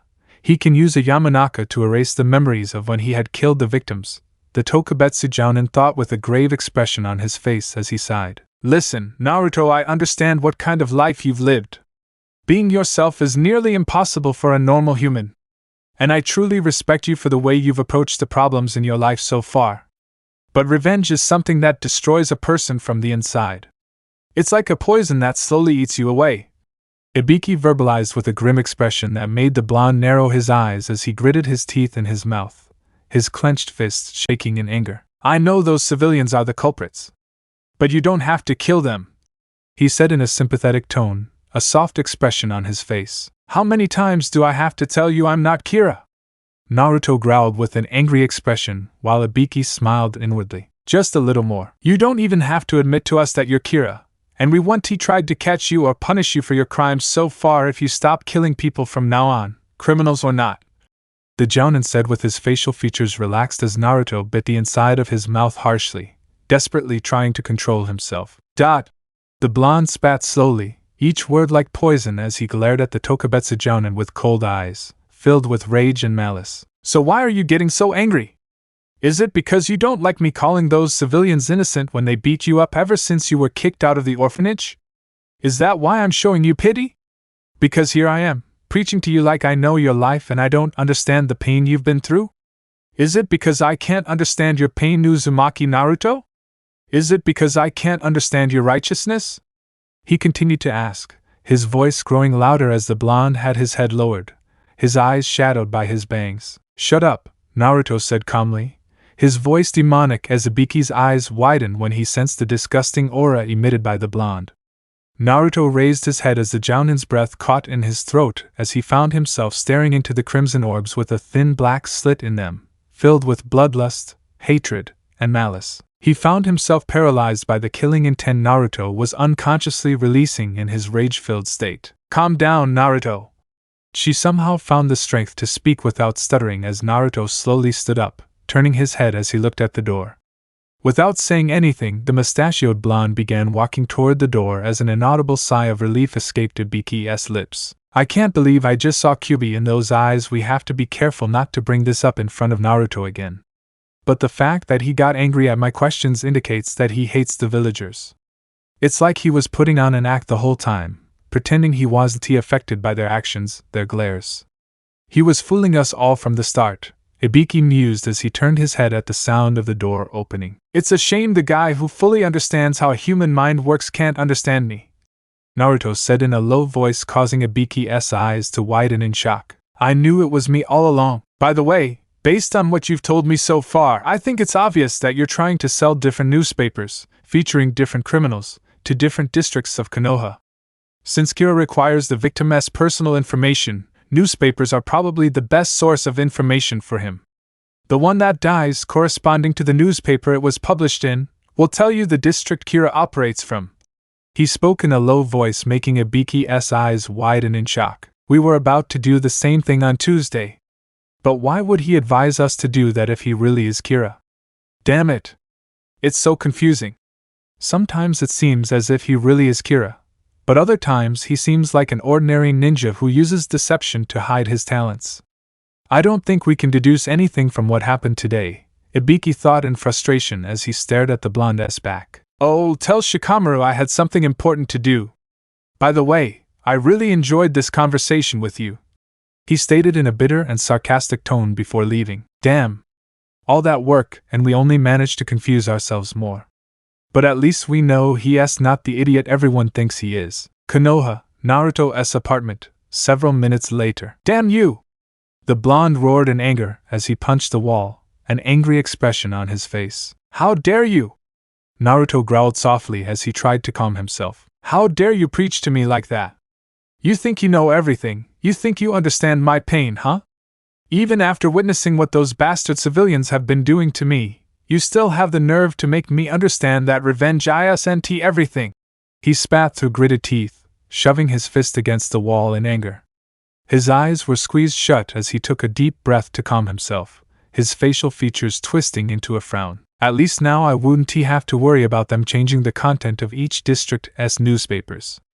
Now that Ibiki knows that I myself advised them to do it, and if they still think I'm Kira, then they think I must have some kind of counterattack, since a normal criminal under suspicion would never suggest something that would work against their favor. It was a good last-minute move. Pulling his right fist out of his bedroom wall, the mustachioed blonde opened his eyes to look at the fake tile on the floor right behind him. It would be so much easier if I could just kill Shikaku, but I wouldn't. I have to follow my codes, my morals. I wouldn't kill anyone who gets in my way, he thought with determination beginning to flow through his system as the blonde walked towards his window, now looking out. I accept your challenge, Shikaku. I would face you head-on, without killing any of you, he declared mentally as his lips slowly curved upwards in a dark smile, his cold eyes holding a predatory look in them. Monday morning, Tiene head office, 8:03 a.m. Shikaku, with whose permission did you pull that trick yesterday? Hiruzen asked in a low voice, his voice carrying an underlying tone of anger while Kakashi's eyes also narrowed. It was clear that both the Hokage and the Sharingan user were unhappy with this. Hokage-sama, I know I disobeyed your orders. But believe me, everything I did yesterday was for the best interest of the village, Shikaku said with a sigh as Ibiki chimed in, while Inoichi remained silent, having already reviewed the memories of each of the members for any possible blanks. We are ready to bear the consequences for not following your orders. But I want to inform you that Naruto is not the idiot everyone thinks he is. In fact, if I had to guess, I would say he is nearly at Shikaku's level when it comes to mental strength. Hiruzen and Kakashi's eyes widened in disbelief after hearing that. Are you serious? Do you even know what you're talking about? A hyperactive kid like Naruto, matching Shikaku? I knew he was holding back, but it can't be that much. If Naruto was such a genius, then his curtain of deception must have slipped from time to time. No one can sustain much of his abilities. What you're saying is the complete opposite of the Naruto we and the village know, Kakashi said calmly and in a cold tone, irritated by her stubborn actions regarding the blonde Jinchuriki. That's exactly what makes him a genius, Kakashi, someone unlike anyone we've ever met. The fact that he was able to completely block out his true personality from everyone in the village, even the elite shinobi here, proves that he is truly something, probably the greatest deception specialist in the world. And his acting skills are impeccable. It's not possible to tell whether he is lying or not, the Nara explained as Hiruzen clenched his fist. I'd like to hear your story about what you did yesterday, he said with a frown. Hokage-sama, do you believe them? Kakashi asked in surprise. Calm down, Kakashi. If Shikaku is saying all this with such confidence, and the fact that he took the risk of going against my will, there must be an element of truth to what he is saying.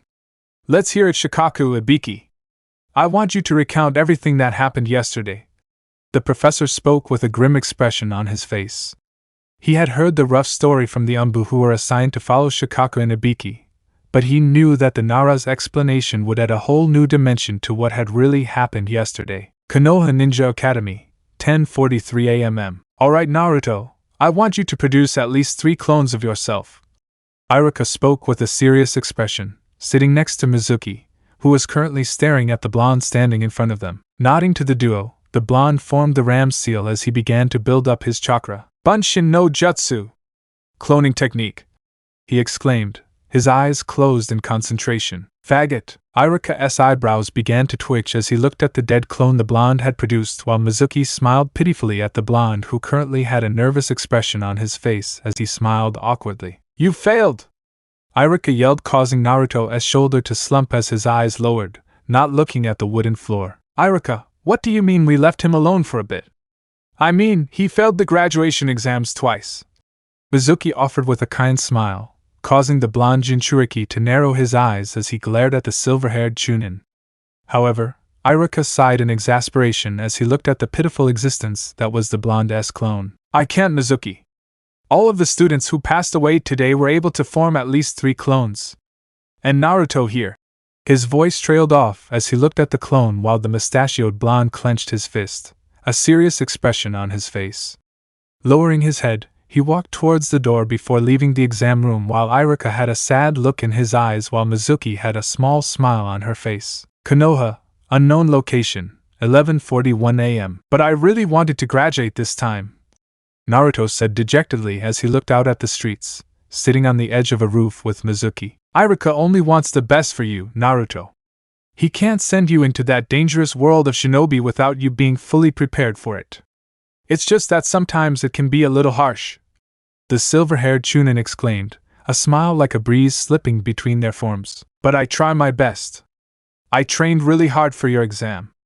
It's just that no matter how hard I try, I can't do the cloning technique, he said, a serious expression on his face as he glanced to his right out of the corner of his eye. No one seems to be spying on us, but still. Well, since you're so desperate to pass, I think I can tell you a little secret to passing the graduation exams, the Chunin said with a smile that made the blonde's eyes widen. Konoha, 8:51 p.m. We currently find Naruto speeding across the rooftops at blurry speeds, a grim expression on his face as he raced towards the Hokage Tower. 1 minute left, he mused after looking at his wristwatch as the blonde sped off, currently wearing a black jacket instead of the usual orange one, while his pants were also replaced with dark blue ones, preferably for stealth. Hey, what's the rush? Looking back, he noticed Ryuk flying behind him. And you haven't even told me your plan yet. What the hell are you trying to do? The Shinigami asked as Naruto simply ignored him, now seeing the tower in sight as he jumped down to ground level as he continued running towards the tower. I've also evaded the guards, he contemplated as the blonde stealthily ran toward the tower's roof, using the back route to avoid being caught by the guards stationed at the tower's entrance. Usually, the roof was also left unguarded. Soon the blonde landed on the roof when he looked at his watch again. Don't you think it's risky being here? Anyone can see you right now if they look closely, you know. But I guess your black dress helps a bit, the Shinigami commented with a chuckle, making Naruto narrow his eyes as he looked at Shinigami in irritation when suddenly a puff of smoke made him snap his head back to see Hiruzen standing in front of him with a large scroll in his hands, forbidden scroll to be exact. He looked at the Hokage as he dropped the scroll before turning back into smoke, leaving the area as Ryuk stood there with wide eyes. What was that? You controlled this old man? I thought you said you wouldn't control him, Ryuk said in a confused tone as Naruto hung the forbidden scroll on his back. Ignoring the Shinigami, he jumped off the roof, heading for the stairs that would take him to the woods on the cliff behind the Hokage monument. Several hours later, 11:19 p.m., woods behind the Hokage monument. Found you! Irika exclaimed as he landed on the ground in front of the seated blonde, who was currently panting from exhaustion. You found me this time too, sensei, Naruto said with a shy smile on his face while the frown on Irika's face deepened. You've really crossed the line this time, Naruto. Do you have any idea what you've done this time? The Chunin verbalized, reprimanding the whiskered blonde whose expression turned to confusion. What are you talking about? Mizuki-sensei told me that if I could successfully steal the forbidden scroll and learn a jutsu from it, then I would pass the test, the blonde said, making Irika's eyes widen. Mizuki? Yeah! And I even managed to learn 2 jutsu here from the scroll, he exclaimed excitedly, further surprising the Chunin in front of him. However, Naruto's eyes suddenly widened. Whoosh! Look out! The blonde yelled as he launched himself at his sensei, pushing him to the ground as several shurikens sliced through the air, where Irika was standing a second ago, to embed themselves in the bark of a tree. Wow! Lastly, you sure have impressive reflexes, demon. The duo stood up as Irika's eyes narrowed in realization. So it was your plan all along, huh? Irika shouted in a heated tone as he looked at the silver-haired Chunin who had a smirk on his face while Naruto looked at Mizuki with wide eyes. What's going on here? He asked in a confused tone, clenching his fists as Irika put an arm in front of Naruto defensively, a serious expression on his face. You were tricked by Mizuki. There's no other way to pass the exams. He lied to you, the Chunin said gravely, causing the mustachioed blonde to narrow his eyes as he glared at Mizuki, clenching his fists. You don't have to look at me like that. I think you should direct all that hatred towards the villagers, Naruto. What I lied to you today is nothing compared to the huge lie the village has been telling you your entire life.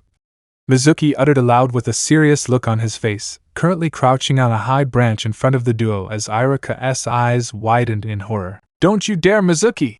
He warned as the silver-haired Chunin simply ignored him. Have you ever wondered why they hate you so much? Why you were always alone, ignored as if you didn't even exist? Mizuki completed, dodging a few kunai thrown by Irika in the process. What secret? Naruto asked with a serious expression on his face as Mizuki's lips curved into a dark smile, while Irika gritted his teeth in anger. 13 years ago dash. Not Mizuki, sensei! Irika's eyes widened as he heard Naruto yell at him while turning his head towards the blonde. I want to hear why everyone hates me. It's time I know the truth. Don't you dare stop Mizuki-sensei! The blonde Jinchuriki growled, making the Chunin's eyes widen while Mizuki raised his eyebrows in amusement as he fumingly unleashed the Fuma Shuriken on his back. Naruto, you don't understand. It's because of yourself dash.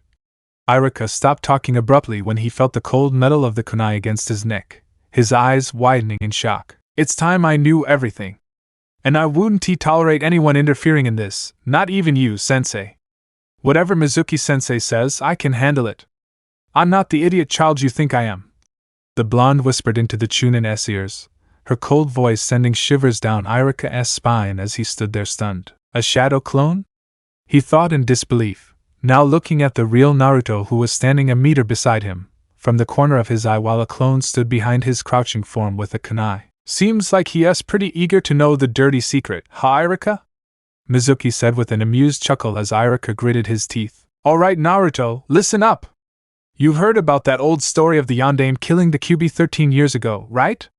Well, the textbooks lied to the students of your generation. The truth is, the silver-haired Chunin trailed off, a smirk on his face as Irika closed his eyes. The truth is, the Yondaime Hokage couldn't kill a tailed beast like Kyuubi. So instead, he sealed the beast into an orphan. An orphan who would be hated by the villagers, an orphan doomed to a life of misery and suffering. And that orphan is me? Naruto stuttered, his eyes widening as Mizuki smiled. Take a wild guess, he exclaimed, causing the blonde to lower his head, his fist shaking as Irika remained silent. Faggot! The shadow clone dissipated as the blonde slowly fell to his knees, his eyes shadowed by his bangs as Irika ran towards him. Naruto, you have to duck at the last moment. Crush! As sensei? Naruto stuttered as he stared wide-eyed at the Chunin above him, blood trickling down Irika's chin as he coughed lightly. Mizuki's eyes also widened as she stared at her fellow Chunin's back, the Fuma Shuriken embedded in his flesh. Shit! Why did he have to jump? He was going to dodge anyway, and Naruto. Irika coughed as he leaned back on his arms while the blonde continued to stare at the Chunin with wide eyes. Why? Why? He asked, amazed by the actions of the Chunin above him. I know how you feel being alone and not having parents to take care of you. Believe me, I know the feeling, he murmured, his eyes soft as Naruto's eyes narrowed as he looked at Irika. You don't know anything, he snapped as Irika closed his eyes. I know. I don't know what you endured, but I know a part of it. I know it hurts, Naruto, but please, never think of yourself as lower than all those villagers. The fact that you endured so much and are still sane makes you special, she murmured, causing the blonde's eyes to widen as he listened silently while Mizuki also stood there silently, a frown on her face. Never think that you're a demon, and there are people who care about you. Please don't change. Be the person you are.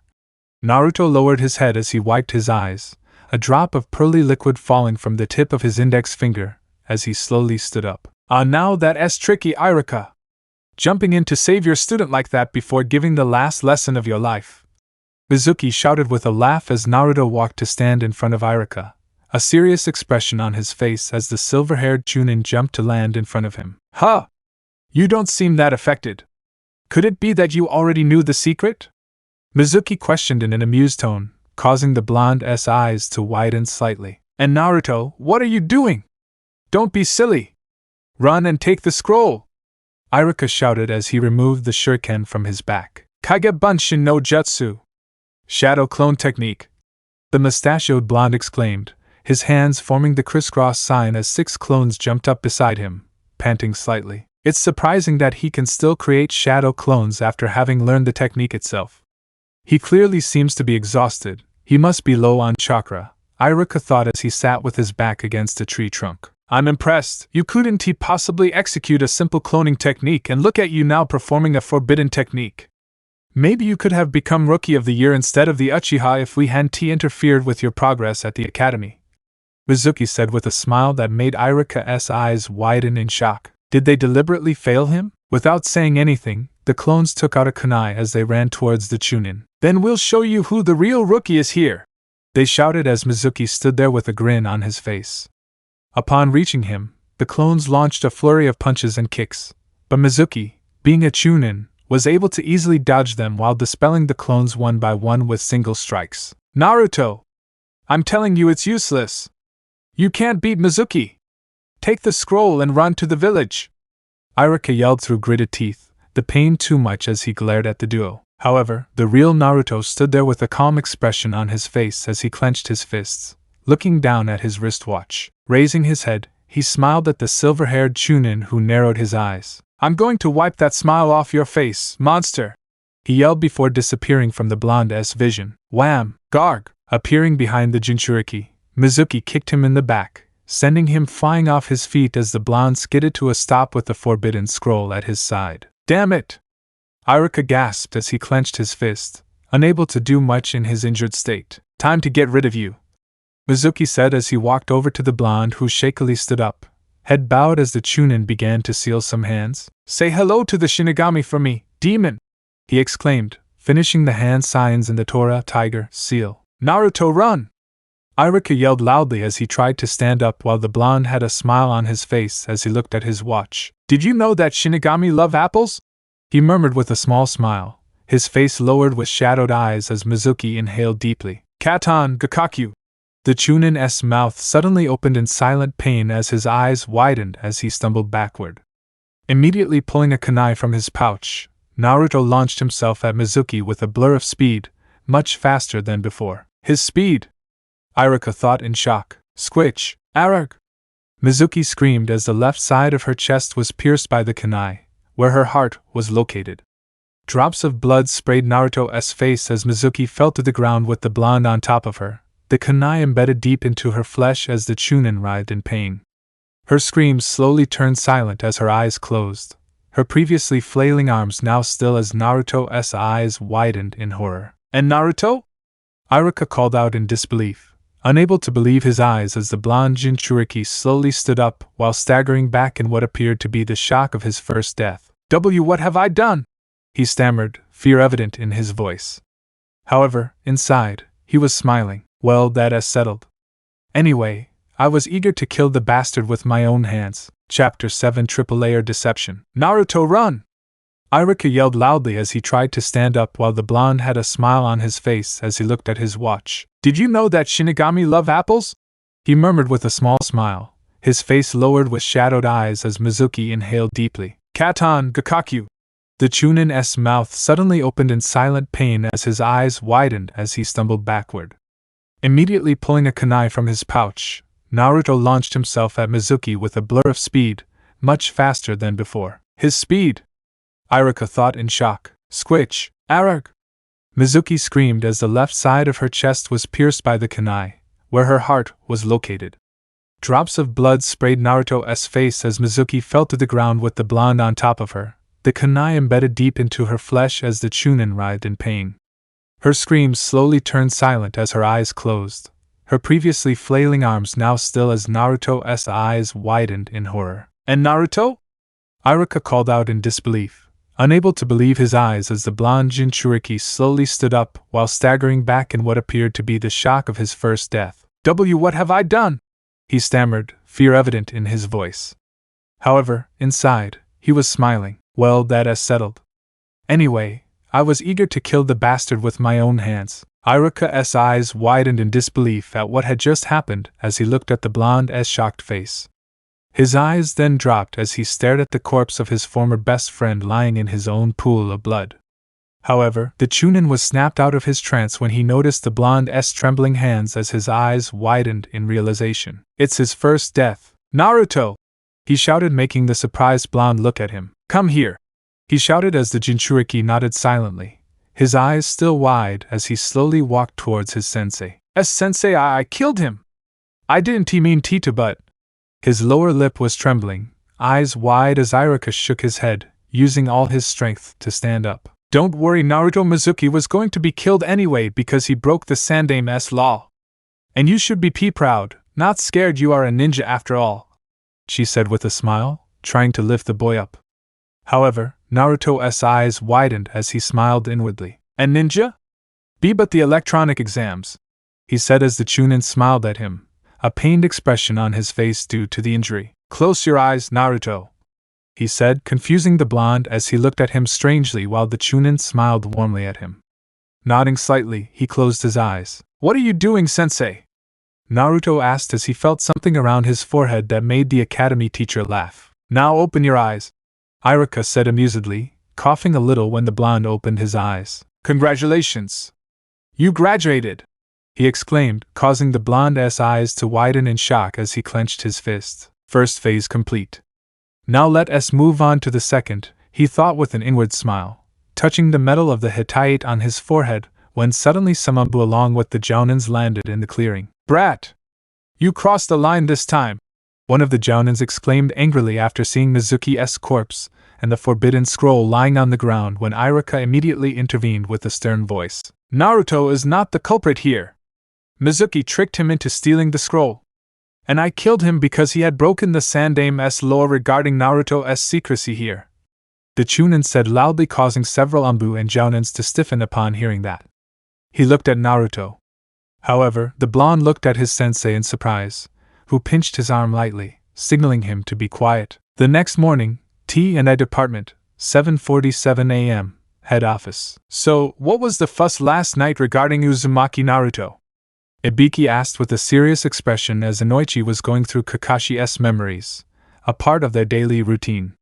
Kusho had already done his part, followed by Inoichi erasing his memories, particularly the ones that pertained to themselves. Well, it seems Mizuki had tricked Naruto into stealing the forbidden scroll with the assurance that it would pass to the boy, Hiruzen said with a sigh, causing Shikaku to narrow his eyes. How did he steal the forbidden scroll in the first place?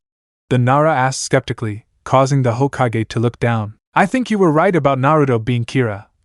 He spoke softly, causing Nara's eyes to widen. What happened?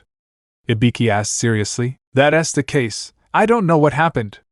I don't know when or how he stole the scroll, the professor replied when Shikaku intervened. But the Anbu told me I was acting a little strange last night, the Hokage admitted with a sigh while Shikaku sighed as well. It probably means that Naruto, who we suspect is Kira, controlled you to take the forbidden scroll.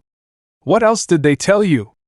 Ibiki asked curiously when Inoichi lifted his hand from Kakashi's forehead. It's clear, the Yamanaka declared as he walked towards the Hokage. Wait, Inoichi, let Hokage-sama tell us something first, Shikaku said, causing Kakashi and the blonde Yamanaka to look at him in confusion. Well, according to them, I was doing the usual paperwork when I got up to open the safe containing the forbidden scroll.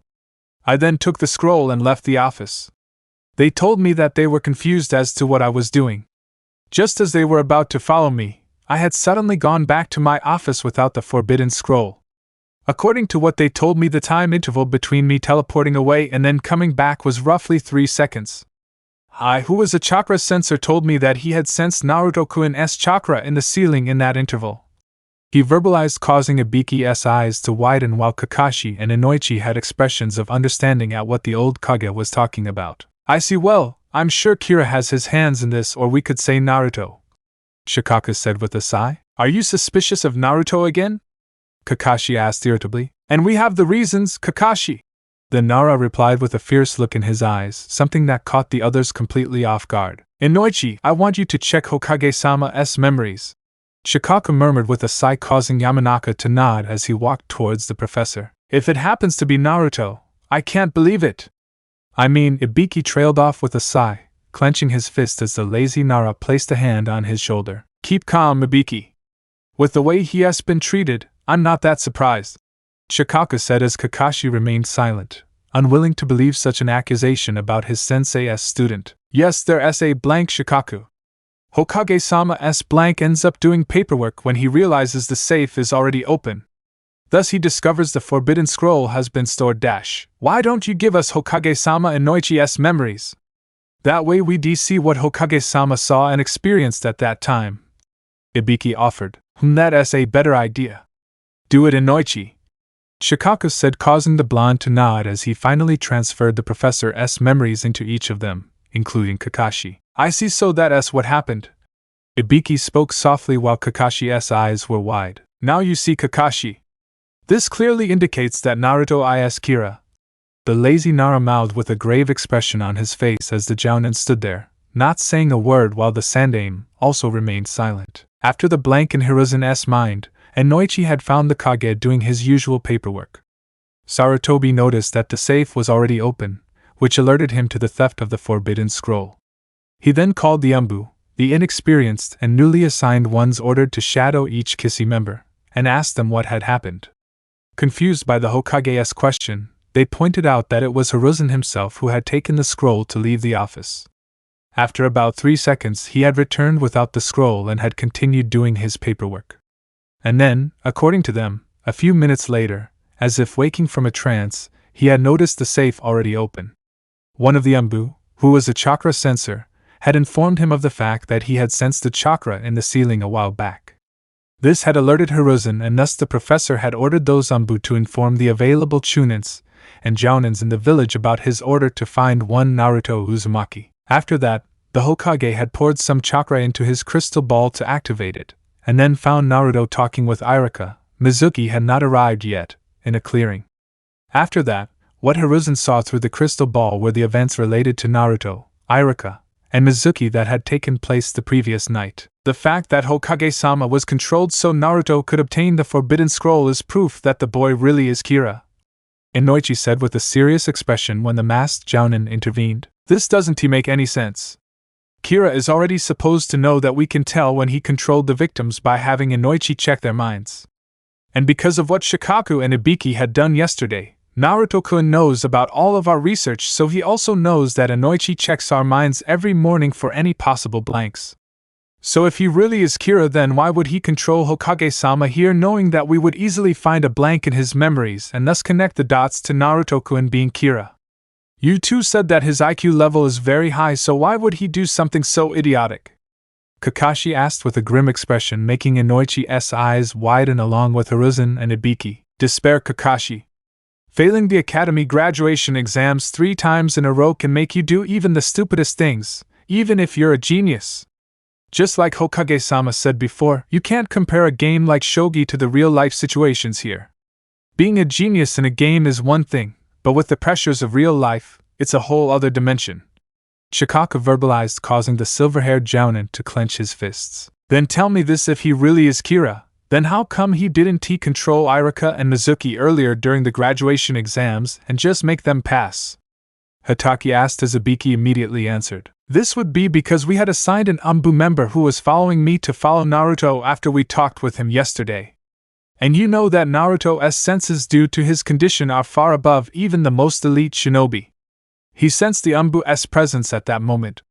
And considering he wasn't an idiot, I knew that if Irika and Mizuki got past him when he hadn't been able to create a clone, it would make the Anbu suspicious and see through his cover. But later on, seeing as how he has been evading Anbu and Jounin for some time now, it wasn't much of a surprise that he eluded them and went to the Hokage Tower. Ibiki explained. How do you know all that? Did those Anbu inform you? Inoichi asked, making him nod. With whose permission did you have an Anbu follow Naruto-kun, Ibiki? Hiruzen asked with a frown, making Nara sigh. He pulled out a kunai at precisely the same time and stabbed that Chunin where his heart was. This, he probably did to evade us. He knows that we are aware that Kira can kill his victims through heart attacks, so to dodge us he stabbed Mizuki in his heart to make it look like he killed him with his hands when in fact he had killed the Chunin using Kira's mysterious powers. He explained as silence enveloped the members of this investigation team. Hypotheses like this wouldn't solve anything. The only right way is to capture Uzumaki Naruto and have Inoichi check his memories at once. Ibiki muttered, causing Hiruzen to sigh as he closed his eyes. Naruto-kun, are you really? You're right, Hokage-sama. You yourself gave us permission to review your memories once the exams were over. I think we should have Anbu capture you right now, Shikaka said as Inoichi followed him. I think we should first find his location through Hokage-sama's crystal ball. That way, we would also know what he is doing right now. Who knows, maybe he is killing someone else or controlling someone right now, offered the Yamanaka, making them nod while Kakashi and Hiruzen had sad looks in their eyes as they remained silent, unable to believe that Naruto was the one behind all these murders. Konoha, Hokage's office, 8:09 a.m. Currently we find the Kissy members standing in Hiruzen's office, around the crystal ball. Very well, he should most likely be sleeping in his apartment right now. The professor spoke softly as he placed his hands over the crystal ball while Shikaku, Inoichi, and Ibiki were staring at the ball in anticipation. However, Kakashi wasn't as anxious. The Hokage applied some chakra through his hands onto the crystal ball. Boom! Arg! Garg! Wham! Hiruzen flew backwards as the ball exploded in a burst of flames, taking Ibiki with him as the duo crashed into the opposite wall, debris surrounding their misty forms while Kakashi, Shikaku, and Inoichi had also slid back slightly due to the impact of the small explosion. What was that? Inoichi stumbled over his words, his elbows in front of his face as he stared at the ancient crystal ball, now covered in nothing but black smoke, its broken shards lying all over the office. Hokage-sama! Ibiki! Are you two okay? Shikaku asked in slight panic as he coughed when he heard Ibiki grunt through the screen of dust that had formed around the duo due to the debris. D-damn! What was that? The torture and interrogation specialist asked as he coughed up the dust embedded in the small crater. It was a paper bomb. It must have been under the ball. That's why we couldn't notice it. Hiruzen muttered, coughing slightly as he was being held by Ibiki. Pushing himself forward, he moved forward a little. Futon, Tappa, wind style, advance. The professor muttered, spitting out a small gust of wind from his mouth, consequently blowing the smoke and dust away from his office. Who could be behind this? Inoichi asked with wide eyes as Hiruzen signaled his Anbu to remain in their positions that were about to jump in for protection. Shikaku narrowed his eyes as he looked at the broken pieces of glass surrounding them. Someone would do this just so that Hokage-sama can't use his crystal ball to keep watch anymore. It might be possible that after last night, Naruto controlled someone to place a paper bomb underneath this crystal ball so that whenever Hokage-sama tried to use it, it would be detonated. Naruto or Kira probably did this to save himself, so that we wouldn't be able to keep an eye on him in the future. You think you're a smart kid, but we're the seasoned veterans here, Nara thought with a grim expression as he turned to the Sandaime Hokage. Hokage-sama, as you can see, this is likely Naruto's doing. Let us just order the Anbu to detain him and bring him to Ibiki's office. We should search his memories immediately. Some like Naruto may be privy to personal information of those experienced here. Shikaku uttered, causing the old Kage to rub his temples as he signaled for the Anbu to show themselves. Did you call Hokage-sama? Asked an Anbu wearing a tiger mask, currently kneeling before the Hokage. I want you to take your unit and capture Uzumaki Naruto at once. Bring him to Ibiki's office. He ordered with authority while Kakashi couldn't believe what was happening. I can't believe Sensei's son could turn out like this, but this is simply impossible. How can a 12-year-old kid kill all the criminals locked up in the jail, as well as the civilians, every day without anyone noticing or anything? The masked jounin thought with a sigh as the Anbu blurred out of the office. Hokage-sama, go back to Ibiki's office with Kakashi and Ibiki. Inoichi, let us go to the autopsy department. I think we should go through Mizuki's memories and Iraka's as well. Shikaku verbalized, making the blonde Yamanaka nod in exasperation. It was one after the other. Going through people's memories like this one after the other was getting boring now, even if it was extremely important. He is in the hospital, right? The Nara asked the Hokage, who nodded slightly in response. Konoha, Naruto's apartment, 8:21 a.m. Huh? Anbu? What do you guys want so early in the morning? Naruto asked, a yawn escaping his lips as he looked at the shinobi standing in front of him with narrowed eyes. Uzumaki Naruto, following Hokage-sama's orders, you are to come with us quietly. If you refuse to cooperate or attempt to flee, then we will use force. The one in front, wearing a tiger mask, said in a monotone voice as the three Anbu behind him remained silent. What? But why? I didn't even play a prank on anyone this time, he exclaimed, frowning. I'm not going to repeat myself again. Come with us calmly or we'll drag you with us by force, he said, causing the blonde to narrow his eyes before closing them, a sigh escaping his lips as he clenched his fists. Fine, but at least let me pee first, he said, taking them by surprise. Okay, just make it quick. And remember, don't try to run. We have the perimeter surrounded. The tiger-masked shinobi spoke in a threatening voice, causing the blonde to nod as he turned to close the door. So it finally happens, huh? They check my memories. It's a relief Ryuk isn't here. Half a minute later, the mustachioed blonde man came out, dressed in his orange jumpsuit. What's going on here? If Gigi wants to meet me, why did he send those Anbu to look for me? Something's not right. Come on. Gigi's next on my prank list for sure. Disturbing my sleep like that, I'd pay dearly for his insolence. Kukukuku. The blonde said with an evil laugh that made the Anbu's sweat drop as the group of five leapt away from the apartment, choosing the rooftops as their fastest route. Autopsy Department, 8:23 a.m. Make this quick, Inoichi. We also need to go through Irika's memories and then head back to Ibiki's office. Shikaku uttered, currently standing in front of Mizuki's corpse lying on the dissection table as Inoichi rolled his eyes. Stop ordering me around like you're the leader here, idiot. The blonde Yamanaka muttered irritably, causing Nara to look at him with a smile on his face. Well, apparently it's clear that I'm the brains of this research team, he replied with an amused chuckle, causing the blonde to sigh in exasperation. And without us, this team is incomplete anyway, he said, now walking to stand in front of the silver-haired Chunin's corpse. Going through a few hand seals, he placed his right hand on Mizuki's forehead. Let us see, there shouldn't be any blank space in Mizuki's mind considering Naruto killed him instantly without any control. However, Irika is a different story, Shikaku thought with a look of anticipation on his face as Inoichi sighed while removing his hands from the dead Chunin's forehead. So, did you find anything interesting? I'm not sure if this was what you expected, but Mizuki's mind will be blank from tomorrow morning until the second she dies, the blonde Yamanaka stated, causing Shikaku's eyes to widen in disbelief. What? She asked in a low, choked voice, her mouth open. Yes, he was being controlled from yesterday morning until his last breath. The Yamanaka confirmed as Shikaku's eyes gradually narrowed, slowly drinking in the impact. What's going on here? So does that mean Naruto was controlling Mizuki the whole time? Then about stealing the forbidden scroll, Naruto controlled Mizuki into saying all that to himself. Yeah, he was probably aware that the Anbu were following him, which was why he made all this drama. The Anbu following Naruto informed Ibiki today that they had overheard Mizuki's plan and waited to catch the Chunin red-handed. But then he said that Naruto evading him had ruined his plans. So that's why the boy had made Mizuki say all that stuff about the secret of passing the graduation exams just so he could get the Anbu to listen to Mizuki and frame him when instead he was the one behind all this. This kid, I underestimated him. Come on, Irika's next. The lazy Nara muttered as he started walking towards the door, Inoichi following behind him when suddenly Shikaku stopped, his pupil turning away in shock. So when did Mizuki tell Naruto about the Kyuubi?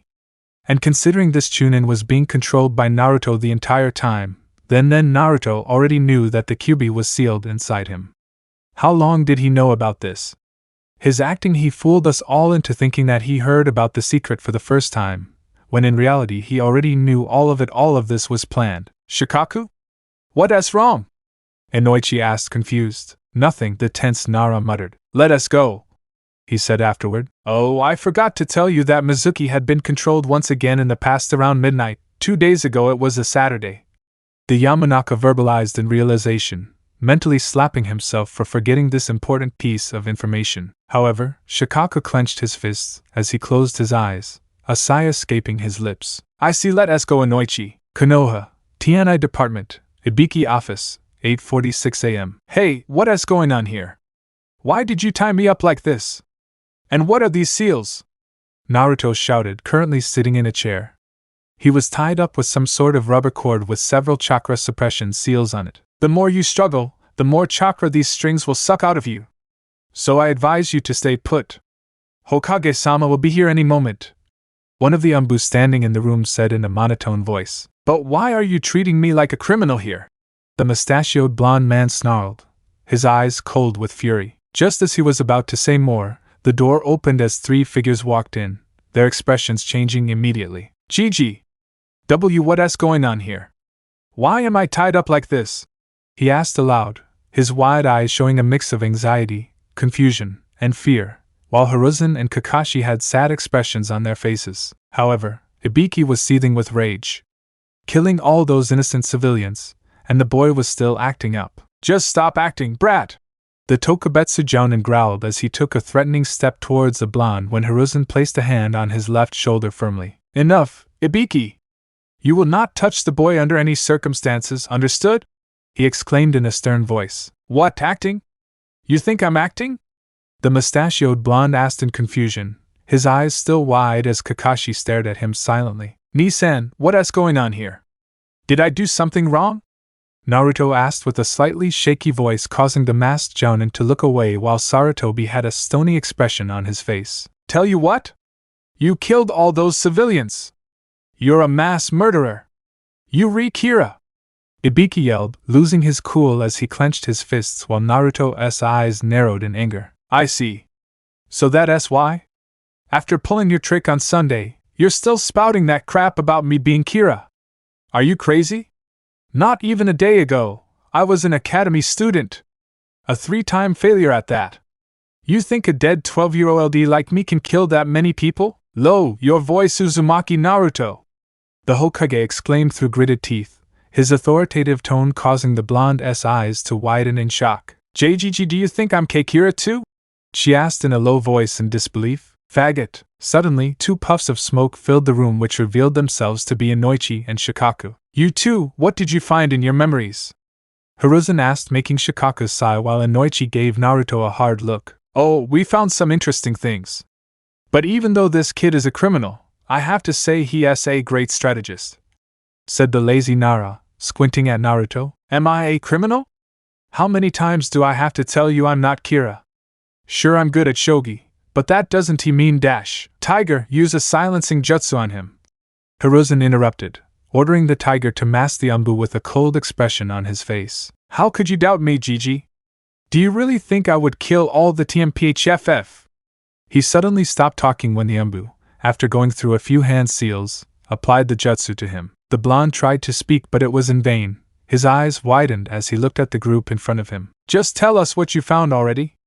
Ibiki asked impatiently, frowning. Mizuki's mind was blank from yesterday morning until the moment he died, Inoichi stated, causing his eyes to widen in spine-shattering shock as Shikaku walked towards Naruto's twisted form before bowing down to his face. Guess I got your master plan figured out, huh, Naruto? The Nara asked with a smile when Kakashi asked. What about Iruka? Did he have a blank space too? No, Iruka was clear, the blonde Yamanaka replied when Shikaku turned around to face them. Now let me tell you this kid's plan that he executed almost flawlessly yesterday, Nara said with a serious expression, while Kakashi just sighed quietly to himself. Naruto here framed Mizuki when it was all him executing the plan. He also knew that Anbu always arrest or detain any red-handed criminals, so he knew that Anbu member would wait for the right time. According to what Anbu told Ibiki, Mizuki had told Naruto to meet him at the entrance of the Forest of Death, Training Ground 44 at 9 p.m. Meaning that Naruto had deliberately made Mizuki give himself that place and time to inform Anbu when in reality they were going to meet at a different location. Somewhere along the way, Naruto here had eluded that Anbu.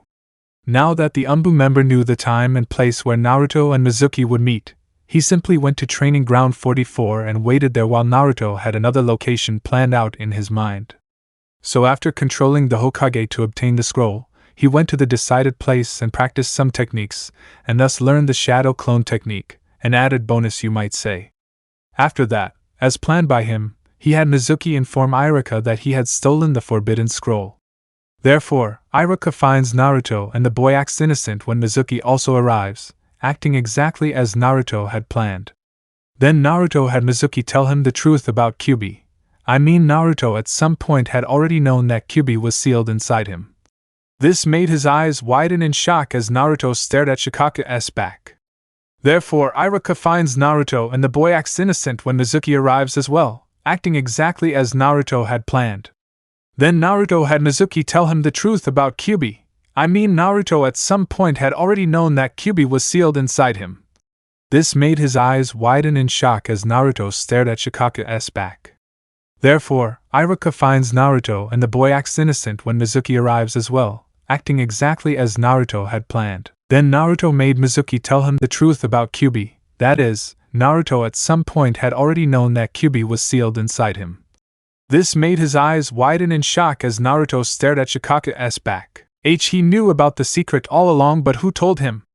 Hiruzen asked in slight panic, making Nara sigh while muttering troublesome under his breath. Well, Inoichi informed me that Mizuki was also controlled on Saturday at midnight, so Naruto must have used Mizuki to learn the secret. Mizuki openly showed hatred towards the boy after all, so naturally Naruto considered him as the best source. This also explains the reason as to why he seemed to be suffering from sleep deprivation when Ibiki and I met him on Sunday morning. After learning such a huge secret of his life, he probably couldn't sleep, he explained, taking a deep breath before continuing. Law after killing the Chunin. This was Uzumaki Naruto's master plan here. Shikaku spoke with a smile as everyone was in shock that a 12-year-old boy possessed such a high IQ. It was unheard of. Naruto, however, narrowed his eyes at Shikaku while Kakashi sighed, muttering under his breath, "Sensei would be disappointed in you, Naruto." Shikaku turned around as he bowed to Naruto's level again. "So, am I right, Kira?" he asked amusedly, causing the blonde to look at him with cold eyes as the door opened to reveal two figures. "Akusho-san, come in. I take it you brought the perfect volunteer for the task?" Inoichi asked, causing the blonde Yamanaka to nod, standing with a much younger-looking Yamanaka. "This is Dash." "No!" Shikaku snapped with a serious expression, taking Kusho and the unknown Yamanaka by surprise. "Don't tell us his name, at least not now." "Whoever you are, thank you for coming here," Shikaku said as he bowed slightly. "It's a pleasure, Nara-san." The unknown Yamanaka spoke. "Okay, I want you to check Inoichi's mind to see if he is being controlled right now," Shikaku verbalized, causing the stranger to nod as he walked towards Inoichi. "No, he is not being controlled right now," the stranger said after searching Inoichi's mind while everyone else remained silent. Naruto, however, had his eyes wide with fear. "Now, here's what I want you to do. When Inoichi is looking through Uzumaki Naruto's memories here, at the same time you keep looking through Inoichi's memories for any gaps in the present moment. The moment you find one, tell us immediately," Shikaku said, looking at Naruto as the stranger nodded. Inoichi then walked towards a wide-eyed Naruto with the unknown Yamanaka behind him. Placing his hand on the mustachioed blonde's head, Inoichi began to search through his memories when the stranger placed his hand on Inoichi's head, forming a chain. A few minutes passed as the trio stood still when Inoichi opened his eyes in shock. "Inoichi, what happened?" Shikaku asked with narrowed eyes, quite confused by the look of disbelief on Inoichi's face. And Naruto has the most blanks in his mind so far. They start from 2 days ago since Kira started killing all those criminals and civilians a week ago. Chapter 8. The fourth opaque layer of deception. "Inoichi, what happened?" Shikaku asked with narrowed eyes, quite confused by the look of disbelief on Inoichi's face. And Naruto has the most blanks in his mind so far. They start from 2 days ago since Kira started killing all those criminals and civilians a week ago. The blonde Yamanaka exclaimed with wide eyes. Silence enveloped the room as the Kissy members along with Kusho and the other Yamanaka stood there, not uttering a single word. What?" the Nara stammered in a choked voice, not believing his ears. "I don't know, but this is what I saw," Inoichi said quietly while Naruto was looking at Shikaku. "Look! Didn't I tell you he was innocent? Now look! He was the one being controlled by Kira the whole time, even before he started killing all those criminals and civilians. Now it's clear that the bastard wanted to frame Naruto-kun. You said all the victims were the ones who had beaten up or tried to kill Naruto-kun in the past. Now it seems like Kira was just making fools of us," Kakashi exclaimed with narrowed eyes as the others remained silent, while Shikaku simply couldn't believe what was happening. What's going on? Naruto has a blank space too? How is this possible? I was sure he thought as Kakashi walked towards Naruto, going through a few hand seals before touching the blonde's forehead, releasing the silencing jutsu. Naruto remained silent with his head down, staring at his lap as Hatake turned to the other stunned members of Kissy. So that note was about this event. I guess I should do my part here. I was eager to get this off my chest anyway, the blonde thought distractedly. It seems this Kira hates Naruto-kun here as well. Only this time, this guy is a genius. He was from the very beginning targeting Naruto-kun to be framed. Controlling Naruto-kun here to do all his deeds, deliberately making him do things that would make us suspect him, that would make Shikaku suspect him. Well, I guess he did make a fool of you, Shikaku, he uttered in a sarcastic tone, clearly annoyed with the Hiruzen side as he walked over to a seated Naruto, signaling for his Anbu to return to their positions. Naruto-kun and I, THAP. The others stood there wide-eyed, not believing their eyes because a genin had just removed the Hokage's hand from their shoulders. Enough of this nonsense. I don't want to hear any of it, he snarled, eyes shadowed as his clenched fist shook with anger. The professor had a surprised look on his face, bringing his hand back to his side as his eyes softened with sadness as he looked at the mustachioed blonde. Kakashi was also looking at the Jinchuriki with a sad look on his face while the others remained silent. Shikaku was lost in his own thoughts. Inoichi, what about that time Ibiki and I talked to Naruto on Sunday morning? Stop, Shikaku! The Hokage shouted, whipping his head around to glare at the Nara with cold eyes, his chakra levels skyrocketing. However, Kakashi also couldn't help but glare at the shocked Nara. I'm not sure, I have to check his memories again. The blonde Yamanaka muttered, looking away when he felt the Sandame's gaze shift towards him. No, why not? Sure, be my guest. Everyone turned their heads upon hearing Naruto's low voice, who had yet to raise his head. Naruto-kun, no, you don't have to . What? What don't I have to do? He whipped his head around to face Kakashi, gritting his teeth in anger as the Jounin's eyes slowly opened as he noticed the blonde's oceanic blue eyes turning bright. What's left now anyway? He exclaimed before standing up, walking over to Inoichi, who stood there silently, his head bowed in a mix of emotions. I'm the demon anyway. What would it matter if you read my mind whenever you wanted? Am I your slave after all right? I'm your bucking scapegoat to be used whenever you want, any Gigi? He yelled, his voice growing louder as a lone tear ran down his whiskered cheek, glancing at Hiruzen before turning back to Inoichi. Come on, I'm here, the demon brat is here. What's wrong?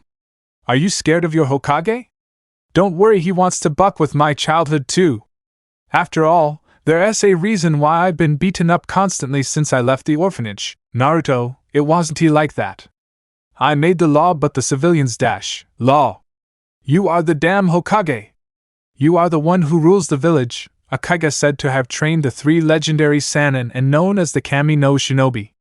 Are you saying you couldn't stop those civilians? Naruto asked heatedly, his eyes cold as Ibiki intervened with a stern voice. You're crossing the line, Yuza. Shut the buck up, Marino.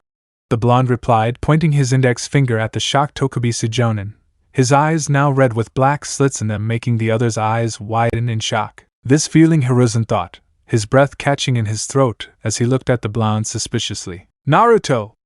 Get a grip! You're using the QBS chakra! Kakashi warned loudly, causing the mustachioed blonde to snap his head to look at him, his crimson eyes turning intense. What? Are you scared of that little demon brat Nai-san?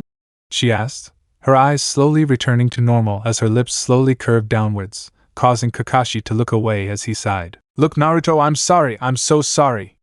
I tried to tell them, but they, especially Shikaku, just wouldn't listen to me. The masked Jounin said, looking at the Nara with a cold gaze as Naruto clenched his fist. How could you Nai-san, after all the years of them beating me up, after all the times I've endured, you would still doubt that I could be Kira? Did I ever attack them? Jumping around like an idiot, laughing like an idiot, hoping people would acknowledge my existence. You think of me, longing for friends, longing for recognition, longing for love. His voice trembled as he lowered his head, taking a deep breath as he wiped his cheeks with the sleeve of his orange jacket. Soft sniffing sounds filled the room as the others remained silent. Shikaku had an unreadable expression on his face, Ibiki sporting a sympathetic look, Inoichi just had his head bowed in what appeared to be embarrassment, while Hiruzen and Kakashi's eyes began to water slightly. I thought the ninja here, even if they were indifferent towards me, at least didn't he hate me. But look, the best shinobi in the village forming a special team just to frame me as Kira, taking advantage of all these murders that are happening. The blonde continued as he raised his head, his eyes indicating hatred, anger, pain, and sadness. Well, who's to say that you guys aren't the Kira? Perhaps this was their plan all along to frame me. Perhaps the Yamanaka clan has been controlling me from the start to make me kill all these people. Didn't you think that perhaps this is the work of an S-rank Kage? A former Konoha shinobi, perhaps someone like Orochimaru pulling the strings from behind? But no! Instead, you have to target a 12-year-old, two-time academy student right away. Clearly this reeks of your handiwork here, he ranted continuously, now panting a little as the others present in the room went quiet. Shikaku was still absorbing the shock as the others found themselves at fault. Now that Inoichi and Ibiki thought about it, Naruto had become the focus of their investigation from the very beginning. He was their prime suspect. No, not the prime, he was their only suspect. They hadn't suspected anyone else. It was as if their minds wanted Naruto to be Kira. It was as if they inwardly believed he was Kira. Bucket! My speech won't affect you smart people anyway. I'm the last loser in the academy after all. You probably don't have time to listen to my problems anyway. I'm out of here! The blonde exclaimed with a frustrated expression on his face, now walking towards the door when he stopped. Oh, good morning, Hokage-sama. And to you, Nara-san, good luck catching Kira, whoever that guy is. I'm sure you'll catch him after all, you are Konoha's genius here, he added when Shikaku narrowed his eyes. Now listen here, you dash, Shikaku. Hiruzen verbalized with a clenched jaw in anger, causing Nara to sigh as Naruto left the office. Kakashi looked towards the door the blonde had left through with a worried expression on his face. Don't worry, Kakashi, it's best we leave him alone for now. He wouldn't talk to us anyway. We've hurt him badly this time, just like all those villagers. We broke his trust, the Hokage said in a pained voice, now sitting up with a jerk as he put his face in his palms. Are you relieved now, Shikaku? Kakashi asked in a calm tone this time, his only visible eyebrow raised in question. I don't know. I just can't believe that Kira was deceiving us this whole time. He was moving ahead of me. I never thought. I just severely underestimated him. I didn't think he would be that smart. He was leaving such subtle clues that he made me believe Naruto really was Kira. I guess he knew I would pick up on those clues. It was a master plan to frame Naruto. And he almost succeeded if not for Irika's interference. The Nara said quietly, looking rather defeated with his shoulders slumped. No, it wasn't your fault. Kira is so good. I mean, not 15 minutes ago we were almost certain Naruto was Kira, except for Kakashi. Hiruzen muttered as Kusho and the other Yamanaka had left the office, with Inoichi erasing their memories of the events that had taken place. No, I was starting to doubt Naruto-kun too. I guess Kira just tricked us all. Played with us like we were nothing. All those little mistakes, controlling Hokage-sama, stabbing Mizuki in the heart, they were all deliberately done to frame Naruto-kun, making us believe that Naruto-kun was in fact trying to frame Mizuki. The Jounin muttered as the teacher turned to Inoichi. Did you encounter the Kyuubi, Inoichi? He asked, making the Yamanaka sigh. I could feel his presence, but luckily his memories were in a different place. It seems the seal is made to keep the Kyuubi away from the boy's memories, though it does connect to Naruto's chakra coils, he said, causing the old Kage to nod while others remained silent. I think I know what Kira was planning now, Shikaku said, making them look at him in anticipation. Though judging by his actions from the beginning he killed all those civilians connected to Naruto, I'd say Naruto was his main target all along. Maybe he wanted the entire village to hate the boy by framing him for this incident. He paused when Inoichi asked, but then what about Mizuki frozen in the middle of battle? Like I said, his plans were to frame Naruto by stealing the Forbidden Scroll. But by the time Irika arrived, everything was ruined. So Mizuki was of no use to him anymore. But he quickly improvised. He had Naruto kill Mizuki that way, in a way that we would be certain that Naruto is the Kira. Or it could be that he couldn't keep control over Mizuki for some reason, and taking advantage of that, Naruto casually stabbed Mizuki in the heart. This also ruined his plans of possibly killing Naruto. Still, There are several possibilities regarding Kira's reason for his actions, Nara explained, sitting back with a sigh as he massaged his temples while Kakashi narrowed his eyes. Was something wrong here? Hokage-sama, aside from Kira's case, what about the team's locations? I think we should postpone it. Clearly Naruto-kun isn't in the condition that, and we could dedicate more time to this case. The masked jounin suggested, causing the Sandaime to adopt a thoughtful expression on his face. I guess you're right, that boy definitely deserves a break after what happened to him yesterday and today. Hiruzen muttered to himself with a sigh, not looking at anything in front of him, while Shikaku and Ibiki were contemplating their next course of action. Konoha, unknown training ground, 7:21 a.m., 1 day later, Wednesday. Okay, so according to the note, I should work on perfecting my shadow clone technique and integrating ninja wires and paper bombs into my fighting style. No flashy techniques required, Naruto thought with a serious expression, currently standing alone in a clearing as a cool breeze rustled his form. A day had passed since the newly formed genin had been informed of the postponement of the team placements until next Sunday. So Naruto had decided to throw himself into training during the week, trying to perfect his newly learned techniques. Kage Bunshin no Jutsu, breath, buck everyone else, I'll train myself if I have to. I've got the scrolls on chakra control exercises and other basic stuff, that's all I need, he thought with a grim expression as hundreds of shadow clones appeared around him, filling the previous empty clearing. Alright guys. I've already read the scrolls on the tree walking technique, so you know what to do, he shouted, having already discovered the secret to the newly learned technique. He was still a genius after all, even without the Deathnote. Numerous shouts of agreement could be heard throughout the arena as the doppelgangers chose their respective trees. Mizuki dispelled my shadow clones with just simple strikes. The scroll says that the user has perfected the shadow clone technique when the chakra is split equally across all clones and none are wasted.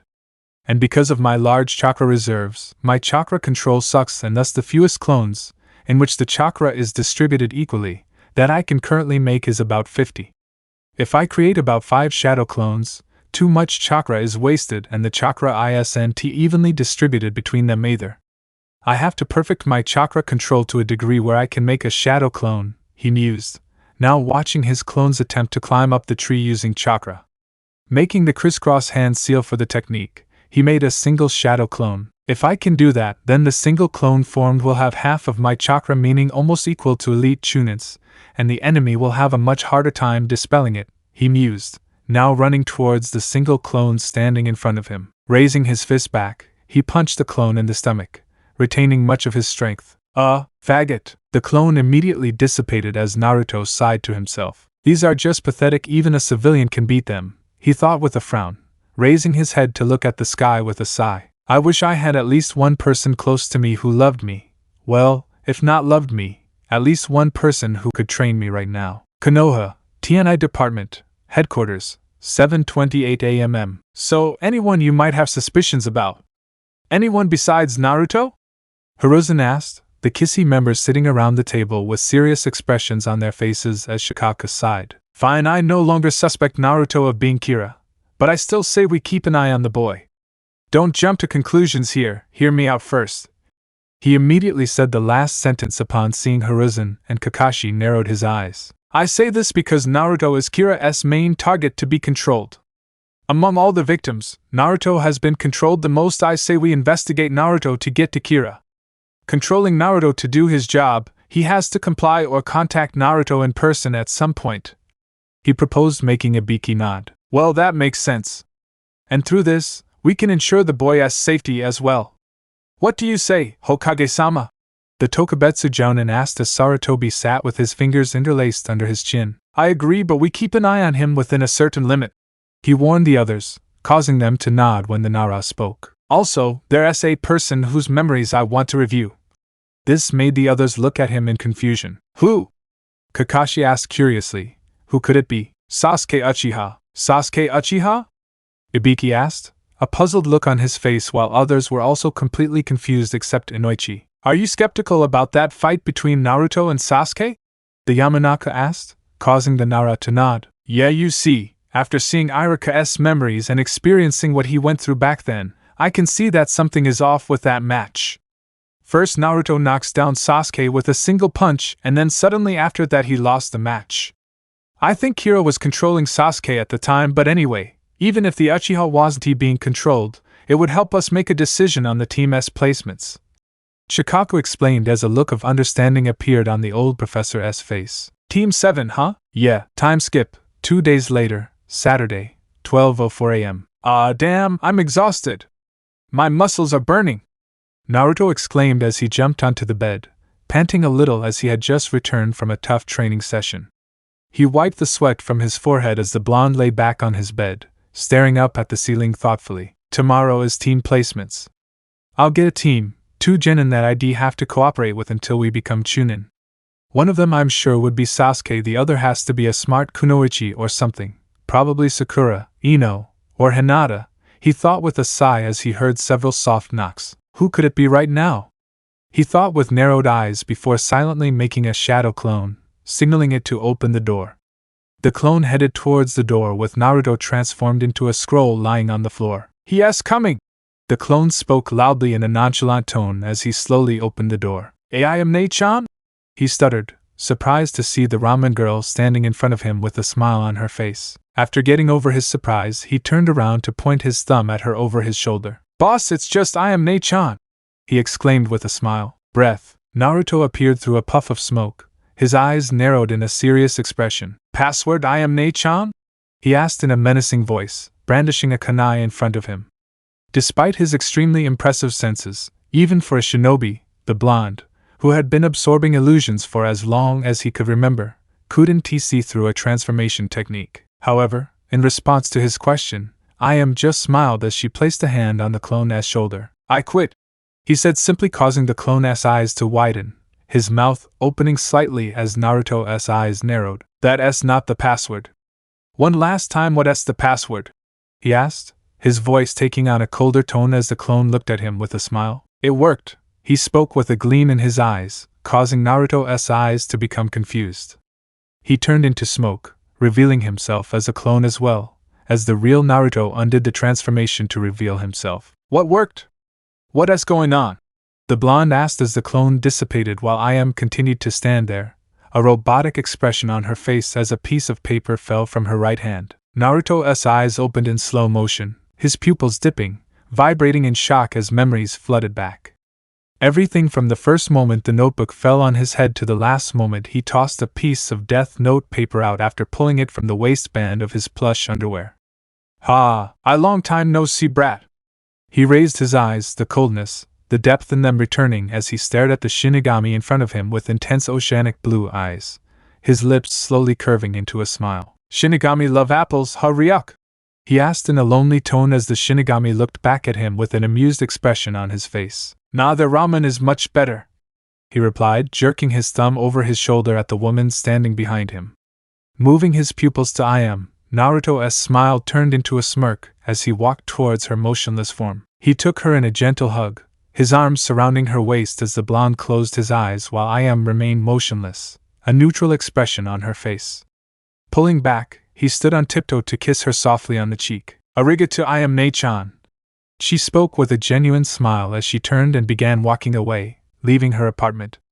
Naruto followed her as she closed the door to her apartment. So, your plan worked, huh? Ryuk asked in an amused tone as the blonde turned to look at him, laughing to himself lightly. Yeah, it worked perfectly, and I have to say, my other self's performance was impressive, the blonde said as he looked at a sticky note on the wall next to him. What is this? Ryuk muttered to himself as he walked towards the note, observing it closely. There will come a time when I should release my mask and vent my frustration. Training program Shadow Clones Chakra Control Shadow Paper Bombs. What is all this you've written? The Shinigami asked as he read the contents of the note, while Naruto walked towards his room before going to bed. It wasn't meant for me, meaning to me having the Deathnote memories. The note was meant for my other self without the Deathnote memories. It gave him, or me, clues on what to do until I got my memories back. However, the postponement of team placements was an added bonus for me, he verbalized, now looking at the small, rectangular yellow piece of paper on the wall. Okay, now you have to tell me that plan of yours you've been bragging about, Ryuk said frantically, an anxious expression on his face making the mustachioed blonde look at him, currently biting his lower lip. Where to start? He muttered to himself as Ryuk lay in the air next to Naruto, an anxious expression on the Shinigami's face. Well, after learning about Inoichi's research, the main goal of my plan was to pass the academy graduation exams and defend myself from Kissy, who would soon be after me. Now the plan begins. One obvious thing after learning about your research was that if I lose ownership of the Death Note, then all my memories regarding you and the Death Note would be erased, which would leave blanks in my memories. I also learned that at some point in the future Kissy was going to go through my memories, so if that happened then they would find blanks which would lead them to think that I was also being controlled by Kira the whole time. This would prove that I am innocent.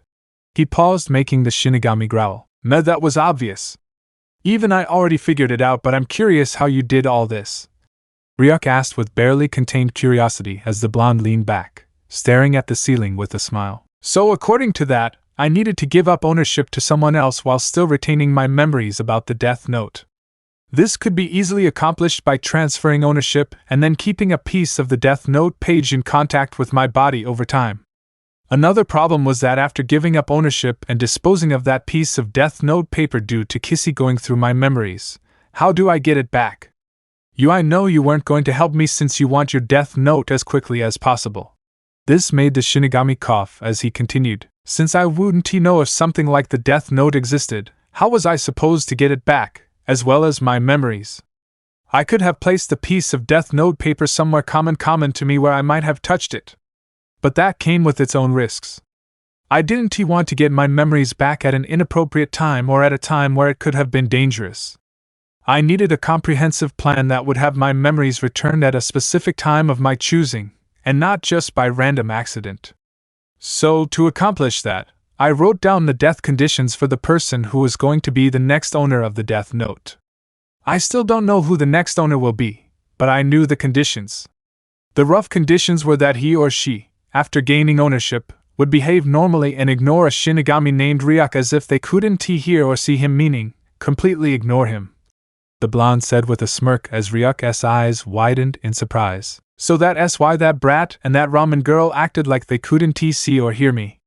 They just acted like I wasn't even there. It pissed me off to no end, the Shinigami said irritably, as the blonde's eyes darkened. "Now you know at least a part of my pain." This made Ryuk look at him, a look of surprise on his face before his eyes softened as Naruto turned his pupils towards the ceiling. "Anyway, I did that so you couldn't trick them into giving the property back to you and thus ruin my plans. One of the other things I wrote in the conditions for the next owner's death was for him or her to write the death conditions for the next owner of the Death Note." "Hey, wait, pause, rewind. What the hell? Another owner?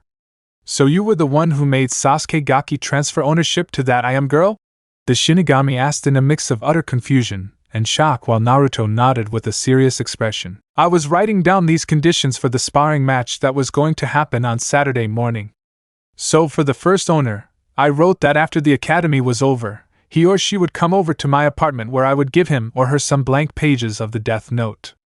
After that, he or she was to return to their house, acting normally in the process, of course.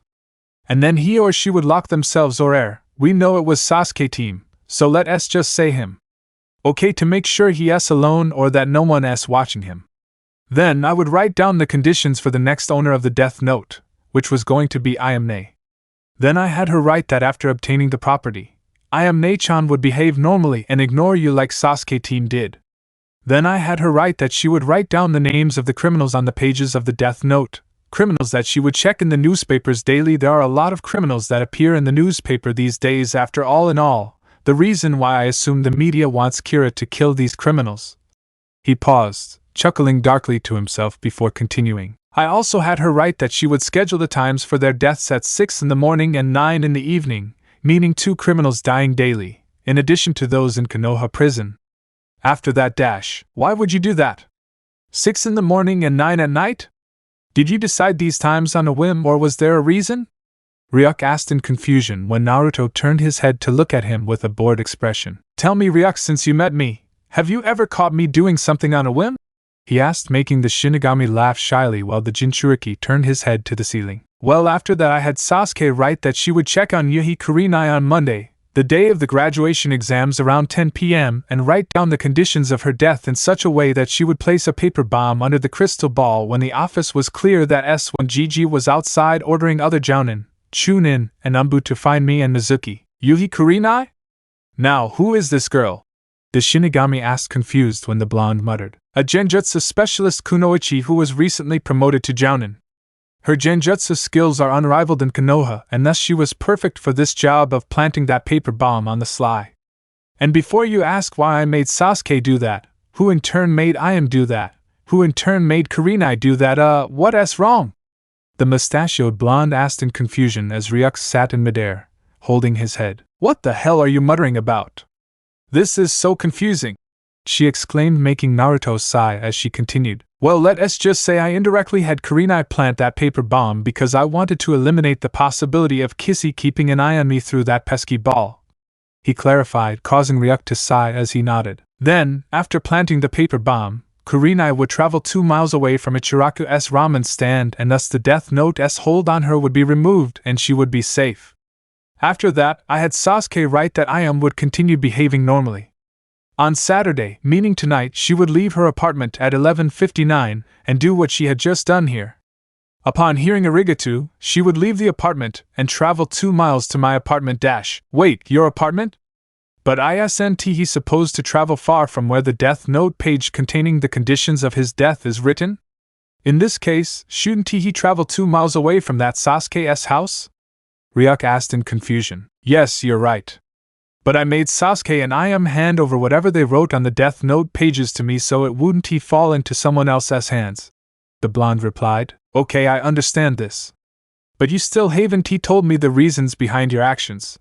The Shinigami verbalized, causing Naruto to sigh as he sat down lazily, looking into the Shinigami's eyes with a serious expression on his face. Fine, then I'll just say what really happened instead of what I wrote in the Death Note. It'll get confusing for you considering I wrote in the Death Note to make Sasuke write in his Death Note, which made Iam write even more in her notes, so yeah. He spoke with a giggle, making the Shinigami feel himself up. The day we fought, I didn't know who my opponent was going to be, but still, I knew that it'll most likely be Sasuke, and considering I had requested Irika-sensei the day before for a spar with the Uchiha under the guise that I wanted to kick his ass. And luckily it happened. But still, I didn't take any chances and just left the space where the name was supposed to be written on the Death Note page blank. Remember when Irika-sensei called me and Sasuke over for a spar, when I asked for a pee break? Naruto asked, making the Shinigami nod. I had Sasuke write that Iam would come to his apartment that night around 4, where the Uchiha would transfer ownership to him and hand over the remaining blank pages. After he did this, I had Sasuke come to my apartment again to give me the pages on which he had written about Iam-nachan's conditions. Sasuke then traveled 2 miles from my apartment, and his role in this plan came to an end. I was now ready for Kissy to search my memories whenever they wanted. I had a life insurance policy to tell, in the form of Iam-nachan, of course, he uttered with a smile as Ryuk stood there in a daze. No matter how many times he had seen Naruto's intelligence in action, it never ceased to surprise him. After he did this, I had Sasuke come to my apartment again to give me the pages he had written on regarding Iam-nachan's conditions. Sasuke then traveled 2 miles from my apartment, and his role in this plan came to an end. I was now ready for Kissy to go through my memories whenever they wanted. I had a life insurance policy to tell, in the form of Iam-nachan, of course, he uttered with a smile as Ryuk stood there in a daze. No matter how many times he had seen Naruto's intelligence in action, it never ceased to surprise him. After he did this, I had Sasuke come to my apartment again to give me the pages he had written on regarding Iam-nachan's conditions. Sasuke then traveled 2 miles from my apartment, and his role in this plan came to an end. Now I was ready for Kissy to go through my memories whenever they wanted. I had a life insurance policy to tell, in the form of Iam-nachan, of course, he uttered with a smile as Ryuk stood there in a daze. No matter how many times he had seen Naruto's intelligence in action, it never ceased to surprise him. Now I was ready for Kissy to go through my memories whenever they wanted. I had a life insurance policy to tell, in the form of Iam-nachan, of course, he uttered with a smile as Ryuk stood there in a daze. No matter how many times he had seen Naruto's intelligence in action, it never ceased to surprise him. Now I was ready for Kissy to go through my memories whenever they wanted. He had a life insurance to say, in the form of Iam-nachan, of course, he uttered with a smile as Ryuk stood there stunned. No matter how many times he had seen Naruto's intelligence in action, it never ceased to surprise him. Then I controlled Mizuki to tell me about the Kyuubi that night, although the conditions for its death I had written beforehand before losing ownership. However, the ownership was transferred to me the same night I killed that drunken bastard who had attacked me, and thus you returned to me. The blonde verbalized, causing Ryuk's eyes to widen. So your plans went to waste back then? He asked, making him laugh as the blonde turned his head to look at the full moon through his open window. I never act without any backup plan, Ryuk. There's another reason why I had Sasuke write about Ayame-chan killing criminals at 6 in the morning and 9 at night, besides the murders to continue, so Kissy doesn't he get suspicious of me? Naruto said with a grim expression as the Shinigami realized. Now I understand. When that ramen girl killed the criminal at 6 the next morning, ownership transferred back to her. That's why I felt the change in ownership in the morning of that day, and so I had to go to that ramen girl again. Though I can't say I didn't miss her ramen was delicious. But still, why pick 6 in the morning? The Shinigami asked, making the blonde Jinchuriki sigh in exasperation. Kissy meeting times are at 7 in the morning. So if they secretly decided they were going to go through my memories, I'd be safe before they could take any action, he said deadpan, causing Ryuk to smack his forehead in irritation. Damn, how could I forget that? So Sunday morning, after you've left, Shikamaru. Her voice trailed off as a sour expression formed on her face at the mention of her former friend, someone she could trust, even if just a little. What's wrong? Ryuk asked, confused, causing the blonde to shake his head as he continued. Shikamaru came to ask me to play shogi. I went with him. What about your secret? It must have affected you somehow. The Shinigami intervened, causing Naruto to clench his fists. You have nothing to do with that. He spoke in a cold tone, making the Shinigami sigh. Okay, just keep going. It was later revealed to be Shikaku and Ibiki's plan. Somehow, even with the side effects of sleep deprivation, I was still able to hold my ground and endure their mind games without completely blowing my cover. The next day, Monday morning, was the graduation exam, while a criminal, as usual, died because of I am at 6 in the morning. That morning, I wrote Mizuki's name on the Deathnote page and the conditions for his death, so the ownership was transferred back to me. I, as expected, failed the Bunshin exams. Now Mizuki comes into play. You know things like how you were with me when he told me all that I made him say that. Too bad the Anbu, who was watching us, thought we would meet at the 44th floor and waited for us there after I got away from him. Naruto muttered with a chuckle, making Ryuk laugh a little with him. Yeah, that was fun, alright. After that, I know you went to the Hokage Tower where that old man gave you the scroll. Though sadly that was when that ramen girl killed a criminal, considering there were 9 of them back then, and I had to leave.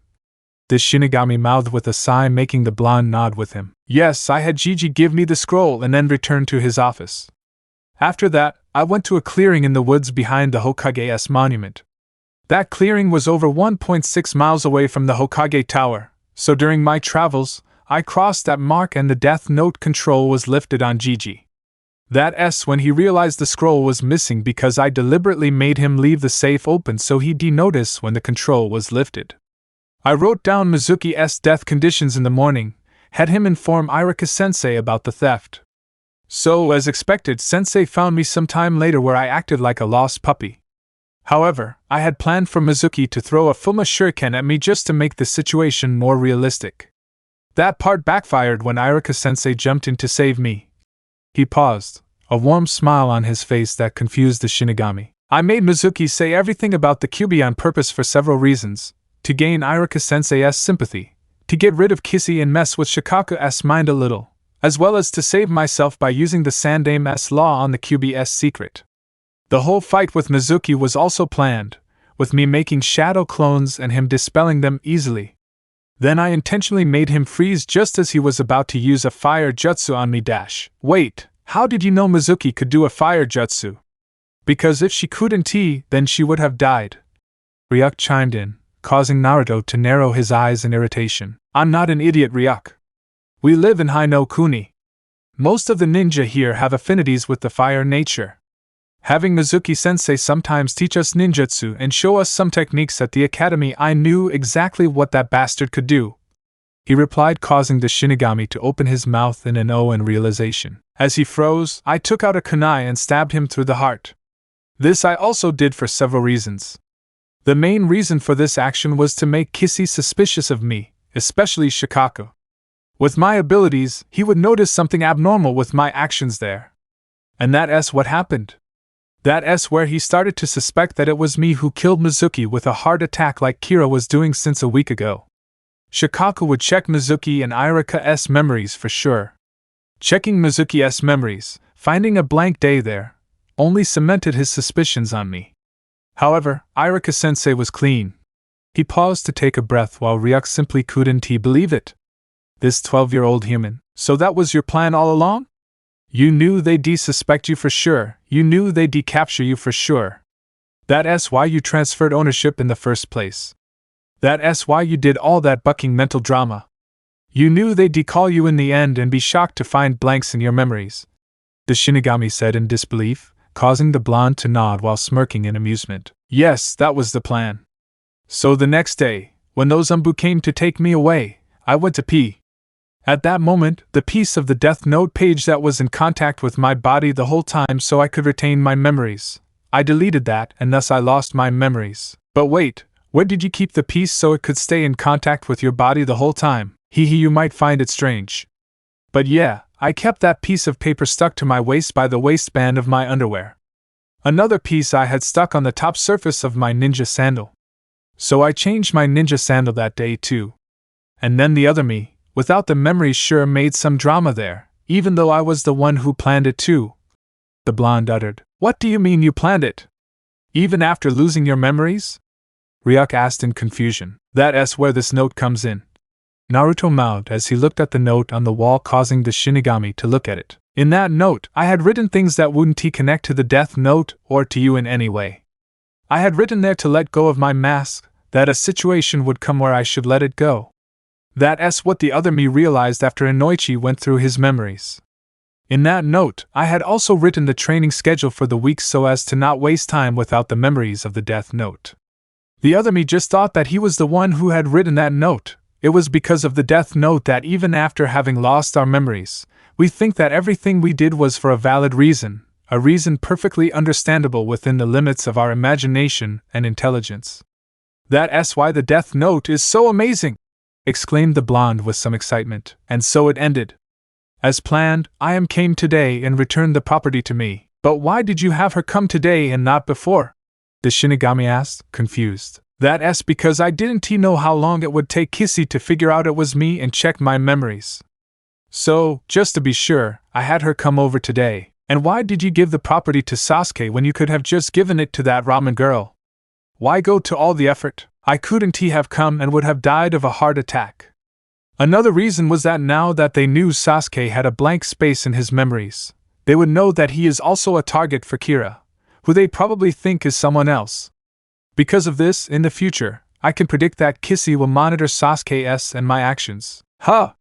But they know you're not Kira anymore, so why would they see you again? They wouldn't suspect me, but they use me to get to Kira. Believe me, that's the only thing Shikaku can do to move the investigation forward. Now, if they hadn't found a blank spot in Sasuke's memories, they'd just have focused on me in the village or even during missions, but now that they know Sasuke is also a potential target of Kira, their attention will be split between me and the Uchiha, whether it be in the village or on missions. And I'm sure Kakashi-sensei will be our Jounin-sensei considering he also has a Sharingan, and is also a member of Kissy. So it's painfully obvious that Kissy would monitor both mine and Sasuke's actions from now on. It saves me trouble, especially during missions. The blonde explained with a sigh while Ryuk, he was simply speechless. It's funny now they'd have to start their investigation right back where they started at the beginning. They'd be trying to catch someone who doesn't even exist makes me want to burst out laughing, Ryuk. And because of all the drama due to my other self, I've got Gigi and Kakashi and Aizen feeling a lot of guilt. I don't think they'll ever suspect me. Even with the evidence, they're going to have a hard time accepting it. Naruto uttered with a grin, looking outside through his window, a look of accomplishment in his eyes. However, Ryuk only had one thing on his mind right now. Genius, just pure genius, this kid. Chapter 9. It's funny now they'd have to start their investigation right back where they started at the beginning. They'd be trying to catch someone who doesn't even exist makes me want to burst out laughing, Ryuk. And because of all the drama due to my other self, I've got Gigi and Kakashi and Ice and feeling a lot of guilt. I don't think they'll ever suspect me. Even with the evidence, they're going to have a hard time accepting it. Naruto uttered with a grin, looking outside through his window, a look of accomplishment in his eyes. However, Ryuk only had one thing on his mind right now. Genius, just pure genius, this kid. Silence fell between the duo as Naruto continued to stare outside, a thoughtful expression on his face while Ryuk absorbed what he had heard so far. Soon a yawn escaped Naruto's lips, the blonde tired from his training as he rubbed his eyes tiredly. I think I'll go now, we have team placements tomorrow too. The mustachioed blonde muttered with a sigh as he laid down, hands behind his head as he stared at the ceiling. However, I have one thing to ask of you, Ryuk said, causing him to move his pupils towards the floating Shinigami. What is it? Ever since I entered the human realm, I've noticed that whenever you write down the conditions for the death of a person you want to control, you usually specify the time of their death as being the next day at the latest if the job you want done for you is done in a few hours, that is. Why don't you just write that they would die in a few years? This way, you won't have to worry about time running out before they can complete the job and getting them killed. That can land you in big trouble, you know? Uttered the Shinigami, making Naruto sigh as he placed his hand to his forehead, grumbling to himself. Ryuk, really, you're hopeless. He muttered to himself. Huh? Did you say something? Ryuk asked, confused. Yes, you are a smart Shinigami. He verbalized sarcastically, causing the Shinigami to rub the back of his neck in embarrassment, thinking that Naruto's praise was genuine. Yeah, I know. I may not look it, but I'm quite smart. You haven't seen my actual mental capabilities, Naruto. I can surpass even you if I want to, but I'm also too lazy for that. They say I have the highest IQ in the Shinigami realm. Ryuk boasted with his eyes closed, making the blonde roll his eyes at the liar. Really? So tell me, what does IQ mean? Naruto asked in an amused voice, causing Ryuk's eyes to widen slightly as he adopted a thinking pose, stroking his chin in the process. That's an interesting question, Gaki. The Shinigami muttered to himself as a light bulb appeared above his head, the expression on his face brightening. I get it. It means interesting question. Yeah. It means if you can answer those difficult and interesting questions, then you have a high IQ. Yeah. I totally knew that, it just slipped my mind a little, he exclaimed with his eyes closed, nodding to himself with a proud smile as Naruto stared at this piece of creation in awe. Wow, I'm glad his death note fell into my hands. It scares me what he could have done with something as powerful as that, the blonde thought before his expression turned serious. Okay, I get it, you're a genius. Now about your question, the reason I write the time frames for their deaths as a maximum of a day is because if, as you suggest, I write that they would die for whatever reason in a year or whatever, then I'm putting myself at a huge risk, he stated, making the Shinigami look at him in confusion. How is that? As you told me before, every human's original lifespan is already decided when they are born. Now let us assume the original lifespan of a victim I want to control right now is supposed to end in a week. I write down their time of death after about a year from today, then.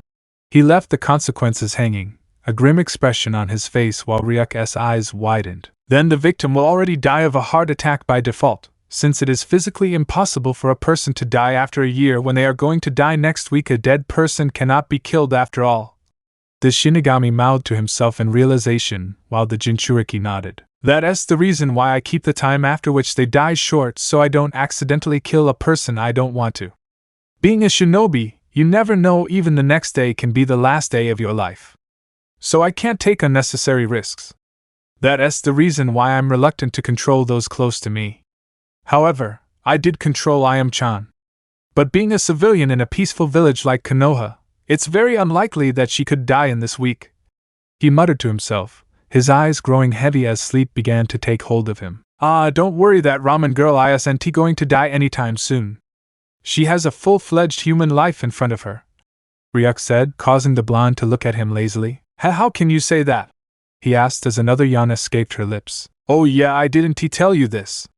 Through the eyes of a Shinigami, I can see a person's name as well as their life just by looking at their face, the Shinigami said with an embarrassed laugh as Naruto's eyes snapped open. Next morning, Sunday, 7:22 a.m., TNI Department, Ibiki office. Team placements are scheduled today, right? Ibiki asked curiously, the Kissy members currently sitting around the table as they began their daily meeting. So, it seems that Uchiha Sasuke was also controlled by Kira if we go by the large blanks in his mind yesterday. Hiruzen spoke with a serious expression, taking a puff from his pipe causing Kakashi to agree with him. I guess Shikaku's intuition was correct. Kira did control Sasuke during the fight between him and Naruto-kun. The question is, why? Was it to deliberately humiliate Naruto in front of his class, trying to lower the boy's self-esteem? The copy-nin asked when Inoichi spoke. And regarding the large blank spaces in the Uchiha's mind over the past week, it seems Kira has started using it as well along with Naruto, of course. Grave expressions appeared on their faces. What do you say, Shikaku? Hiruzen asked, turning his head towards the Nara as his eyes twitched at the sight. Snore, snore, snore. With his head on the table, the lazy Nara slept, not caring about the word, while the other Kissy members sweated at the sight. Inoichi nudged the sleeping Jounin, trying to get him to wake up quickly since he didn't want to anger the Hokage. The Nara's response was only to snore louder, much to his annoyance. Inoichi laughed nervously as he turned to the Hokage. Well, he tends to sleep a lot when he gets depressed. You see, he is quite sad about the fact that Kira overcame him so easily. The Yamanaka pronounced, stomping on the sleeping Nara's foot as hard as he could. Shikaku muttered as he opened his eyes in a daze, not lying down as he rubbed his eyes. He just has to find excuses to get lazier, Ibiki said with a sigh when Kakashi intervened. Actually, I wanted to say something about Kira, about what Shikaku told us several days ago about Kira's plan to frame Naruto. I just found something that bothered me. Shikaku said that Kira was planning to take the Forbidden Scroll as well, framing Naruto in the process, and because of Irika's interference, his plan was ruined. But after looking through Inoichi's memories, we know that Mizuki was being controlled by Kira the entire day. So my question is, if Kira really wanted to steal the Forbidden Scroll and frame Naruto in the process, why did he have Mizuki call Irika? If Irika was a hindrance in his plans, why call him through Mizuki? He asked, making everyone's eyes widen except Shikaku. Thanks Kami, you finally realized it, huh? He said lazily, making Ibiki look at him in surprise. Did you already know this? The Tokubetsu asked, causing Shikaku to nod. Of course I knew. I was just waiting for one of you to figure it out. If I were the one to raise this doubt, then you would have blown up at me again about how I was suspecting Naruto again. Nara muttered, making Hiruzen sigh to himself. What's going on here? This is crazy. We're not getting anywhere in our investigation. This means that Naruto himself. The Sandaime trailed off, not wanting to say it when Shikaku continued. This means that it could be Naruto who created this master plan to toy with us. I'm still not sure if Naruto is Kira or if Kira is someone else who exists. If Naruto is actually Kira, then I'm assuming that he deliberately left those subtle clues that day just so we would suspect him. Just so we would comb through his memories so we would find blanks there and think that Kira is someone else who was using Naruto the whole time, giving him the all clear. So according to you, this means that Naruto, if he is Kira, can deliberately erase memories from his mind? Inoichi asked, causing Hiruzen to shake his head. No, that's not possible. There's no way Naruto would know the techniques related to your clan plus his pure chakra control. It's impossible. The Hokage stated, massaging his temples over the situation. Now that the journey started again, they were once again starting to suspect Naruto, but this time they were even more confused. They simply didn't know if Kira was actually Naruto or someone else. What do you mean Naruto received the clear signal, Shikaku?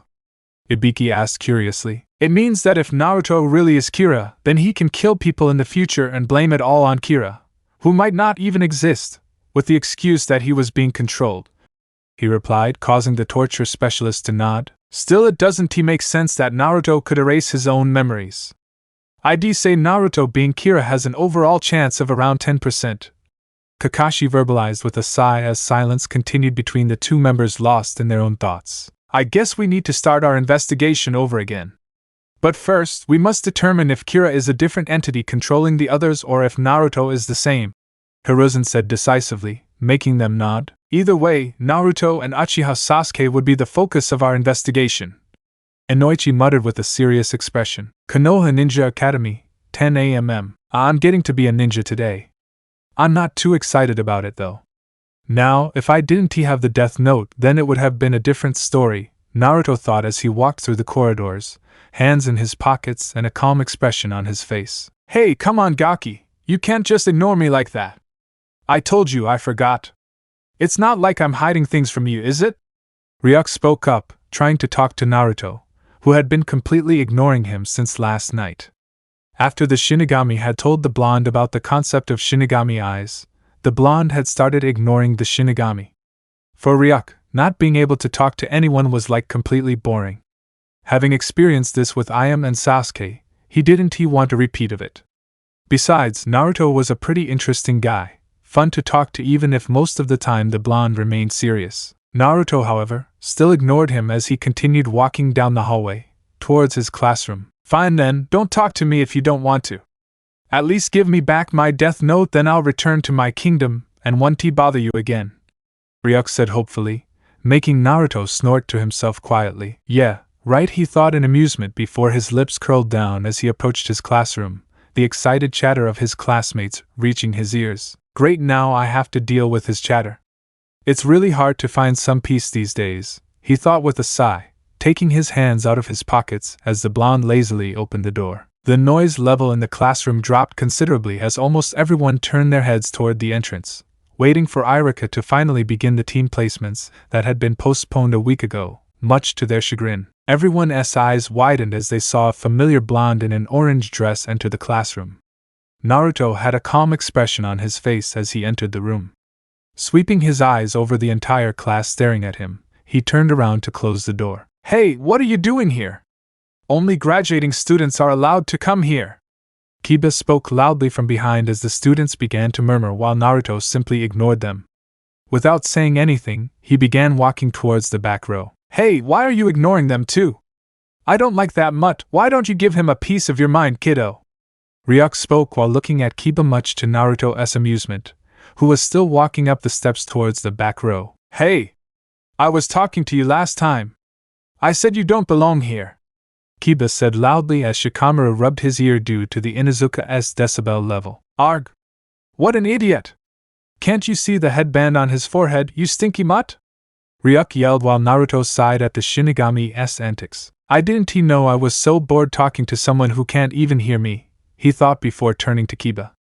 Without saying anything, Naruto pointed at his Hittite with the index finger of his right hand, the other hand in his pocket, while a certain Uchiha gave the blonde a calculating look. A look of realization crossed the Inuzuka's face as the students stood perplexed watching this quiet Naruto.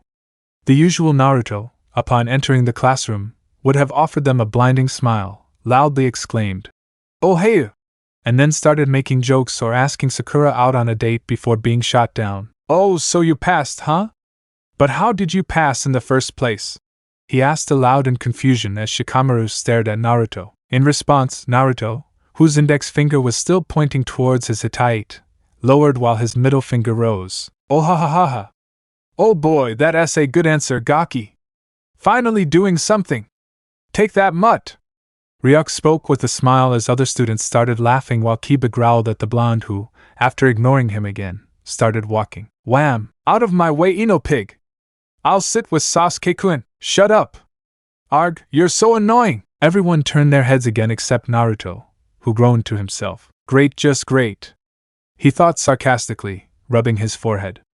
Looking up, he saw Sasuke sitting on the second-to-last bench, staring at him while squinting at the Uchiha. Out of my way, Naruto baka!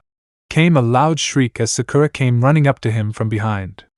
However, Naruto just stood there as he continued to glare at Sasuke while Sakura raised her fist to slam the blonde over his head for blocking her way. However, other students sighed because they knew what was going to happen. There we go again, his personal punching bag, quite durable and effective with no expiration date, the others thought as their fist neared the top of Naruto's head. Move aside your ID dash!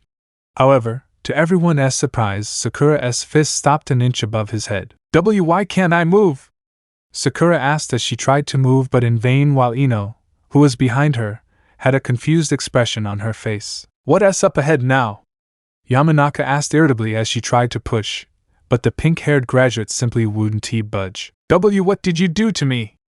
Sakura asked with wide eyes, trying her best to move while Naruto still hadn't moved from his position. However, Shikamaru and Sasuke widened their eyes in surprise. Kanashibari no Jutsu? Temporary paralysis technique. They both thought in shock as Naruto started walking forward, a serious expression on his face. Now that Kissy knows I'm not the airhead idiot I made everyone else out to be, I have to stop acting like one. They know I've been holding back all this time, but they don't know how much. So I'll just leak a little of my true personality and make them believe this is the real me, he thought, now sitting on the last empty bench as Sakura got her movement back. He shook his fist to test his hands, a look of shock on his face as the class had gone deathly silent. Guess the punching bag has finally expired, they all thought simultaneously with a drop of sweat. Hey Forehead, are you okay? Ino asked, now worried about her rival and friend who just nodded. The door opened again as Irika entered the room, quite surprised to find the class in a state of discipline for once.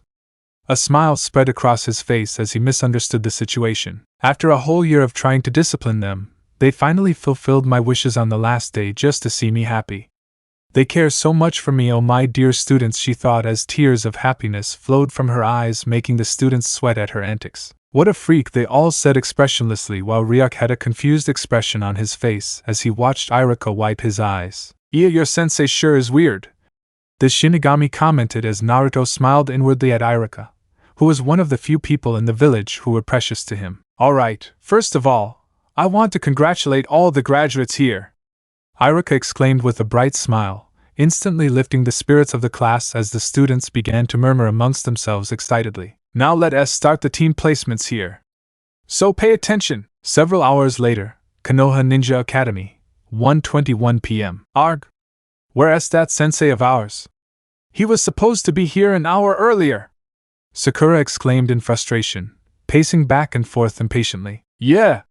Where's that damn retard who was supposed to come here an hour ago? I swear I'm going to go all Shinigami on him if he doesn't show up in 5 minutes!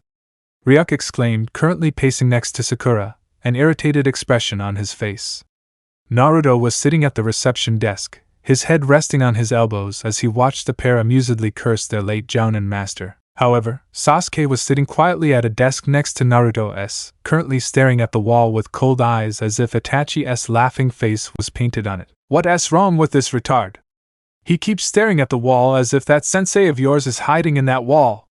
Ryuk yelled at Naruto, pointing towards a disturbing Sasuke and then subsequently towards the wall being meditated on. The blonde just sighed as he closed his eyes, not answering her, or rather, not being able to answer considering they were in public. Just shut up, will you?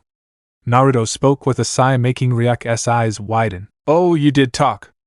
Are you sure you're not taking a big risk by talking to me in public like that? I mean, I know I'm too irresistible to talk, but you have to be careful. I wasn't asking for your opinion, Naruto baka.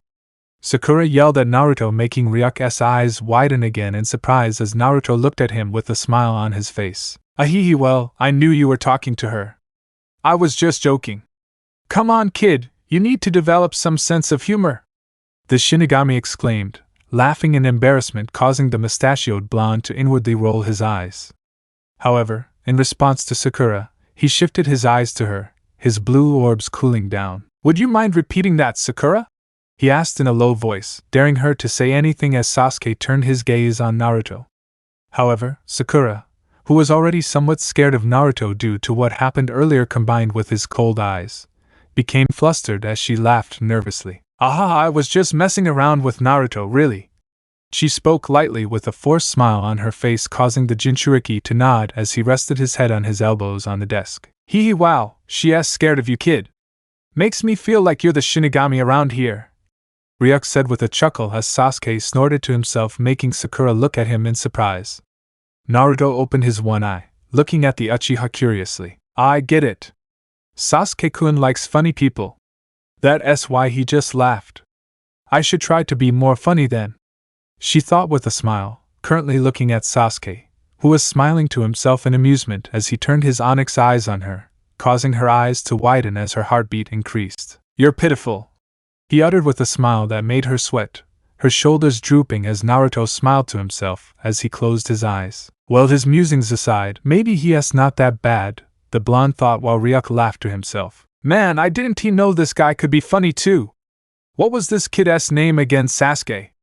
Ryuk asked as Naruto coughed to himself, trying to control his laughter, causing Sakura and Sasuke to look at him awkwardly. "SAS cough cough you cough cough," the blonde said through his coughing fit in a low tone, making Ryuk's eyes widen. "Holy crap!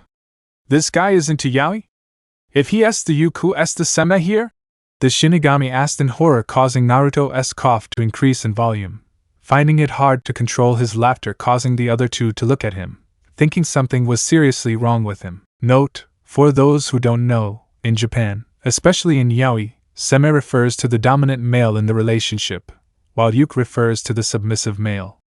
In Japanese gay slang, yuk can also refer to the receptive male in anal hex lol. Is that Yugaki? Ryuk suggested, making the coughing fit stop abruptly as Naruto looked at him, making the Shinigami laugh at his expense. "Sorry I'm late."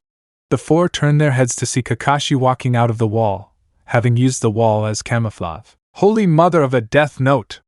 After all, he was hiding in that wall!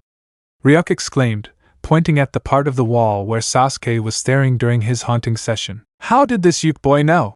the Shinigami asked in confusion as Naruto clenched his jaw, lazily getting up from his seat, while Sakura was busy yelling at her sensei, who was more occupied with coming up with the infamous lost along the way excuse. "I have to keep going like this now, sorry Anai-san," Naruto thought decisively. However, Kakashi looked at Naruto, who met him with his own cold stare, causing the Jounin to sigh silently to himself. "So he is still angry, huh? This is going to be difficult," the Jounin thought as he asked the three to meet him on the rooftop. Konoha Ninja Academy, ceiling, 1:32 p.m. "Okay, tell me about yourself. Your name, your likes and dislikes, hobbies, dreams, so on," Kakashi lazily verbalized, causing Sakura to look at him in confusion, while Naruto stared at the railing with a bored expression on his face. The three of them were sitting on the steps in front of their sensei, who was standing by the railing for support. Why don't you go first, sensei?" Sakura asked meekly, causing the Jounin to shrug while Naruto sighed to himself. "The only thing we'll know about him is his name," the mustachioed blonde thought exasperatedly. "Okay, I guess," Kakashi muttered with a smile in his eyes before continuing, while Sasuke and Sakura looked at him with mild curiosity. "My name is Hatake Kakashi. My likes include reading the Ika Ika series written by Jiraiya-sama, my favorite of them being Ika Ika Makeout Tactics. I also like spying on women in hot springs, watching porn when I have the time, big breasts like Tsunade-sama. Even though I'm a virgin, still, the positions I like, at least hypothetically, are doggy style, missionary, and reverse cowgirl. The only thing I don't like is young boys, no, a certain young boy. My hobbies include reading Ika Ika, cursing a certain young boy whenever I can, and masturbating regularly. The dream for the future is to form a large harem of large-breasted women, spread the youth of Ika Ika, and one day write in Ika Ika myself. Any questions?" the Jounin finished with a smile. A mysterious wind swept across the ceiling as the three genin sat dumbfounded, expressions of disbelief on their faces. Sakura gaped like a fish, her face a shade of tomato red as her mouth opened and closed without words coming out. Sasuke's eyes were wide open, a horrified expression on his face as if he had just seen Itachi masturbating while moaning. Sasuke-kun. Naruto also had wide eyes, however. He managed to remain calm as he looked at the Jounin with a neutral expression on his face, his cheeks flushed. "What the hell? Akahahahaha. Oh shit! Shit! Man, your sensei is so funny!" Ryuk exclaimed loudly, rolling in the air while laughing uncontrollably. Sensei?" Naruto and Sasuke turned their heads upon hearing Sakura's voice, a cheerful expression on her face. However, they both silently backed away from her a little upon sensing the murderous aura emanating from her behind that cheerful smile on her face. "What is it?"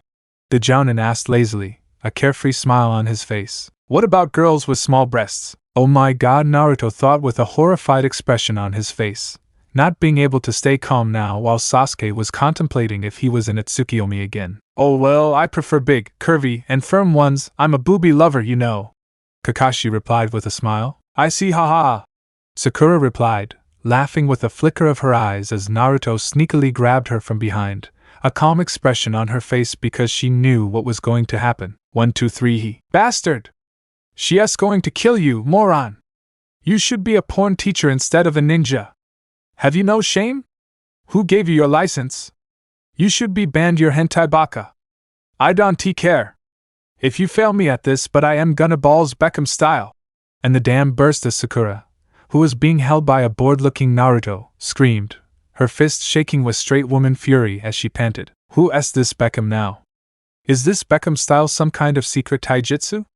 Sasuke thought in confusion. Whoa, this girl has nerve, I'll give her that. Ryuk commented with an impressed expression on his face while Kakashi laughed to himself before his expression turned serious. Rule number 1 of the Shinobi Code: a ninja must always keep their emotions in check, he said, causing the pink-haired graduate to look at him in confusion, his face slowly turning into one of understanding as Naruto smiled to himself. The same old know-it-all. That's your first lesson. Your anger was understandable, but many enemies will use tricks along these lines to gain the upper hand in a fight, making you lose your cool. So make sure to keep your temper in check. The masked Jounin uttered, making his humph sound as she muttered Ero-sensei, trying to save his sorry ass under her breath as Naruto let go of her. My name is Uzumaki Naruto. My likes include ramen and the Ichiraka family. My dislikes are the famous geniuses of this village and Kira. I have no hobbies other than the occasional prank. My dream is to catch Kira, become a strong shinobi, and one day we will have a family. The mustachioed blonde muttered with a serious expression, making Sakura look at him in surprise along with Sasuke. Why did he change so suddenly? He's not the Naruto I've been seeing all this time, Sakura thought in confusion. Really, the more I hear it, the more convinced I am that Naruto-kun isn't Kira. The only problem is what Kira's main target is. Why are Naruto and Sasuke his main targets? Kakashi thought with a serious expression inside as he turned to Sakura. Now go ahead. The Jounin spoke to Sakura, making her nod. My name is Haruno Sakura. My likes include glances at Sasuke with a blush. My hobbies are once again with Sasuke. My dream is once again at him, and my dislikes are a certain pervert, she exclaimed with a frown, making Kakashi sigh as he turned to Sasuke with a bored expression. Wow, she's mad at him, Ryuk said with a whistle. My name is Uchiha Sasuke. I don't like him. I don't like many people. My goal is to avenge my clan, he said with a grim expression as Naruto looked at him, curiosity in his eyes, while Sakura was once again amazed by Sasuke's attractiveness. I see then. Now with the introductions done, let us move on to the next part. I'm going to have to take a little test, mostly theoretical, that is, the Jounin verbalized, resulting in Sakura looking at him in surprise. A test? She asked, making him nod while Naruto silently clenched his fists. Yeah, and if any of you don't answer, that one goes back to the academy, Kakashi said with a closed eyes smile, making her eyes widen. Hey, we already took the exam a week ago. Why do this again? Sakura argued, causing the Jounin to widen his eyes. My team, my rules, he murmured, simply making her sigh. What's this now? Jounin aren't supposed to take any theory tests except maybe survival drills, which are also dependent on the Jounin. Is this another kissy trick? They know I have more mental aptitude than I was letting on before, but still wait. His eyes widened as the blonde realized something. According to them, I failed because I didn't pay attention to classes at the academy. And I never showed any knowledge about what the academy taught us. This helped maintain my mask and the element of surprise. However, if I solve this theoretical question about whatever she is going to ask us, Kissy may suspect that Kira is controlling me right now, considering that even the real Naruto, according to them anyway, doesn't know about those questions. They also know that Kira has a sharp mind. Their master plan is the indication.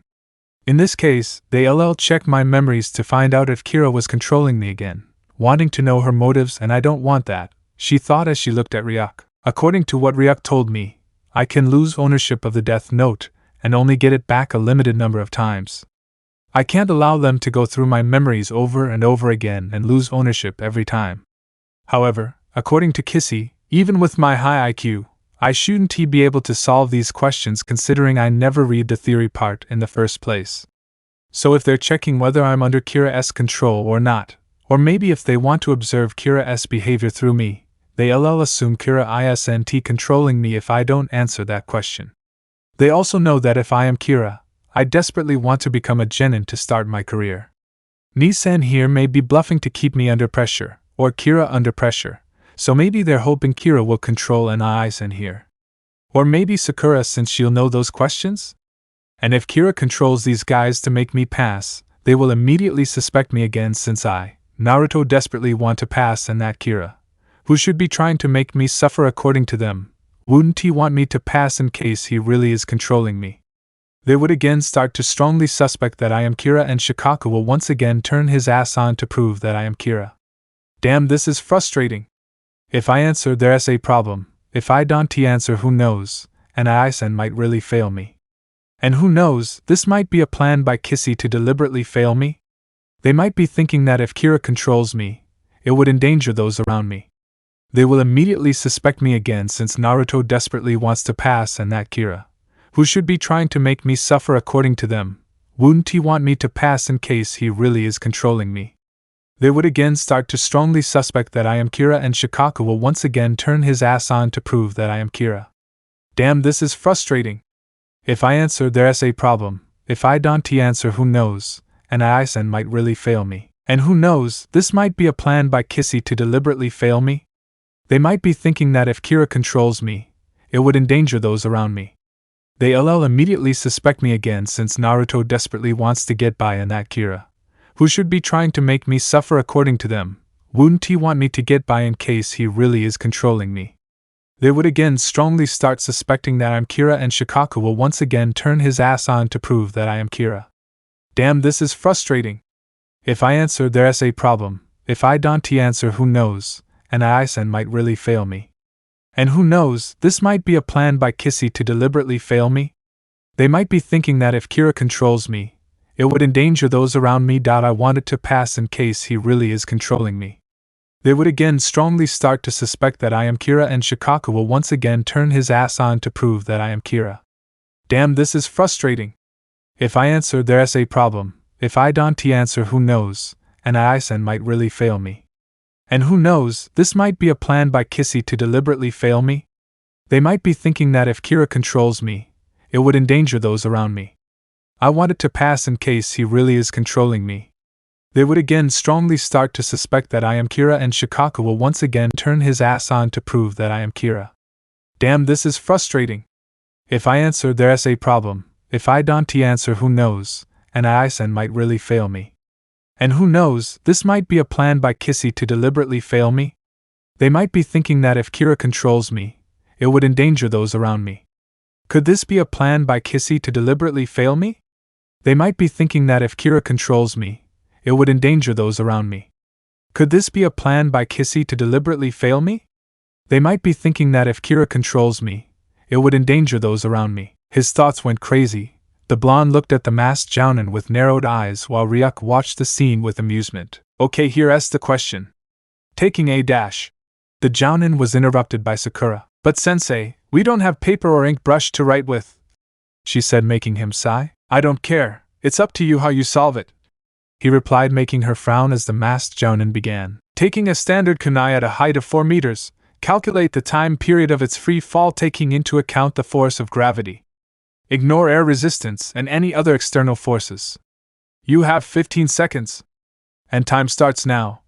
Kakashi spoke with an amused smile which made Sakura's eyes widen as she began to turn the gears in her mind, with Sasuke doing the same, trying to figure out the question as quickly as possible. 15 seconds? Are they really trying to deliberately fail me? Or did he give that little time to test if Kira is controlling me? He must know that Sakura and Sasuke could figure this out in the allotted time. But if I answer, would they suspect me? The chances are 50-50, but I can't take any chances. Even if they think Kira is someone else, they'll have to continue their investigation with me as their main focus. Shit, the blonde clenched his fist as 4 seconds passed. His eyes narrowed as his mind raced at a crazy speed while Kakashi read through his book while Sakura and Sasuke were busy sorting out those questions. Come on, Naruto, think, stay calm, think about this. I have to solve this question in such a way that it doesn't make them suspicious. I can't even use the Deathnote as it will take 40 seconds to take effect. Come on, I've got it. Putting his hands on his knees, the blonde stood up as he ran towards the wall on his right, causing Kakashi to raise his eyebrow, still reading the book while Sakura and Sasuke were busy in their own world. 7 seconds left. Now, what are you doing, Naruto? Ryuk questioned in confusion, while the blonde simply ignored him as he hurriedly removed his ninja sandals. Folding his hands in a familiar seal, he muttered something that made Kakashi's eyes widen slightly in surprise. Kage Bunshin no Jutsu, faggot. This made Sakura and Sasuke look in their direction, The duo was surprised to see 4 Naruto standing. He ordered his clones to stand on each other's shoulders and pulled out a kunai. Showing quick acrobatics, the 3 clones now stood on each other's shoulders as Naruto threw the kunai towards the clone on top, the 3 balancing on each other. The upper clone caught the kunai as he brought it down to the level of his neck, the metal tip of the kunai, at chest level, facing the ground. "Fine, leave it," the real Naruto said, standing on the ground as he looked at his watch before raising his head to make eye contact with the clone. Having received the signal, the clone released the kunai. The moment it hit the ground, the real Naruto clicked a small button on the side of his wristwatch as he turned to a wide-eyed Kakashi with a grin on his face. 0.903 seconds to be exact, sensei. Let me know in the comments below if you guys want the next part. Also check out my other video that has been shown in left. Thank you for watching. If you enjoyed this video, please like and share this video. And have a fantastic day. Bye.